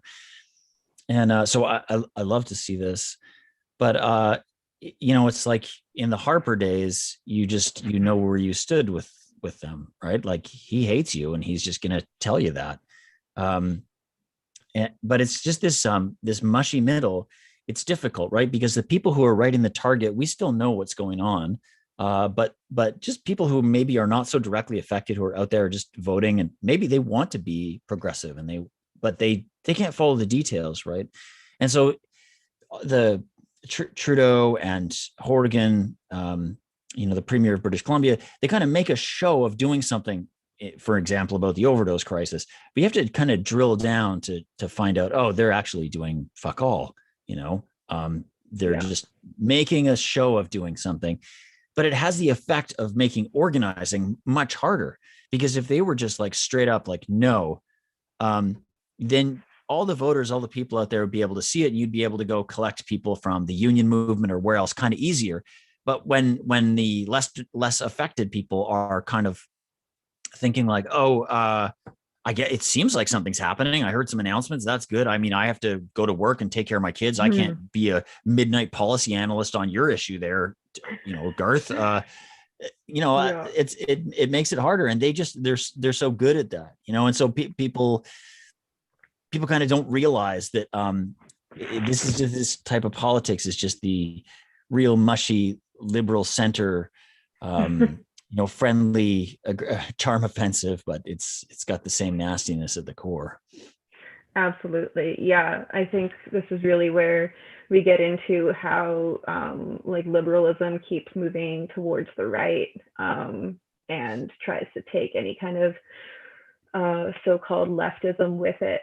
And I mean, obviously a lot of liberalism posits itself as a side of leftism when over so many years it keeps moving farther and farther to the right, to the point of being centrism. And like allowing for eugenics and all of these things to really thrive. Absolutely. Yeah, I see this parallel, like the middle has become so good and effective at erasing the fact that it's in charge, erasing the very essence of power, the very existence of power in all these equations. That people kind of don't think government can do anything, and you get, Trudeau will go take a knee or go to a climate protest, which is ostensibly against his own policies, as if I wish somebody could do something about this. Who could pull a string? And it's just it's this erasing of power that they're so excellent at. Or maybe even they are withdrawing and pulling back regulations in some areas to let the market forces do the dirty work. And then the market, capitalism is also extremely good at erasing its fundamental principles of motion. It just seems like this force of nature, this benign thing out there it's so all around us. It's so like we're the fish, it's the water. We can't even really see it. And the political center does the same thing with power. So there are all these structures which are really just swinging through people's lives like wrecking balls and just putting holes in the walls, leaving rubble everywhere, but we can't see any of it, or we're not supposed to see any of it. And it's this kind of vicious gaslighting from all sides. That's my rant on the subject. No, I absolutely agree with all of that. Like, yeah, that faux powerlessness, absolutely.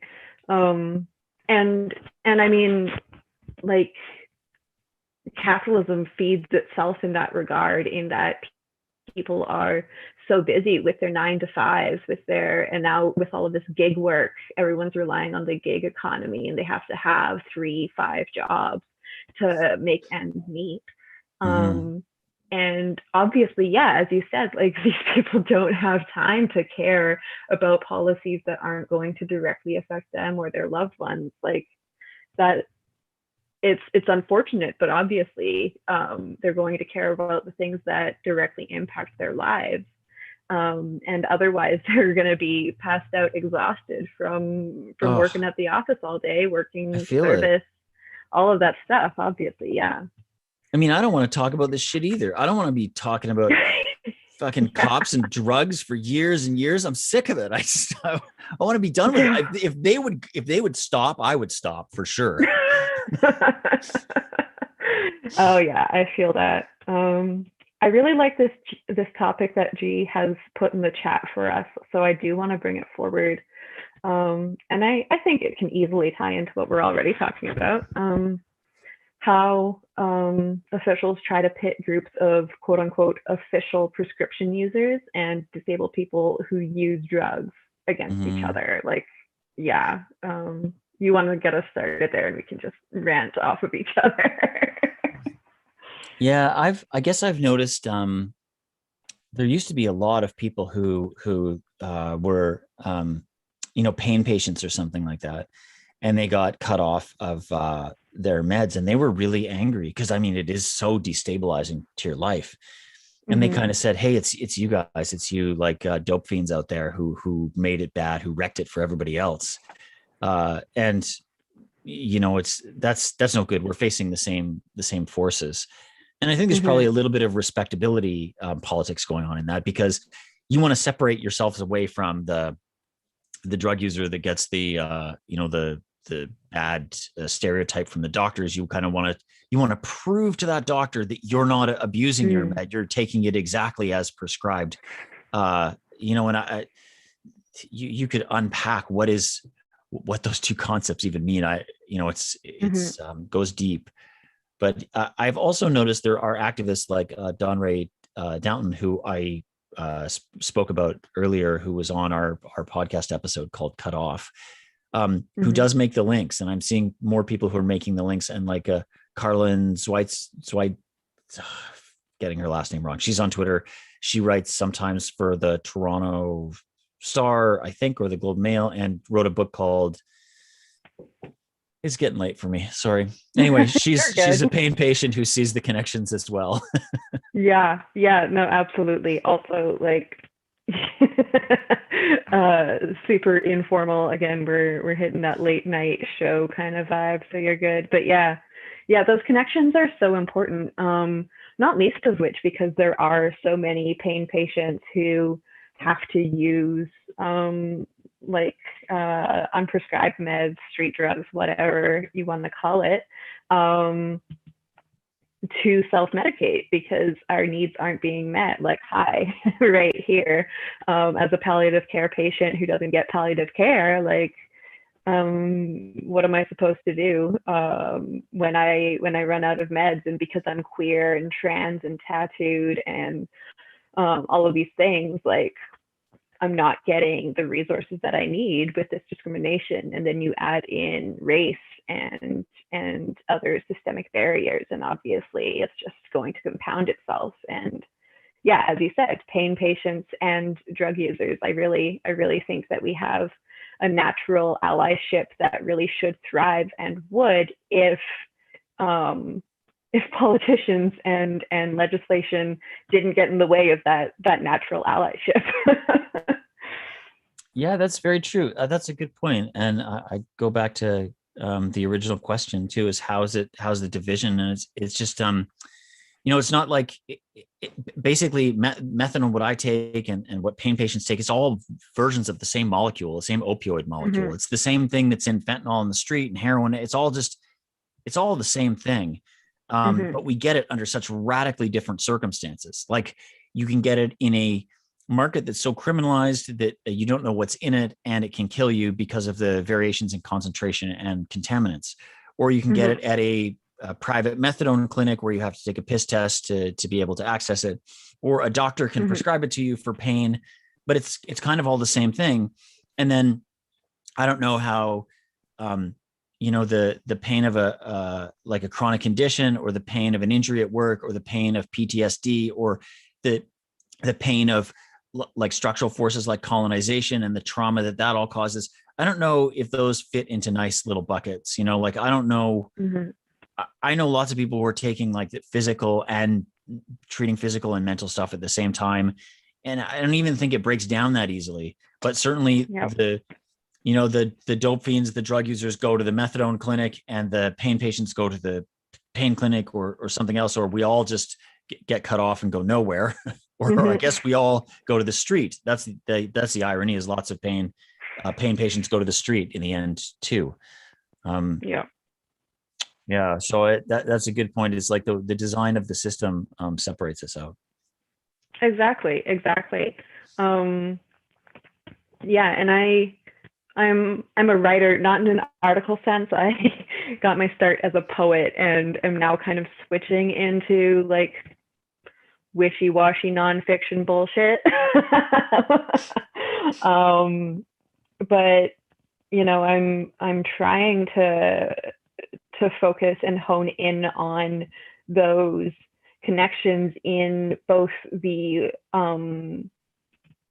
quote unquote source of pain, however much you can kind of determine that, as you were speaking to there, and how we are so segregated by the healthcare system, and how the healthcare system really tries to aim for this sterilization of medicine, when that's not the reality for how we treat, like how we actually, in my opinion, should be treating any kind of condition. treating things in a sterile condition is great for like an open wound, I think. But when it comes to actual like connection and getting resources and all of that, like segregating all of these resources in this way really only serves to remove us from each other. And like that's only serving, again, that same system. The name I was reaching for before is Carlin Swarenstein. So awesome. Apologies to Carlin for screwing up your name, but it's because her Twitter handle has got a short, different name on it. So that's what I always see. So it's in a way not my fault at all.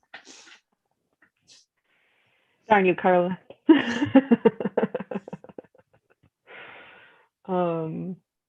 Yeah, I've gotten so much reading out of this filibuster, just things that I'm like, I hope the library has that, or I hope someone will buy that for me. Because it's being fantastic. So many, I definitely can't tell you any of them off the top of my head. I mean, it's only quarter to 10 Pacific, but I'm pretty beat. Maybe a reading list or something like that comes out of this. Honestly, you know, like honestly, a bunch of if links someone we could could all comb through. Oh yeah. not suggesting anyone do it. Someone is already listening to the stream anyways and wants to write out. Maybe we put that when we publish the archived live stream. Just like, if you want to write down any books or things people mention and pass it on to somebody or post it somewhere, we'd love you forever. Throw it in the comments. I tell you what, I promise to start. I'm going to go to the YouTube of this. Do I do it on the YouTube or somewhere else? Anyway, and throw the links that I was talking about, the papers and stuff that I was talking about. I can put them in the comments. I love it. Okay. That's a fantastic start for us. I will do it. Yeah, like, because this filibuster, I mean, its core is against C7, but I think at the root of that is disabled connection and like words, connection, resourcing each other. And if this bill goes through, we've all known that that's a definite possibility this whole time. This is this last kind of leg that we had to try and get this done and out of the House and out of the Parliament. But if it does go through, then we have so many more resources and so many more people that are connected. And that's nothing but value. That's nothing but value to the community, I think. Oh, the connection is so important. Like, I have albinism, right? Which means you're legally blind and you don't have pigment in your skin, hair, and eyes. And I didn't really meet anybody with albinism because it's so rare until 5 or 6 years ago. And I went to some conference and I met all these people and I was like, holy shit. And to be connected with people who are experiencing the same kinds of forces in the world or the same things as you, it was like, it really like blew my head open. And totally. I realized that's such a thing for disabled people. Like, we all experience a certain amount of atomization and alienation from each other and from the way that communities are organized, or the very architecture of the city is organized. It makes it hard, And so finding each other in a place like this, that means a lot, I think. Absolutely. Yeah. I mean, I think that's also part of why the Zoom bombing hit in a particular place where a lot of people were sad or triggered, etc. But a lot of us were also pretty pissed off. A lot of us were angry, and that was our main response, right? And I mean, I think that's part of why everything came together so quickly again, because we were all running off of that energy of just like, well, this is shit. This is not going to stand. Like, we're gonna do this. We're gonna do it again, and we're going to do it safer and more secure. Which, I mean, unfortunately does take away from a certain amount of community networking, but I hope that folks are finding each other on Twitter and wherever else people are talking about this, so that, these things can continue. Because, like I said, I think that's like such a huge value here. Yeah, and when your experience of life is constantly having people punch down on you, it's like getting punched in the top of your head all the time when powerful forces are punching down. And then somebody does that in the Zoom bomb because you've just pushed yourself out and you've just tried to step out a little bit. And then you just get that same familiar like punch down, and it's like, it's like, it makes me angry. It makes me angry because I know the effect of that on people. Like I know people who just like every day is like getting punched, and then someone does it in the little bubble that you try to make against that. And so that's why I was just like, fuck you guys so much before, because just, yeah, I don't know what motivates it, but it does make it plain what's happening in our world. Totally. Yeah. I was trying to unpack some of that with a new but close friend of mine, and she brought up some really good points. I think some of the Zoom attacks were in some ways like pretty pointed, pretty organized, but I think part of it was just someone with an agenda, just being shit to us and hurting us in that way, because they knew they could. And that's the crux of it, is people to know that they can do that. But like we got some good media coverage out of it. We got more attention on it. We got more support out of it. So it wasn't a good thing, but it did have some nice perks at the end of it all, after we are done being triggered by some of the content that was unfortunately shared with us. I think the whole team did such a great job of converting that into amplification, like just like props to that. That was genius. Yeah, absolutely.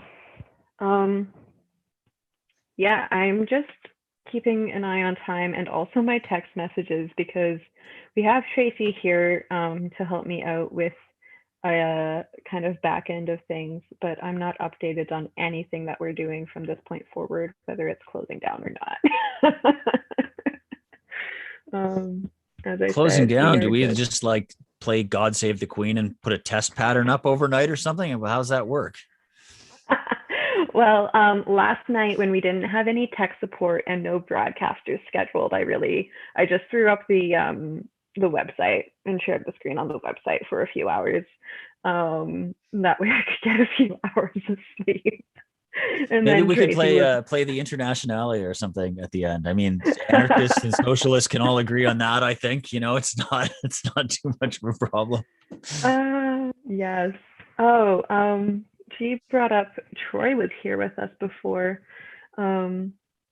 Yeah, I don't know if you caught any of Troy's segment, but he was doing a bit of art while talking about C7, and it was pretty chill and low key. And she brought up that maybe he would be interested in returning for a little bit of time here, but I can't contact him and also be in a call. That's just, I have ADHD, but if you want to step away, I could talk for a minute. Will you call him if you want to? You're welcome to chat and talk, and I'll see if other folks are on this, because I don't have the most logistics brain. But yes, please do chat, and I'll just step away over here. Okay, I can hang out here till 10, and then hopefully Troy will be back with his art. Yeah, that's amazing. That gives us good time to get things started. Cool. Yeah, thanks. I was just getting ready before this for a little bit of work tomorrow. I'm part of Defund the Police movement, and this comes out of a lot of the same power relationships that I was talking about before. And it's a kind of a coalition of groups in Vancouver called the Defund 604 Network, groups that I'm part of, like the Vancouver Area Network of Drug Users and the BC Association of People on Methadone, but also like Black Lives Vancouver and Pivot Legal. Sorry, Black Lives Matter Vancouver and Pivot Legal. And kind of came together last year in the wake of the George Floyd's killing in the US, and but also different communities in Canada and Vancouver had been working on, raising the demand to defund the police for some time, like really going back to the Olympics. Some people around the VANDU, the Vancouver Area Network of Drug Users, have been calling for, like, let's stop this inflation of the police budget. And it's, in the last 10 or 15 years, it's almost doubled. So the demand was, let's roll it back 50%, 50% cut defunding of the police. And of course, city council and the people involved, powerful people in the city, weren't really interested in a 50% cut to the police. That was pretty dramatic. But they did say, maybe we should freeze the police budget this year because it grows every year. They were seeing, this was in the middle of last year, they were seeing, obviously, COVID had changed everything about the city's finances. Some things were more expensive, revenue wasn't showing up. So they were doing cuts in different sections of the city. And just a shit ton of us showed up to city council meetings to argue this point in a really coordinated way that I was really thrilled to be a part of. And so the city council did say, okay, we're gonna freeze the police budget. But the Vancouver police are not having this, and they have the assistance of the police board, which is ostensibly supposed to be a sort of a democratic oversight of the police, but in fact are sort of like little helpers or lapdogs of the police. So today, or maybe yesterday, the police board wrote this statement saying, well, we're not accepting this budget, this freeze. So these are elected people, the city council, the voters of Vancouver put these people in charge of the city's budget.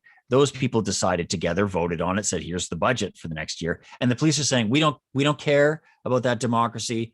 The police board is saying, we don't care about that democracy. We're not accepting the freeze. We're going to this director of police services, who's a high-ranking provincial official and former RCMP officer, I believe, to have this overturned.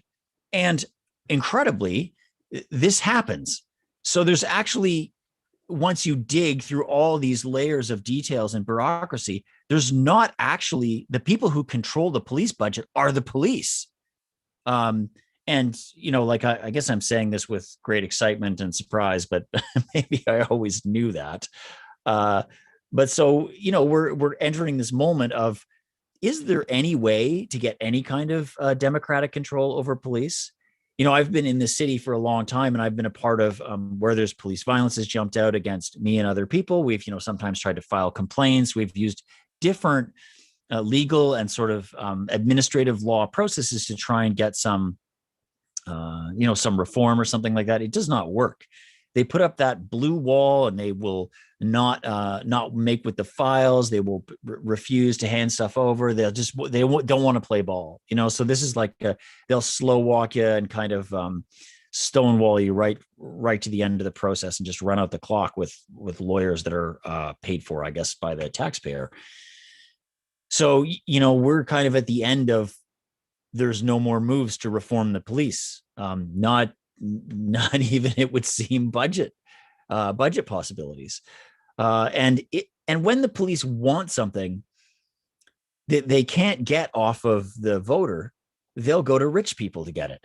So they have a charity foundation, which is where they get like their mobile command action squad, big vehicle looking thing. Or any number of these other sort of this happens across North America. Actually, lots of police forces end up getting these sort of high-tech paramilitary toys off of these police charities, like fundraisers, right? And so this has been going on in Vancouver for some time. And Peter Wall, who's a big developer here, a couple of weeks ago says, "Oh, I'm going to give $1 million to the police, and I want them to use it on these 4 blocks." And he sends a map. And so and he says, particularly, I want them to do this because I don't think safe injection sites are a good idea. So, we're in this position where if we ever get a hold of the police budget or can influence on it, they always can go to wealthy, rich people who will pay for their own style of policing if they want. So I encourage anyone to join the Defund the Police movement, because there is such great complement to the kind of power relations we've talked about on the filibuster, to the way things are stacked against to the fact that just like we were talking about before, it's very hard for people who are marginalized to call the police and be confident that there won't be an outcome that could be just bad for us. So I'm one of those people. I can't really call the police. I don't know whether it's going to get my friend hurt or my friend in jail or me hurt or one of us shot or somebody else shot. Like I just, you can't do it. So I think we all build communities like we're doing now. We all can actually play a role in keeping ourselves and each other in our community safe. That's what happened, for 10,000 years around here before British style policing showed up. Why can't we reorganize our world so that we can do that again? And that is my vamp that takes us to the top of the hour. Thank you all for, I was going to talk for 8 minutes and I talked for 7 minutes and 30 seconds. So that's radio training right there. That was fantastic. It felt a lot like I used to do slam poetry and like spoken word and stuff like that. And I was like, oh, your timing. This is great. Nice. That was fantastic. Yeah, thanks so much for spending a bit of extra time with us and closing us on such a fantastic note. We are going to shut down for the night, and I'm like, it's just nature of security things and whatnot. I think, as G said, we're going to reserve energy because we've got the vote coming up tomorrow. I think that was at 7:30 p.m. Eastern time is the vote on Bill C7. If I'm wrong, please do check the Twitter. I'm doing this off the top of my head, and we were doing logistics in the chat. So again, thank you for closing us on such a great note. Thanks for having me. That was so cool. Yeah. Thank you.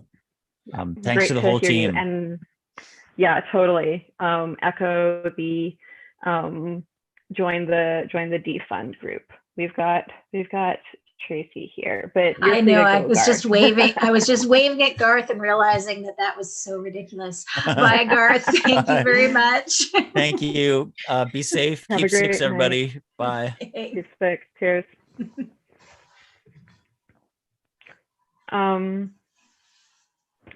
So my information is coming in from all directions, and I want to. Well, I thought I'd pop in here. Yeah. So we're gonna stay on this, but we do want to stream tomorrow, so we want to save some energy tonight because we want to go hard tomorrow, no matter what the vote outcome is. But if you want to have some decompression chat time, Tracy, we can absolutely have that and just finish that down here on a decompression note and just work our ASL interpreter a little bit harder. Yeah, I am, just wrapping it up. I didn't get to hear everything that Garth had to say, but I just, every now and then I'd pop in, and it was always just this, I don't know, things that seem so obvious, but for whatever reason aren't obvious to the people making these big decisions. Mm-hmm. Yeah, absolutely.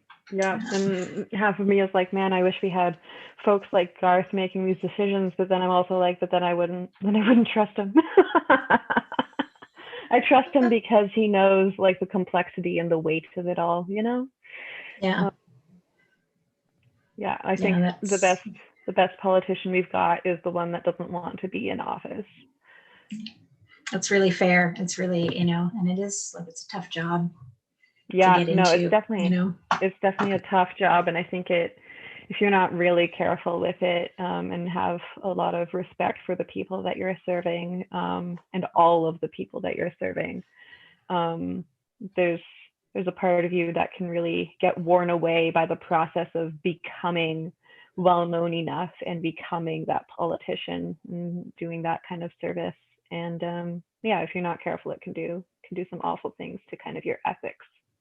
Yeah, no, it's really true. And I mean, even, outside of politics, when you get into kind of structural situations, we started as a grassroots organization BC at Access, and we're still very grassroots, but every now and then I can feel the structure creeping in, and I always, I'm fortunate to have like great people that we work together, and we remind each other while we're there, that we're activists, we're not,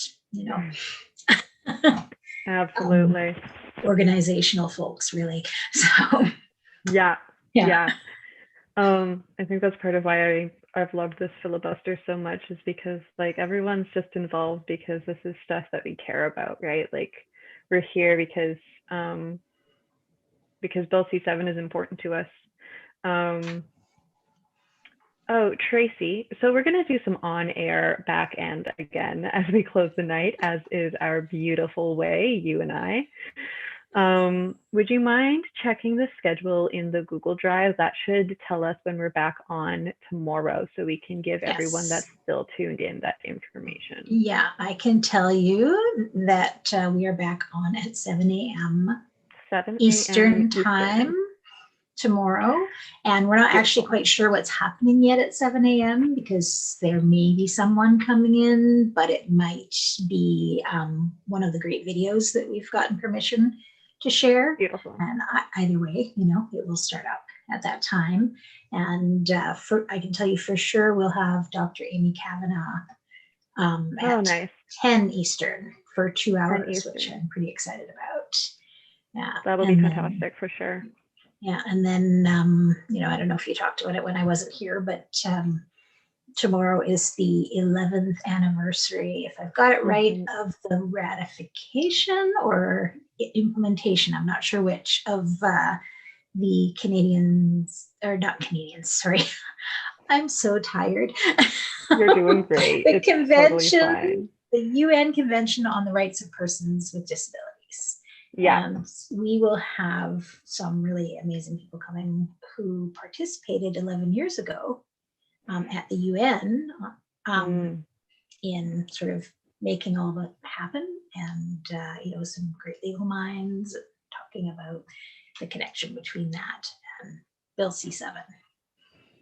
That will be fantastic, because if anyone tuning in doesn't know, the UN did write, what was it, like a 7-page report? It was a long report on how Bill C7 actually violates that convention, and yet here we are, still literally, like, many of us are like, yeah, I don't beg. I don't do the begging thing, but I literally wrote in my email to the MPs, like, I am begging you not to put this into place.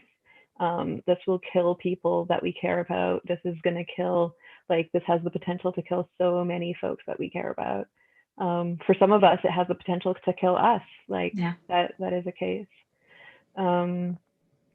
So yeah, this is very important, but I think that wraps us up pretty nice and tidy. So again, that's 7 a.m. Eastern time. So for us Pacific folks, that's 4 a.m. If you're got that old insomnia, you've got an early morning job, whatever the case, you can tune in and have some CRIP company, whether it's a video or someone coming in to speak or what have you. And we'll be going as hard as we can tomorrow, all the way through the vote and past the vote, as much as we have support and broadcasters. And it sounds like we have an amazing lineup for tomorrow. Yeah, lots of people I didn't mention yet. So, and I want to thank you for coming back again. Because I know I've only been doing this for a day and a half now.